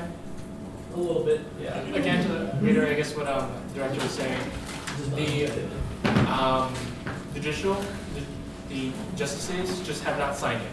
Then they said they'll sign it if basically they meet their criteria. These bylaws set that criteria. And if the criteria is set, presumably they will sign up to that. Moving on, next on the queue, Senator Chow. So I had a question here. Well, not a question, but it says after the general election and necessary runoff elections, the elections director, the ASUCR director, and 4 members of the judicial branch must compile the results, etc.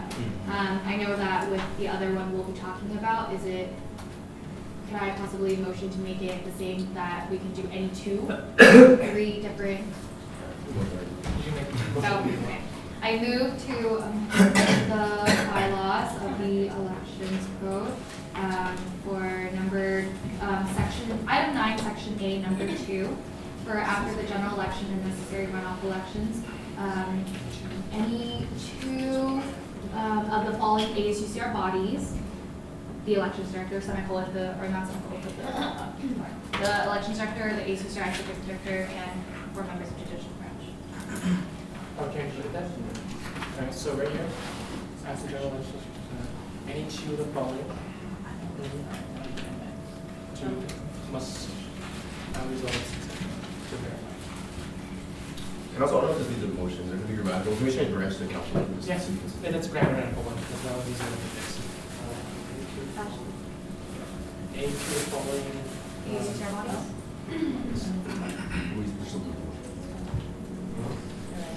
And then just change judicial branch to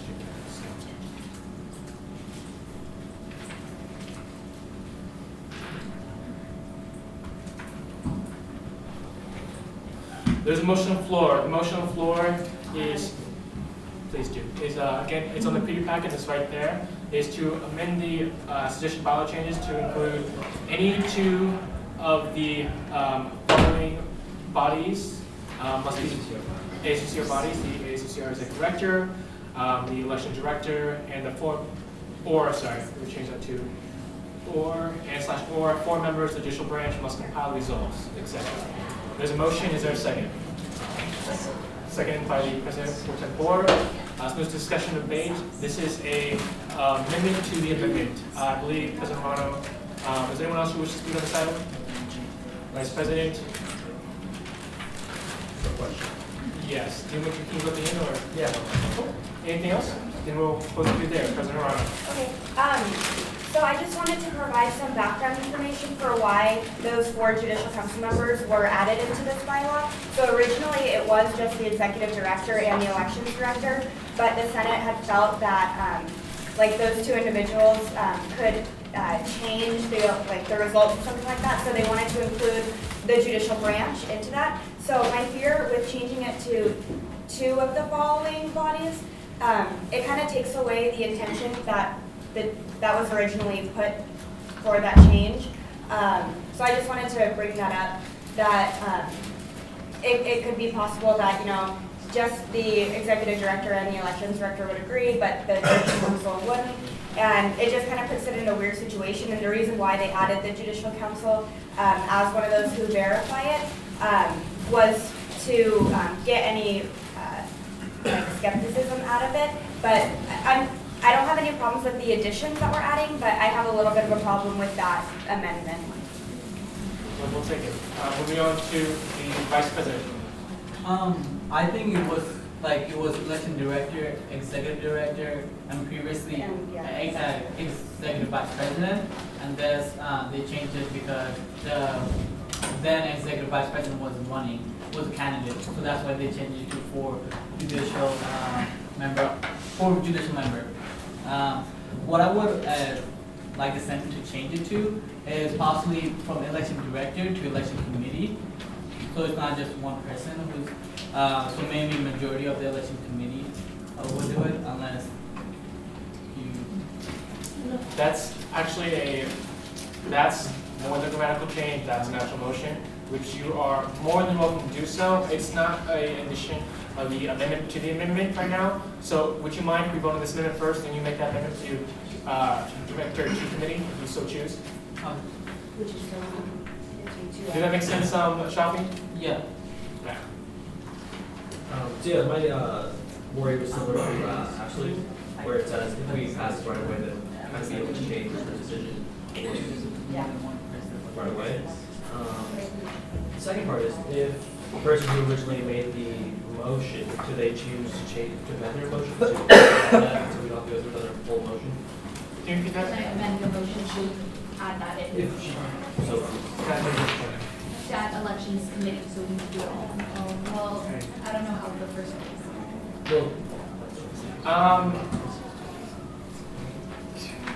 I'm gonna ask you to do it on a different motion, mostly because it's like distinctly two different issues. But it shouldn't take too long if we go through it fast. Are you okay with that, Senator? Yeah. Any last discussion or comment on this amendment to the amendment? Seeing none, let's move to a vote. All in favor of amending the proposed amendment to include any two of the following ASUCR bodies? All in favor?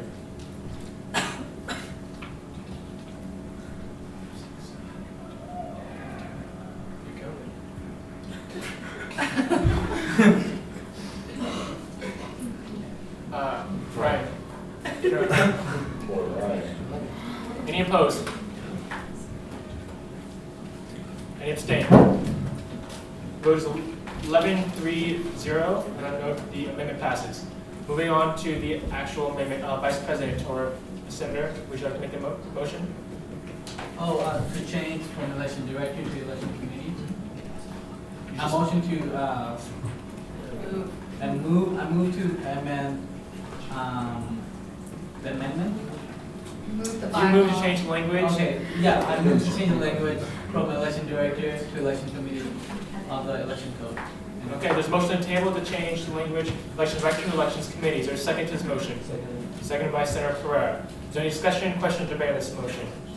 We'll start with the President Pro Tem 4, then we'll end with President Rano, and we'll move this to a vote after that.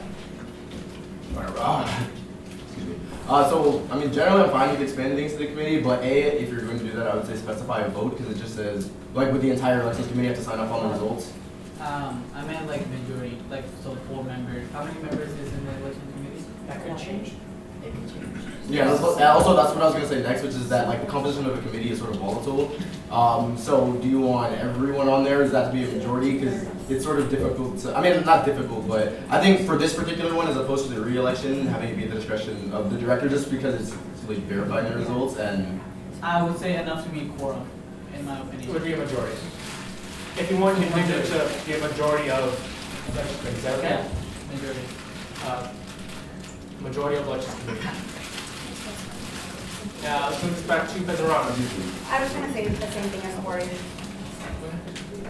Point again, or vote taken. And there's nothing wrong with voting no on any motions or any debate to move on to the next issue. Last call for any discussion on this item. Yes. Well, I'll just argue that that's implicit because even, oh, never mind, it says 4 members of judiciary. I retract. To clarify for context, 4 members of judicial council is a majority of judicial council. There's 4 out of 6. Yeah. Okay, let's move to vote.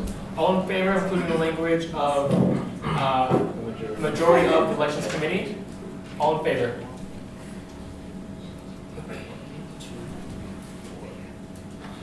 2, 3, 4, 5, 6, 7, 8, 9.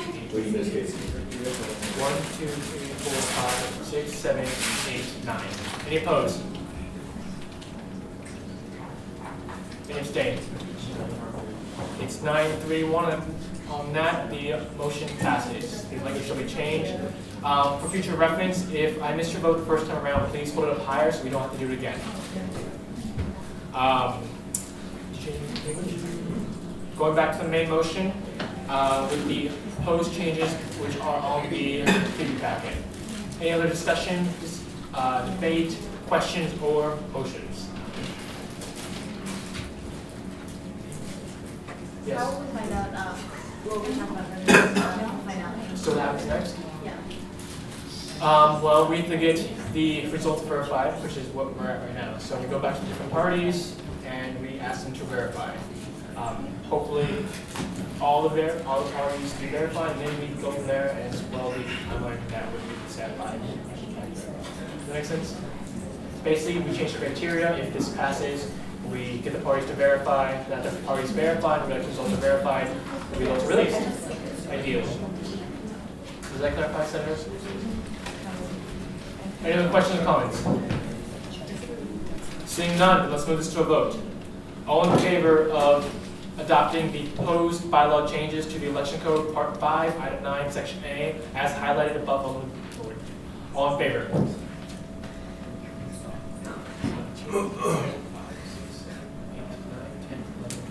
Any opposed?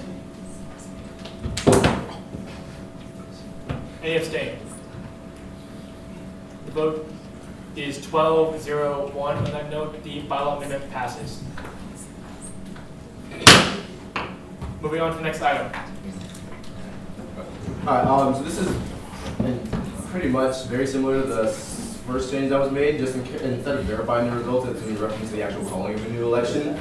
So previously, under Part 6, Item 1, Section A, Subsection 3, we had new elections, which they're just describing the types of elections. So there are 6 general types of elections, and 3 was new elections, which have been called when the Senate invalidates their election results due to some technical errors. So we clarified sort of when verification and all that can happen. And so all this is doing is new elections may only be called by majority vote of any of the 2 following ASUCR bodies: the ASUCR Senate, Judicial Council, and/or Elections Committee. So we figured keeping judicial in the process of this would be important as well as the Senate, but recognizing that the potential of, I mean, not even the potential, like it's going to happen that senators will run. So in the event that it is, or some sort of conflict of interest does come up, adding the ASUCR Elections Committee, which are more objective and more unbiased, and only needing 2 out of the 3 of these. So again, like the third one, you don't need a full unanimous like agreement between all the groups.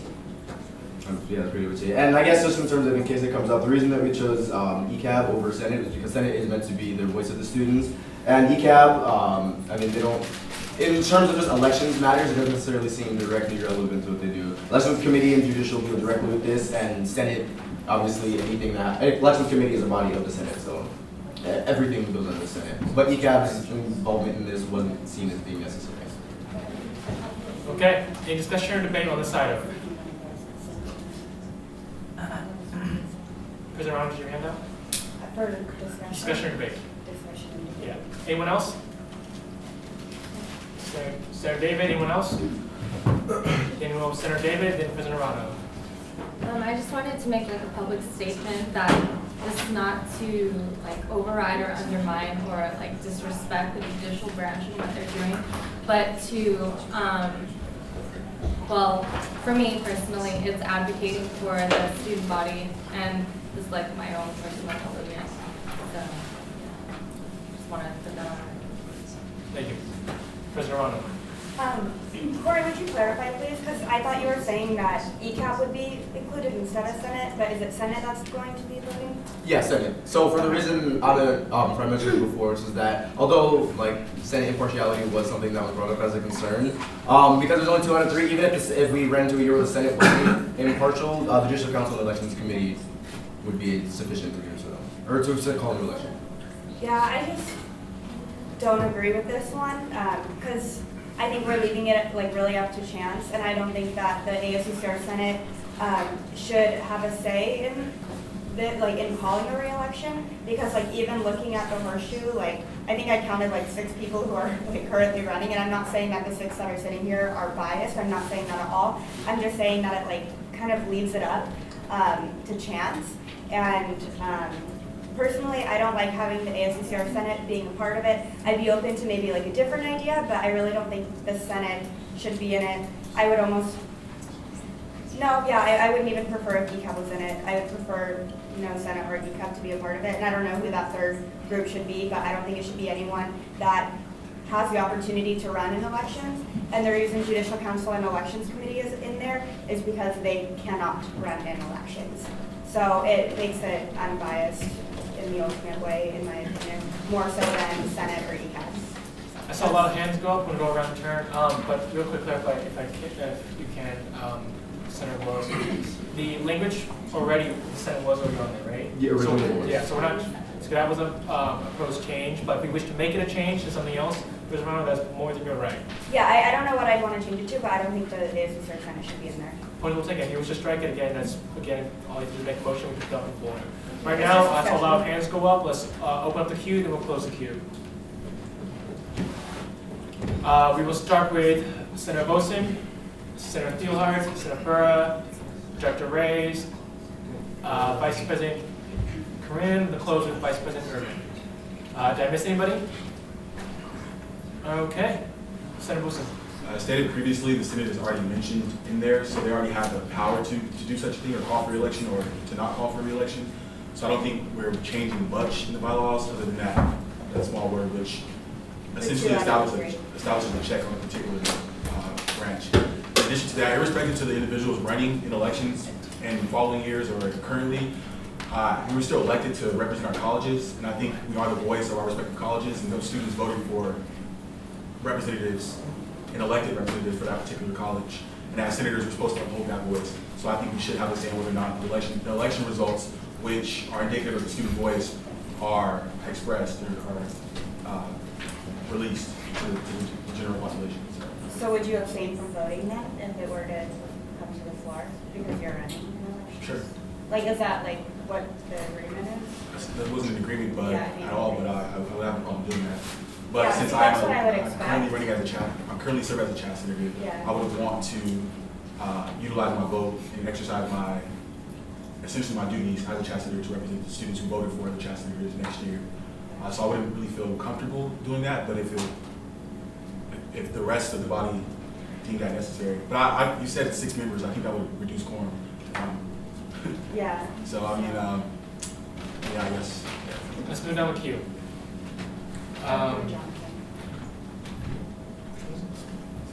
Senator I was Thielhart. watching you in the count. Oh, wait, pardon me. No, I was just talking to Jonathan. But I didn't make a motion, I'm just Yeah. bringing it up for discussion. Yeah, to clarify again, there is no motion on the floor. The motion is still the same, the language proposed is still the same language proposed. If there's anything else I wish to bring forward, that's again more than your right. Senator Thielhart, you're on the queue.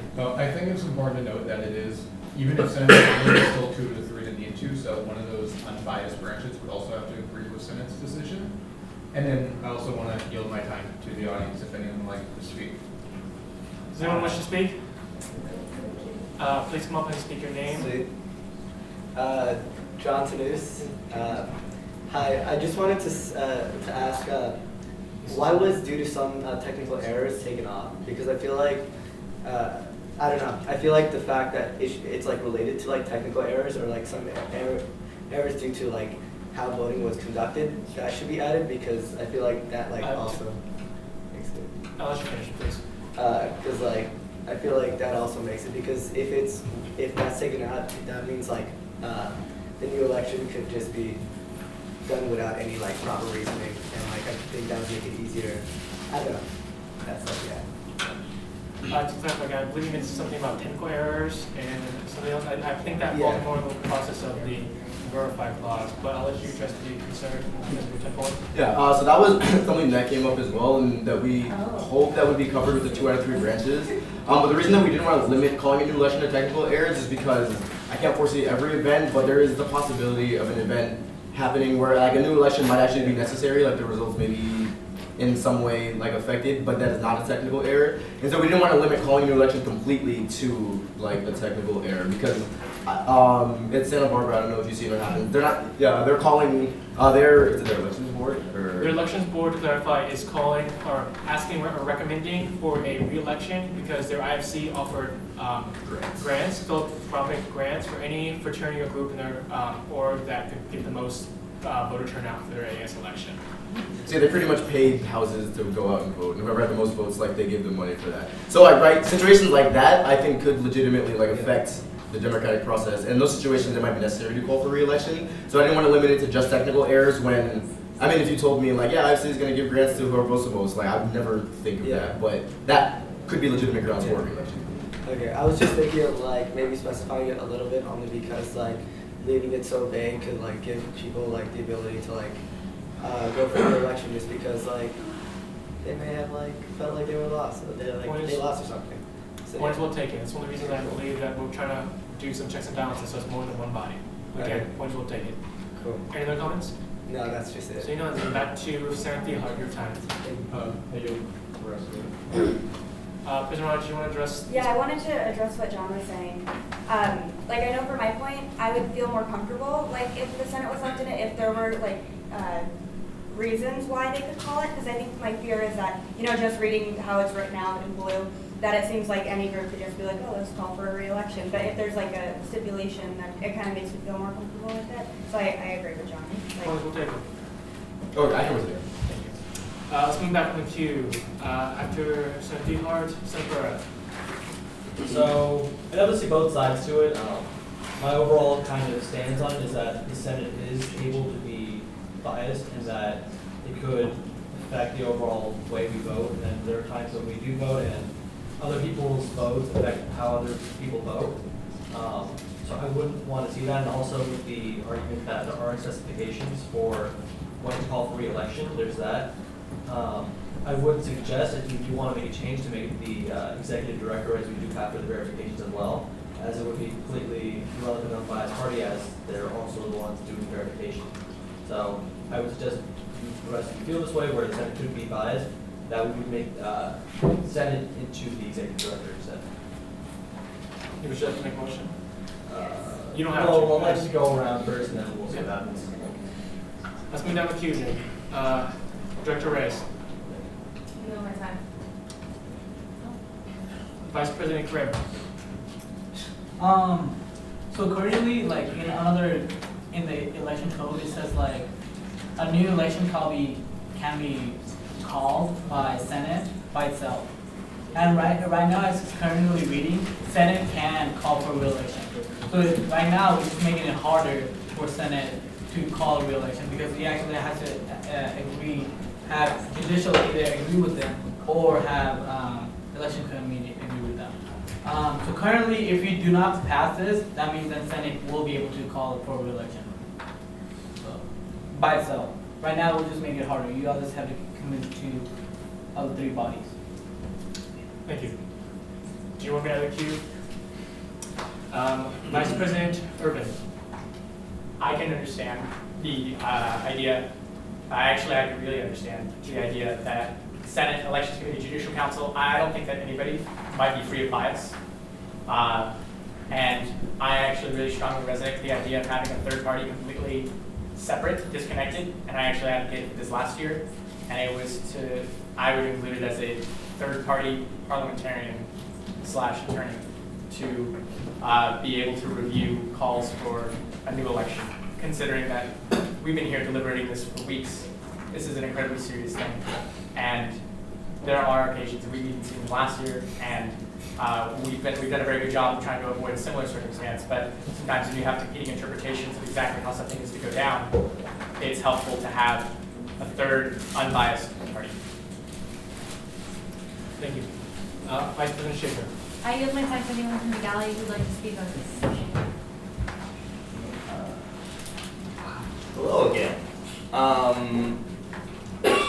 I might be wrong about this, but isn't this kind of a conflict of interest? You know, the Senate giving itself more power? To clarify real quick, the Senate right now have the authority to validate. This would try to check by requiring another body to call for a validation for it to actually happen. Okay. Thank you. Yes. Is there any other comments you'd like to make? That's it. Vice President Schaefer, your floor. That's it. Just one thing, just one clarification question. So, the only thing that I would want to bring up that I would find to be a problem is just to make sure that like whoever the Senate is that's voting aren't obviously aren't part of elections at that current year, aren't candidates, aren't affiliated, aren't part of that process. That's the only thing I'd want to bring up. Okay. I'd like to mention earlier, it'd be expected, of course, by any representative usually who has a vested interest in something like that, especially if they're running, to abstain from voting. But I don't believe it's an authority right now to actually say you can't vote, exercise your right to vote if they're voting. But it's something that's generally expected. I think that would just be the problem in the case that this is added. Yes. Yeah. Again, to clarify, the Senate right now has the authority to allow the election. Right now, what the proposed language does is requires another body. It provides a check to do that. So your issue of like senators calling for a re-election because of invested purpose. So this is literally just like the third party, adding the third party part and then adding the Senate part? This requires that 2 out of 3 bodies call for invalidation. Okay. So say last year, one of the parties was to Yeah. invalidate, all they had to do was add a quick vote, but they didn't. And this year, it could be the exact opposite, hopefully requiring 2 out of the 3. Does that make sense? Yeah, I got it. Cool. I believe it's still the Vice President's floor. Anyone else from the public who wishes to speak? Okay then. Vice President, anything else you'd like to say? Yes. Vice President Criminal Affairs, actually, still on time.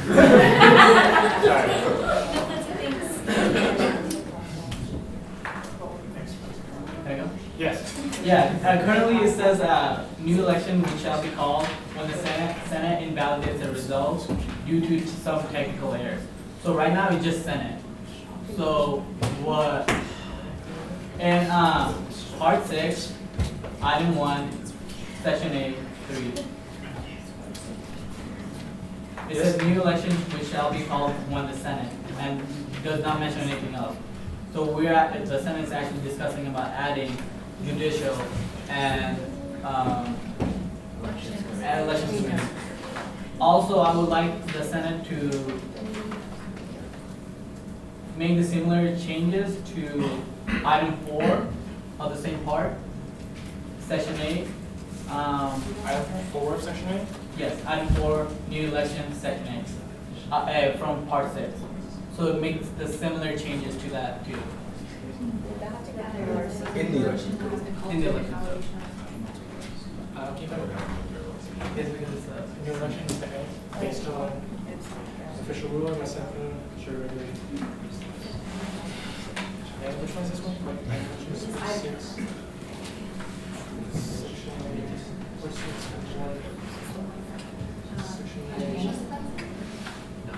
Where's this one again? Sorry, one sec, Vice President.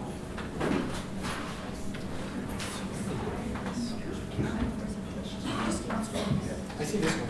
Where's the one? What we're talking about right now is number 3 of item 1 of number 6 elections. That's number 3 of item 1. Yes. New election should be called. Oh, got it. Oh, I see what you're doing. Yeah, it's not gonna preview packet, but it's Yeah.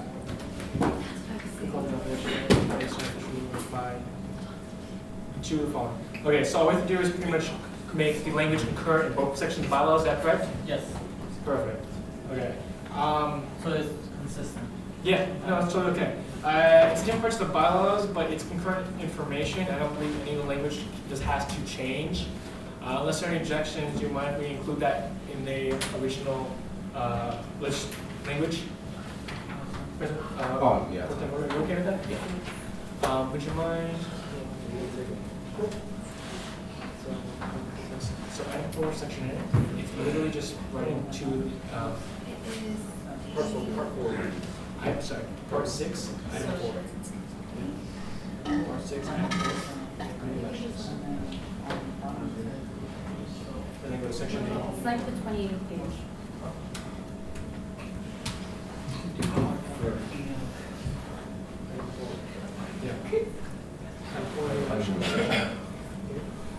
All right, well, the parliamentarian is bringing on the screen. I'll clarify again. So the language on the preview packet right there states that it has to be 2 out of any 3 bodies to call for a to invalidate. And the only change that the Vice President is talking about is including that same language in concurrent information in the 2 items down. So we're going to include it in the same motion if that's okay with everyone, because it's the same language. And there are no objections to that. We'll move this forward back to discussion. Vice President Kareem was the last on the queue. Is anyone else who wishes to discuss or debate this item? Yes. I just have a question. So if like say if we were to leave everything it is like now, and the justices call or the judicial branch call for a re-election, but then we were going to put it out at first that like it can't exceed a certain amount of time. Like, how does that Can you repeat the last part of Director Reyes? Like, she went up during a public forum to say, like, we can't exceed, like, a certain week, like week 5. So how does that, like, if they contradict each other? Sorry, I didn't actually hear that part, but I think if this doesn't answer your question.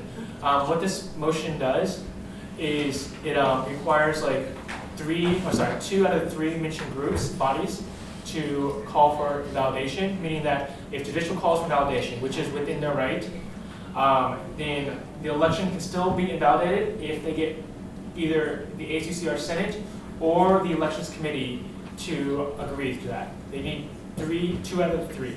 So judicial calls for validation, that is their right. They're allowed to have that opinion.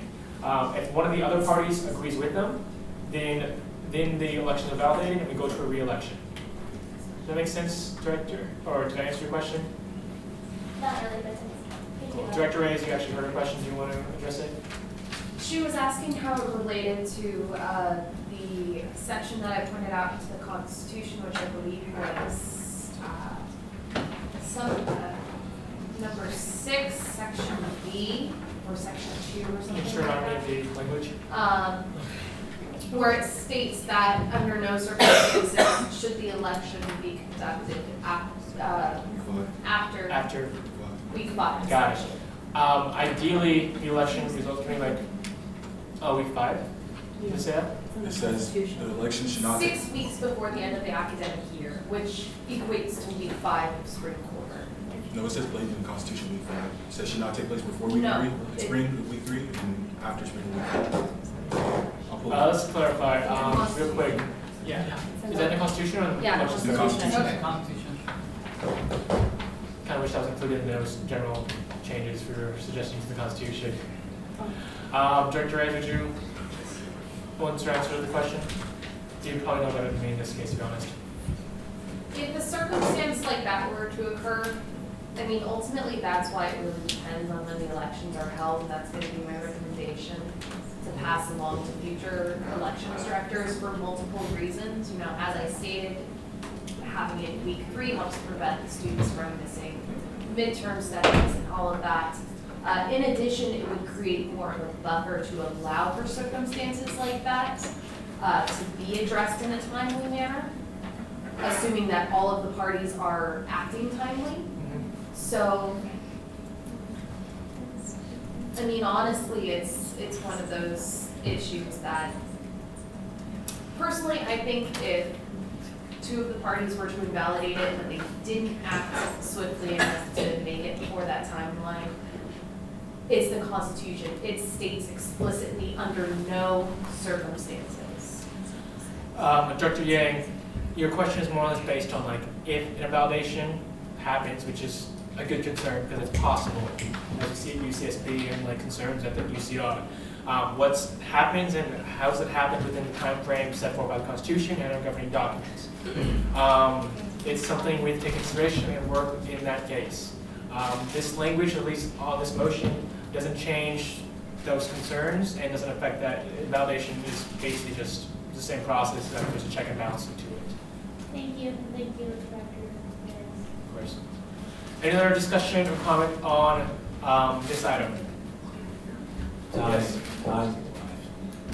Move to extend time by 20 minutes. There's a motion to extend time by 20 minutes. Is there a second? Second by Senator Wilson. All in favor of extending time by 20 minutes? Any opposed? Any abstain? Seeing none, this time will be extended by 20 minutes.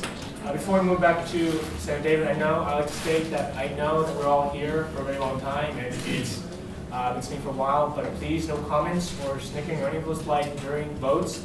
It influences the vote, whether socially or any other way, and that's not something we're having this morning. Senator David, your floor. I'd like to make an amendment to Section A, number 3, for the ASUCR Senate. I'd like to somehow add in non-running candidates or along those lines. Okay. I believe there's still a motion on the floor to approve Section A, Part 6, and force Section A, so we can't. No, you talking about what we were just talking about? Yeah, majority official ruling, there was yellow. We can't. Oh, no, I'm including that in the same language as the first motion.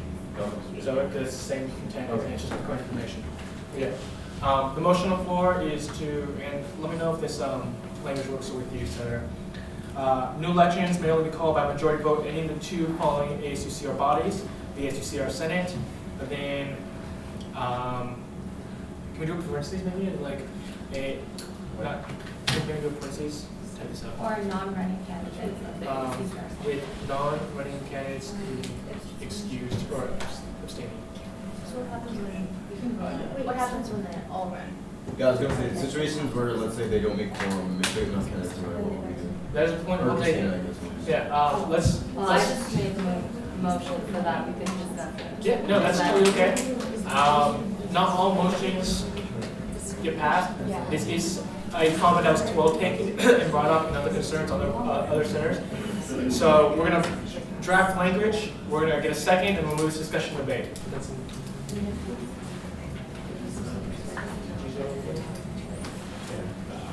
With candidates in the Senate abstaining.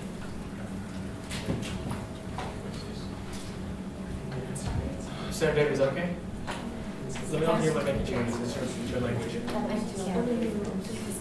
Because like, I don't remember. Anyone else? It says the candidates in the Senate abstaining. Oh, yes. Thank you. There's a motion on the floor to add in suggested language to the proposed amendment. Is there a second? Seconded by Senator Theolard. We'll move this discussion to debate. I believe Senator David, I'll let you make a quick statement on basically what your take was with this, and then we'll go from there. Let's open the queue, then close the queue. Senator Willis, Senator Tatley, Senator Boson, Senator Vargas, Senator Pereira, and we'll end again with Senator David, but we'll open with you as well. Well, the whole reason I made this motion was just because it was brought to attention by multiple people, and so I feel like this amendment would kind of help it in a way. But also, I don't know all the logistics of what would happen if everybody was running. So, I mean, if you're gonna ask me those questions, I'm just gonna say I don't know. So, go ahead. Thank you. Moving on to Senator Willis. Oh, well, you don't know, but I will quote to the rest of the Senate, which is that in situations which realistically could happen, where enough of the people on Senate were candidates to the point of not meeting quorum, I guess that would be my only concern. I don't know if you would be okay with adding, I don't know if you would, I'm thinking about this as I talk. Yeah, adding a section saying that in the event that does happen, that I don't know if it'd be good to say, only the people who are not ready to be counted, even if it's not being quorum, but that's the only way I really think about it. And that, yeah, I don't know if I really like that. Senator Talley? Senator Boson? Just to say again what I said earlier, I think that irrespective to whether or not you run elections, you still have to maintain and exercise your duties as a senator this year. And to second what Senator Willis said, I do fear that the entire horseshoe 1 year, the entire Senate, I should say, may be running elections, and you have to accommodate for such possibility. But I don't think that simply because you ran, that your vote should matter. As mentioned earlier, no one really knows the outcome of the election's results, so it's not as though you can have a definitive stake in whether or not those results are verified. You don't know the outcome necessarily. Thank you. Senator Vargas? Because I know there's a lot going on right now. I don't know if there's any way I can yield my time to the gallery if anybody wants to speak at this point. Anyone in the gallery wish to talk? Going once? I mean, it's already been said, but I kind of just wanted to point out that how many of y'all are running for elections this year? I don't know. And how many of y'all are affiliated? Because the thing is, if it's just Why does sitting- that matter? because the thing is, if you're affiliated in like no, not in Greek life. No, in campaigns. My bad. No. In like the campaigns. Alright, order please, let the speaker It's have the just floor. it's just the fact that like you may not be candidates, but if you're also like let's say a campaign manager or like within the campaigns helping out, you're still like biased towards one specific thing. Like I know I'd be like, in complete honesty, I'm not like pushing like that thing, but the other like thing is like that makes it difficult as well. So like I just wanted to like put that out there. It's not really confidential though. I mean like it's located on Facebook and everything. Like it's out there. But yeah. Cool. Senator Wilson, do you want to be out of back in the queue, or do you want to address the, please briefly? Again, I don't see how there's an entire group can project whether or not they won the election, lost election, but you don't really know until those results are released. So I don't see how someone can have, I don't see how someone can have any type of benefit from verifying their election results, just to see whether or not those who were involved or affiliated in elections, to have the results released. We can make all the projections we want, but no one ever knows the results, the outcome of the results until they're released. So I don't see how someone can have a. But nonetheless, even with projections, would that stop you from trying to get a new election? I mean, a lot of people take elections like super seriously, and the thing is like it is a thing, and like even with projections, people still want to make sure that like they have a better chance of winning, so they'll just fight for the thing. And that's the purpose of incorporating two branches in the decision-making process, so that if there ever is a case in which the Senate has a substantial amount of members running in elections, they don't have the sole right to make that decision. So by incorporating two branches, you establish a check and balance on both. Or in another case, for example, if there's for judicial activism due to some bias, they don't have the sole authority to determine whether or not there's going to be a re-election. There's different voices represented in that decision, in addition to another objective, unbiased branch in the elections committee. Yeah. Before this, not get into a back and forth too much on this. Director Yang, do you want to address the public's concern, or do you want to remind it to be out of the queue? Okay.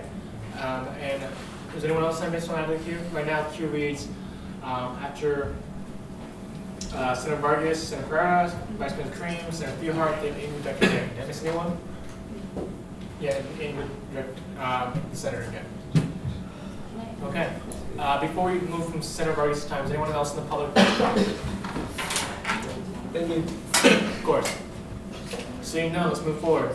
Senator Vargas, your floor. Senator Pereira. Alright, so a couple things just kind of on my mind. So generally, like I would like to see this changed. At the same time, yes, I do believe that the Senate should be able to make a decision on their own. But there's just situations of what if all everyone's running stuff like that. I just don't think it could be an impartial decision either way. And then even if those who were in the elections don't run, they can still influence those on the Senate who aren't running or run. You know, we're all friends here, so there is influence in that way. I'm friends with you guys. What was I going to say? So, in relation to that, I'd rather this be the executive director or a third party. In that regard, and also, I don't think that we should necessarily interfere with the elections in general, because there's those other parties involved who can make the decision just as well as us. And if we are biased, then that would be a problem no matter whatever happened that year, whatever it is. It would be nice to have a more impartial party. Also, I just wanted to mention that we're spending a lot of time on this, and it's also really late. And yes, it is very important, but I'd be okay to continue talking about it. But I feel like the senators generally have a sense of what they want, and it would be nice to take a vote on it. But it's your call. I mean, you know, just put that out there. Point of parliamentary procedure. Anytime on any vote, the senator, if there's discussion, no matter where we are in discussion, the senator can call for a vote. It's I move the previous question. There's a second. There's no discussion on this on that motion, and go straight to a vote. I encourage senators to use that privilege, but I also encourage you to only use it when we believe that like discussion is being redundant and the votes are already set. So like, if we're having a third debate, then that's great. But like, if we're just saying the same thing over again, then there's no problem going for a vote. So your point is well taken, Senator Barra. The line again is, I move the previous question. Or I call previous question, you can use either. But, Are we going to respond?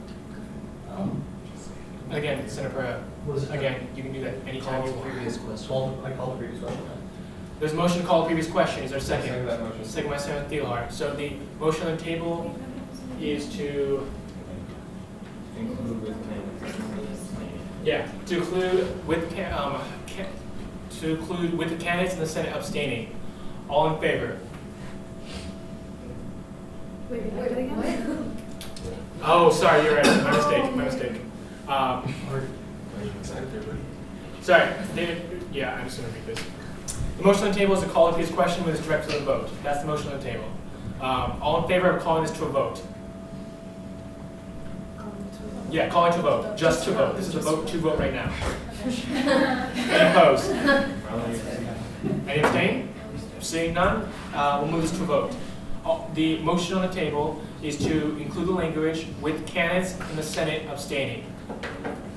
Okay. Again, the motion on the floor is to include the language with candidates in the Senate abstaining. All in favor? One.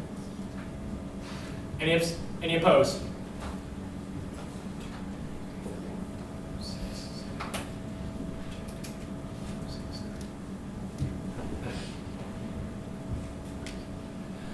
Any abstain? The vote is 193. The motion fails. Moving back to the main motion. So, yes. May I move to amend the amendment? Yes, of course. I would like to take out the ASUCR Senate and replace it with the Executive Director. The motion on the table is to take out. There's a motion on the table. Again, no comments during motion. Every motion that any motion that is made that is seconded must be heard, regardless of all feelings. We move this to a vote. The quickest way to get through this is if no comments or noises are made, so we can not have to be lectured. The motion on the table is to remove the ASUCR Senate, replace it with the Executive Director of ASUCR. Is there a second to this motion? Seconded by Senator Vargas. Let's move this to a quick discussion. I'll open the queue, then I will close the queue. We'll open with the Senator Pereira to make the opening statement. Then after that, that's all Senator Bosin, right? Senator Willis, Vice President, and on that, and in with President Romano, and then we'll close the queue from there. Senator Pereira? So what I wanted Senator Bosin. I just want to say that, to my understanding, the executive director is supposed to serve purely in an advising capacity, and I guess he or she could advise two branches or committees or bodies of ASUCR to have a re-election, but in my opinion, never should the executive director have the sole authority or right to call for a re-election, a student re-election. I think that's the antithesis to what this organization is about. To provide that type of voice to someone who isn't a student is very problematic, in my opinion. Thank you. Senator Willis. Yeah, you pretty much hit it. The idea of anybody who is not a student being involved in the elections is very problematic to me, and especially when the person. I mean, yeah, pretty much that's it. I'm not going to President Romano. Sorry, shocking. I don't even think that. Well, first, is it okay if we turn off the sound and just have everyone speak loud, because this is like really deafening for Michael and I. And I also don't think our executive director would even want to have that authority or that role. I think she would want to like kind of stay out of the elections in this way. But I don't know, I haven't talked to her about it, but I just have the feeling that she wouldn't want to be politically involved in this. On a note, President Krim, please make it short. Or Vice President Krim. I think verification and like actually calling a new election is two different things. Like verification is just she's just saying that like there's no collusion, whereas calling a new election is an action that I think should be done by the three bodies or not. Cool. On that note, let's move to a vote. All in favor of the proposed language to change ASUCR Senate and strike it and put in ASUCR Executive Director? All in favor? All opposed? 1, 2, 3, 4, 5, 6, 7, 8, 9, 10, 11. Any abstain? Vote is 1, 11, 1. The motion fails. Again, Senator, I'd like to applaud you for any motion can be heard, and it's important to bring up different ideas, which should be encouraged at all times. Moving forward to the main motion. The main motion is on the board, which you're talking about. Is anyone? Where's the key?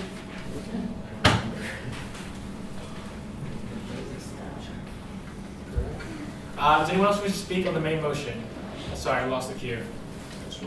Yeah, we'll start with Senator Willis, Director Yang, Vice President Karim, and we will close the queue from there. Time. Oh, move to previous question. I vote to extend time by 15 minutes. We know. A couple different things real quickly. Different motions have different order. When time expired, it automatically goes to a vote. So like, it's not like we drop the business, it automatically goes to a vote. So there's a motion to move the previous question, which isn't necessary if time expired, but there's also a motion to extend time. There's no motion to extend time. Senator Bosin, your motion is unnecessary because we're going straight to a vote unless anyone wishes to extend time. Seeing none, let's move to the main. Well, actually, no, yeah. Okay, do you want to extend time? It's more than your right. Make the motion, please. Motion to extend time. 5 minutes. There's a motion to extend time by 5 minutes. Is there a second? Wow. Seeing no seconds, I move to close discussion on this debate to only senators. Second. there's a motion to close debate to only senators. To only senators. Is there? There's a second. Yes. Seconded by Senator Perra. All in favor of closing debate to only senators. Vote is 1, 2, 3, 4, 1, 2, 3, 4, 5, 6, 7, 8, 9, 10, 11. Any opposed to closing debate to only senators? Any? 2. Any abstain? Votes 11 to 0. The motion passes. Debate is closed to only senators. On that note, time is still expired. We're going directly into a vote. Okay, we're going directly into a vote. The main motion on the floor is language on the screen to include by majority vote any of the two following ASUCR bodies: the ASUCR Senate, Judicial Council, and/or the ASUCR Elections Committee. All in favor? 1, 2, 3, 4, 5, 6, 7, 8, 9, 10, 11. Any opposed? Any abstain? It was 11-02. On that note, the motion passes. The bylaws are approved. Moving on to the next item of business. Wait. Oh.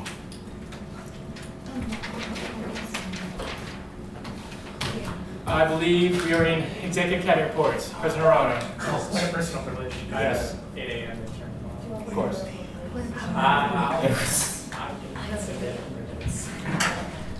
Okay, on that note, can anyone else give me a ride home? Because he's usually my ride. Move to someone give me the Second. Okay. Order, please. Yeah. Do you have a motion? I'll leave it. I'll leave the game. Is it after this? Oh, right. Is it too late? Pardon me? There was one more minute that I want to make to the bylaw. Is it too late? I can't do it. I just spent If you wanted to make an amendment to the bylaw, is it too late for him to make an amendment? Yeah, it passed. You can move to rescind.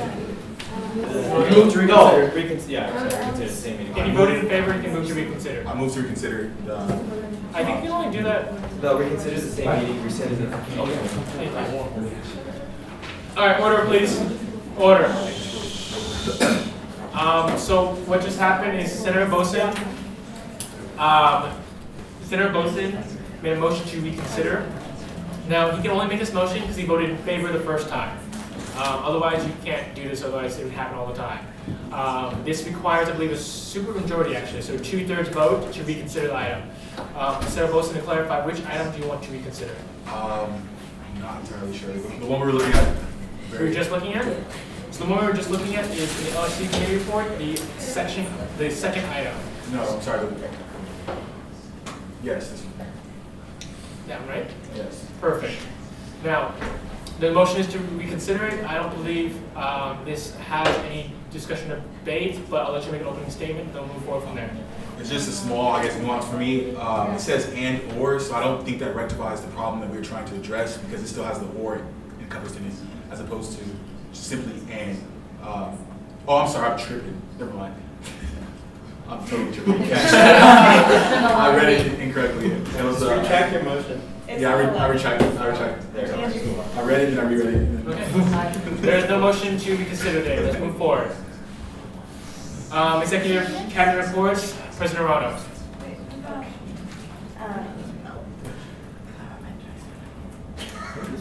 Vice President, I believe your report, actually, the entire budget that needs to pass. Would you mind staying for your Finance Committee report? Really appreciate it. I sent my report to Jonathan, so my entire report will be in the minutes, so I'll just go over some key things. Much appreciated. Thank you for So having a report. the first thing is there's this new policy that's being written by a woman named Laura who works in the Student Special Services. Basically, she is drafting this policy to update our current policy for service pets. Now it will also include support animals. The reason is to get the policy, 1, up to date, 2, to address support animals for students and faculty, and 3, follow legal compliance. So if any of you would like to see this policy or have any questions or anything, you can talk to me because I have the policy, or you could go directly to Laura, and her email is laura.r@ucr.edu. And she came and spoke with me yesterday, I believe, and she really wants feedback. So if there's none, then I'll just give her my personal opinions.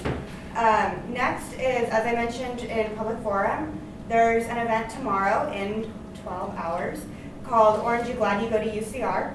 And so it's an event near a bell tower. We're going to have our awesome Senator Nick Carrillo singing for us, even with his lost voice, so we're excited for that. And then as I also mentioned, Julia is picking oranges from UCR's orange trees, and we'll be cutting them up and serving them to students. And it's all about campus pride, and it'll be a lot of fun. And there will be like different like carnival games and ways to get involved. So it'd be really cool to see you all there and to listen to Nick sing. And then I guess, oh, sorry, I have 2 more things. So for graduating seniors, don't forget to pick up your ticket for the senior barbecue. You can win a free license plate frame, and that's really cool. It's like $30 at the grad fair, so yeah, do that. And then I'm working with Nick Carrillo on the TAPS Final Suite parking and Christina on locker usage for students. So if any of you would like to collaborate with me on a project, please let me know. I still have a lot more that I want to do in the next 5 weeks. So if anyone feels like they're not really doing as much as they had hoped, I'm opening it up to collaborate with me on like different resolutions and stuff that I'm working on. So that's just an open invitation to you all. And then finally, almost finally, the UC Women's Caucus is May 21st at UCLA, and I need to get someone approved to drive. His name is Louis Lords. He's the GSA president, and because he's not part of ASUCR, I have to ask you all to approve him. So I move to approve Louis Lords, GSA's president, to be an approved driver for the UC Women's Caucus. There's a motion on the table. Is there a second? Seconded. Second by Senator Pereira. The motion on the table is to approve Louis, the GSA president, to be approved driver. Is there? I don't believe this needs any discussion unless anyone wishes to make any comments or debate. Seeing none, we'll direct it to a vote. All in favor of approving Louis to be approved driver?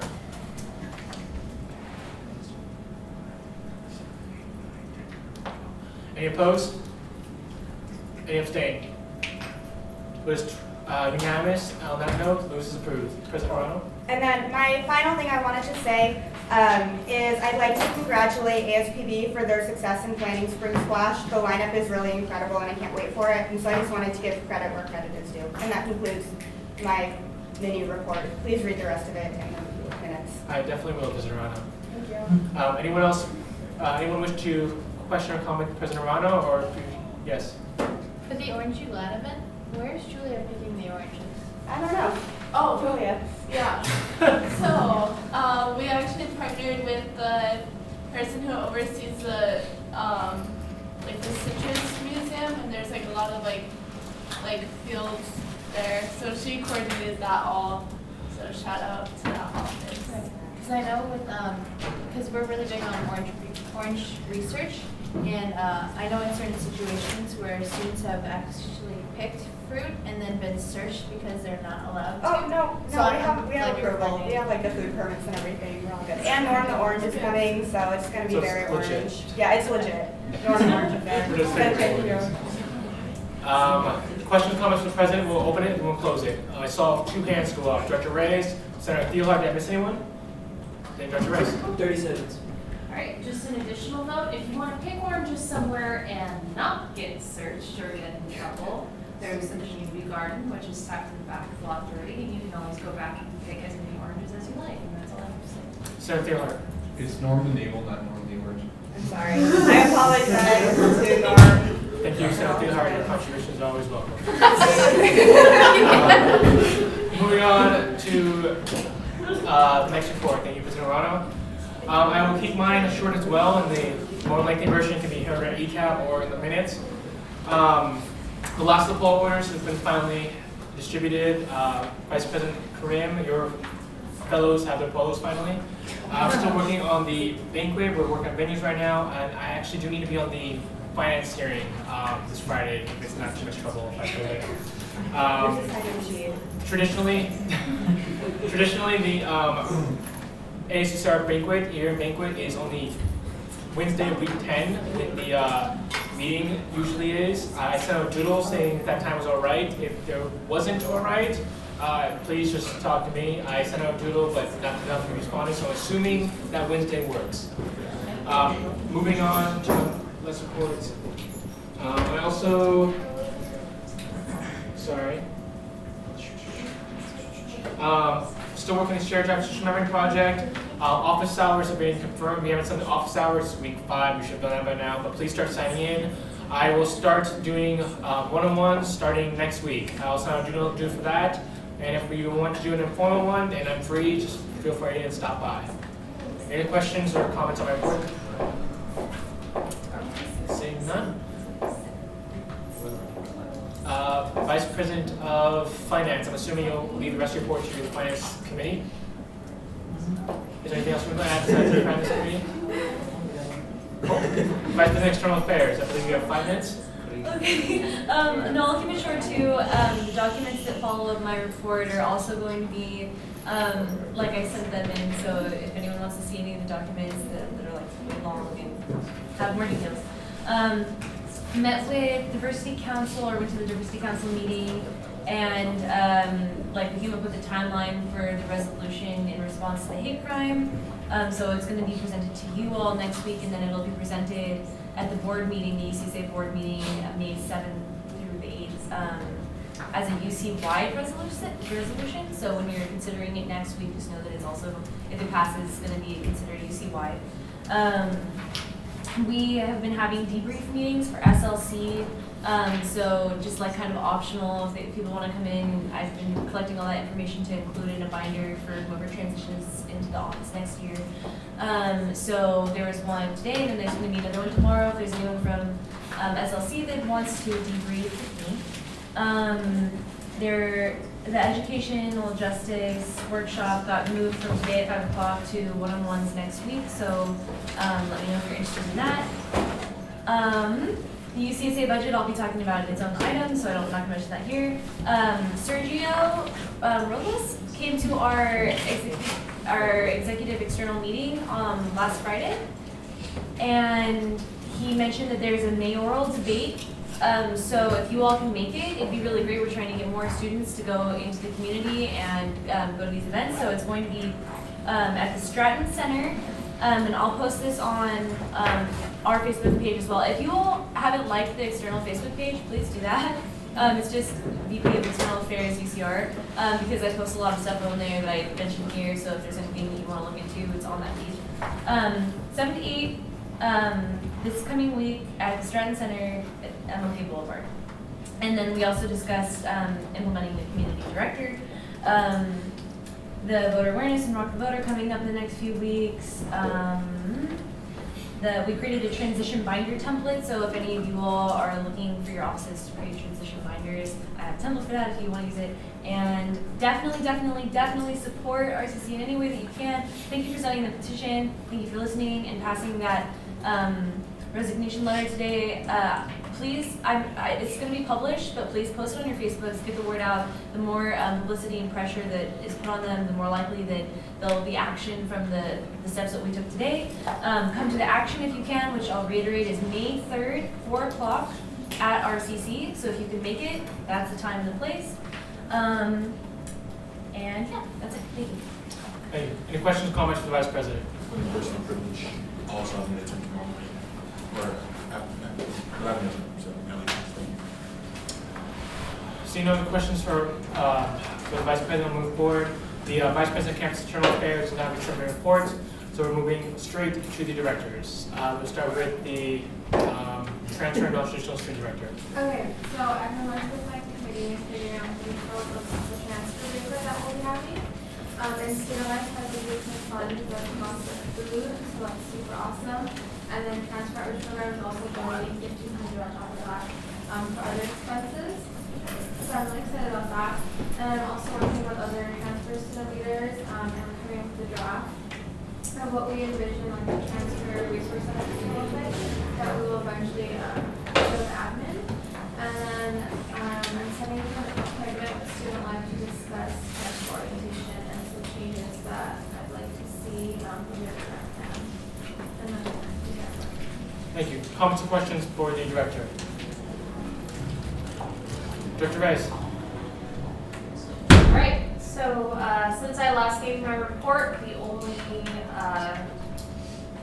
real update to give is the release of the Judicial Council's opinion, which everyone's pretty well aware of, so I'm not going to spend much time on that.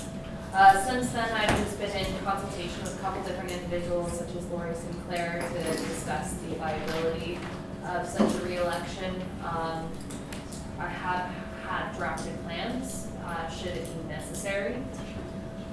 But other than that, I'm going to be spending the rest of this quarter reviewing the elections code in order to address concerns and inconsistencies with the document. And so I'm very open to any collaboration with any and all individuals who are interested in that.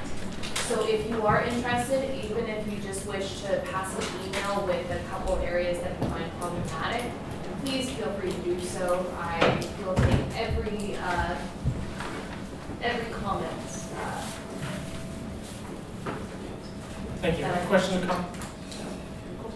comments for the Director? Director Yang.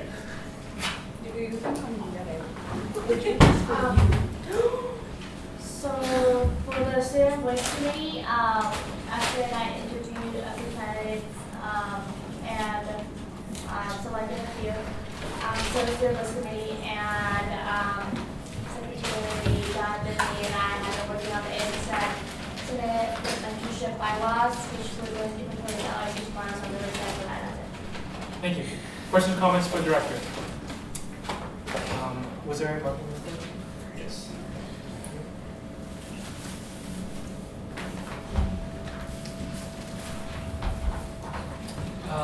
The report from the Marketing Director. Reports the following: the funding video is finished and made flyer for the office of the President. One upcoming event, Orange and Glad to attend UCR.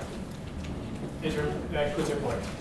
Any other questions for me, directed to the Marketing Director? For the Outreach Director, successfully had the last outreach hearing of the year, which took place on Tuesday, April 26th at 10:30. 6 organizations applied and 4 were giving grant money for the outreach event. After giving funding, we have a remainder of $14,991.53 that will be rolled over next year in future Outreach Director. And that includes the report. There's also a Outreach Committee report later on today. Any, of course, questions for the Outreach Director can be forwarded to his official. Moving on to new business. Moving on to new business. University of California Student Association 2016-2017 budget. It is in the preview packet as well as online. Vice President Schaefer, you have the floor. Yeah, so basically, it's just to be transparent with you all. The association wants all of the associations across the UC to know what the budget looks like and have it approved by the respective associations so that it's as transparent and they're being held accountable as much as possible. So, I don't know, can you display it? Okay, cool. But yeah, if you haven't looked over it already, there it is, thank you. And if you have any questions, it's really small. But basically, USSA is no longer being funded by UCSA. That was like one of the big changes. And SAGE hasn't gone through yet, so UCR is still paying quite a bit. But UCSA is a really amazing organization, and they've done a lot of really amazing things. So it's just, I just need you all to vote to approve this budget. If you have any questions, Can you highlight how much we paid? Pardon me? Can you highlight how much we paid? Yeah, would you mind? I'll read out real quick. So, UC Riverside pays $5,516 during summer quarter, $23,229 during fall quarter, $23,229 in winter quarter, $23,229 spring quarter. Out of the all the UCs, I believe it is the fourth highest. Third highest. After third highest. And yeah, Santa Barbara pays the most, and what we're paying is due to a referendum that students voted to pass. So it's money that students did vote that they wanted to spend on UCSA, and we don't know what the outlook is for the referendum that's happening right now yet, so we can't vote based on that because we don't know what that outcome is yet. Questions, comments for the Vice President? I have a question. Why are we in UC Santa Barbara the only ones that pay during the summertime? Like, is there like a reason for that? It's like our student population decreases a lot during the summer. Oh, the reason we pay is because we have a referendum that is also we. Oh, it states in that referendum? Yeah. Oh, okay. So in during summer, the student that is here that pays for it, and then we pay UCSA. Alright. Any other questions or comments for the Vice President? Yes, Vice President Kareem. You want us to approve the budget, or Yeah, a vote to approve it, just for transparency's sake. approve that we saw it, or approve that? To clarify, I think I can. Acknowledge The Vice President sits on UCSA, correct? Yeah, the board. And the budget gets approved by their board, just like our budget gets approved by this board. I believe the question the Vice President's posing is that whether or not she should vote to approve the budget. So we're all on the same page, and she's speaking with our voice. Is that correct? Yeah, so it's already been approved by UCSA. They just wanted to bring it to the associations that you will see the budget, acknowledge it, and if there were any like really concerning things that I could bring back to the board meeting, I could do that. But it's not like the budget's not going to pass if you all vote against it. It's just to be transparent with you all. Does that kind of clarify? Mm-hmm. Okay. Because it's already like the money already has been spent, I'm guessing, by UCSA, right? Okay. The money is what it is. Like, we can't change the money because I mean, like when you go down, the money already has been spent, right? Go down. For the year. Yeah, it's like it was for the 2015-2016 year, right? Or is it for the next year? It's for the next year. Yeah. Oh, yeah. Well, then the only thing I would say is that if the amended FCBI was to be approved, then how much we pay UCSA will be changed. I believe it will be, it will be changed. So. And they would have to update their budget according to income anyway. Yeah. Point well taken. Thank you, Vice President. Any other questions or concerns for the Vice President Schaefer? So just to clarify, we're not really doing anything. It's kind of a symbolic vote. Like, let's say we were to vote against it. Does that mean anything at all, or like, what's the point? It is symbolic, but if you all did vote against it and you had like a major concern, I could say our association voted against this budget because of this reason, and I'm bringing it back to the board so that we can try to address that concern. Well, I mean, my concern, I guess, if I'm just gonna put it out here, the same as always been, is that we pay a lot more than campuses that have more students, and that's about it. Yeah, and UCSA is working to address that through SAGE. SAGE, yeah. Any other comments or questions for the Vice President? Yes, Vice President. I suggest to the Senate to wait to approve it and wait to see the result. If the SBI was to be approved or not, then you could, if that was okay. I couldn't. So why would that change things? Well, then that Because would. the budget would be updated no matter what. If SBI passed, then it would be updated automatically. I guess I just don't want it to seem that ASUCR agrees to pay $75,000 when if the SBI was not to be agreed. We agree, so agreeing right now is we agreeing to the budget as it exists. The budget would have to completely change, so then it would come to another vote. You know what I'm saying? If the budget was to change. It's just to be transparent with you all. Yeah. The director. Yeah. So if our referendum does pass, then this budget is going to be brought to us again. No. Well, then I would have to say I agree with that. I think it Is seems it gonna be more brought back to prudent us? to wait Yeah. to Oh, vote never on mind. this. No, yeah, okay, so at the board meeting, we'd be going and, well, actually, it depends on the process for the election, right? So we have the board meeting coming up in May. If we were to find out about the referendum before May and know the response, then I could bring this back to the board and say, hey, and then they'll change it, and then I could bring it back to you all. But if we don't find out until like the last week, that'd be impossible, then the next VPEA would have to bring this up to the board, and then they would address it then. But no matter what, it would still come back to you all. It's just, UCSA is just, this is their way of making sure that the associations know this is where our money is, this is how we're spending it. It's not really for us to decide, oh, well, we don't want to spend that much, because that's what the students already decided on. Unless they decide differently, then it changes, and then it'll come back to you all. Yeah. And that's just where I was asking, if it were to change through a referendum, would it come back to us? He said yes, but you're saying yes. Yes. Okay. I would make sure of that. And And then that makes absolute sense. I don't see a reason to go back on that vote, I know UCSA and SSA has been a pretty political and controversial topic at UCR, especially with the dues that we're paying on the referendum on the ballot. So again, I just want to thank Vice President Yu for bringing this to us, as well as making this transparent as possible, so we are all included in the process. Are there any last comments you want to make, or any last questions when we move this to a vote? Then Vice President, would you like to make a motion? Okay, I don't know the language. I guess I move that Symbolic. I move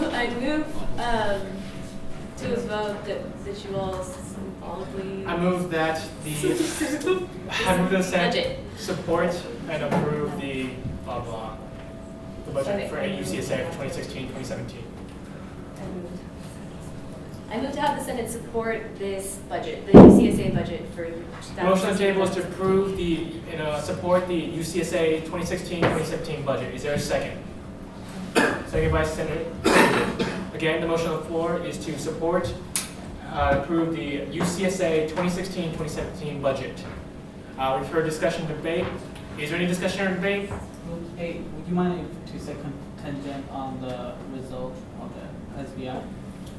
I believe the Vice President mentioned that it'd be brought back if that happens and the budget will change. But it's still on paper, it's saying that the ACCR Senate supports the budget.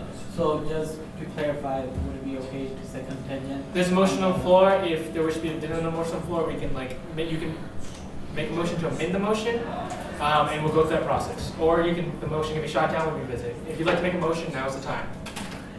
Is that okay? I mean, I'm not a big fan of that language, just because it's making this budget contingent on something else when that would be something completely different. This would be one budget, that would be a different budget. You can't make something that's now contingent on something that could possibly happen. Before we get into debate, because there is no actual motion on the floor or amendment to the motion, Vice President, if you wish to make a motion, will it get seconded? If it gets seconded, and will be debated and voted upon, and we'll go from there. I move to amend the motion to say contingent on the election result. There's an amendment to the motion to include the language, that the support is contingent on the passing the referendum. Is that correct? Yes. That's what he said, yeah. Yes. Is there a second to this motion? There is no second, the motion fails. Moving back to the main motion. Motion on the floor is to support and approve the UCSA 2016-2017 budget. Is there any last discussion or debate on this item? Seeing none, let's move this to a vote. All in favor of approving the UCSA 2016-2017 budget? All in favor?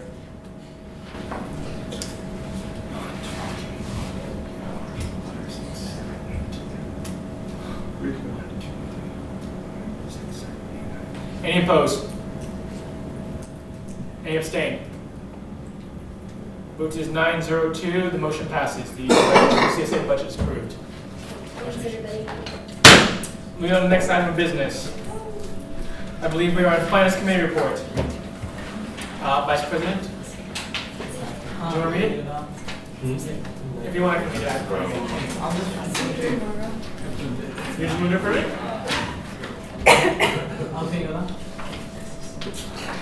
I move to approve my report. Second. There's a motion to approve the Finance Committee report. It's been seconded by Senator Alcantara. I'm assuming that you all read the report in advance during the 5 hours we've been here and the report's been in front of you. Any discussion, debate on this item? Seeing none, this is a finance matter, meaning that we will do a vote. Is there any motion for a standing vote? Alright. Moving forward to the vote. All in favor of approving the finance order, please. All in favor of approving the Finance Committee report.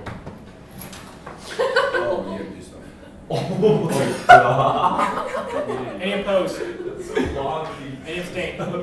It's unanimous, 11-0-0, the Finance Committee report passes. Moving on to the Average Committee report. There's a motion to approve the Average Committee report. Second.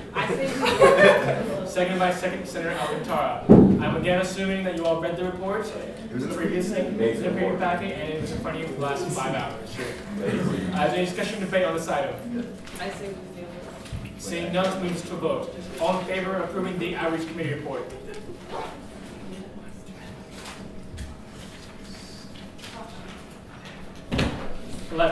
Any opposed? Any abstain? 11-0-0 again. The Average Committee report passes. Moving on to the next item on the agenda. Public comment. This item on the agenda is reserved for anyone in the public who should comment anything that happened in this meeting or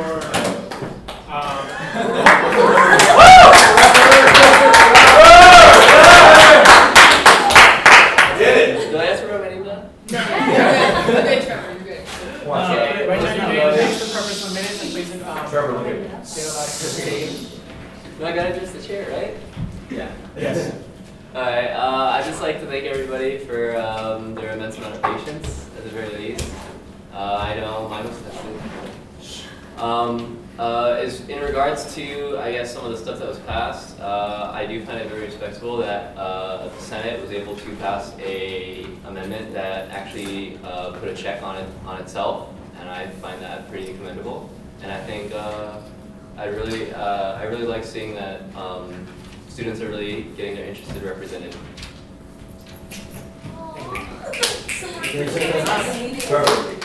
That's the next. Anyone comments or questions for the speaker? But doesn't drag this up, does it? Thanks for staying for 5.5 hours.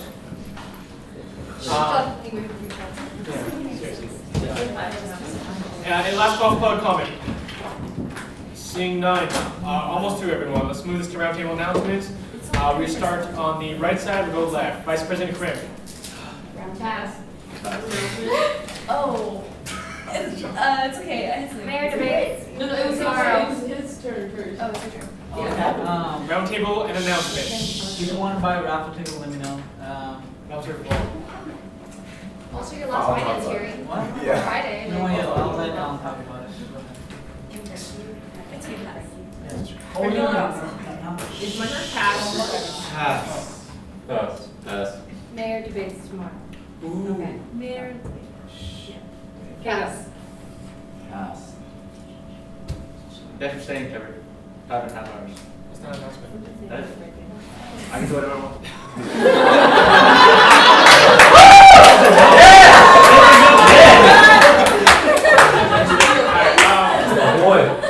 I guess I do want to announce that Jonathan here has been taking minutes solidly for 5.5 hours, not just like sitting. No, if you got him left, That's true. All right, when you Set a break.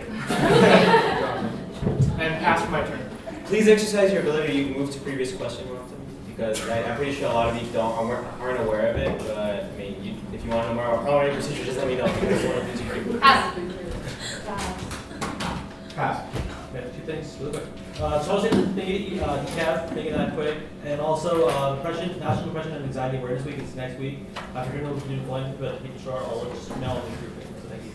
Slander night tickets, 2 of them, and 1 nocturnal ticket. 1 ticket is $3, 2 is $5. Fast.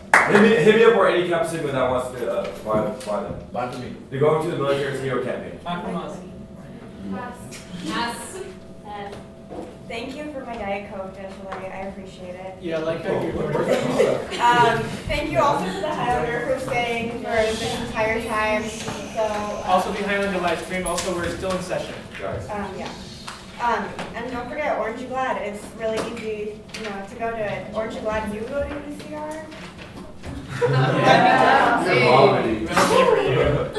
Alright, next item on the agenda, can I hear a motion to adjourn? I move to adjourn this meeting. Motion by Senator Thiel, is there a second? Second by So Senator we are officially Speaking of done seconds, with meeting meeting. adjourned at 11:29.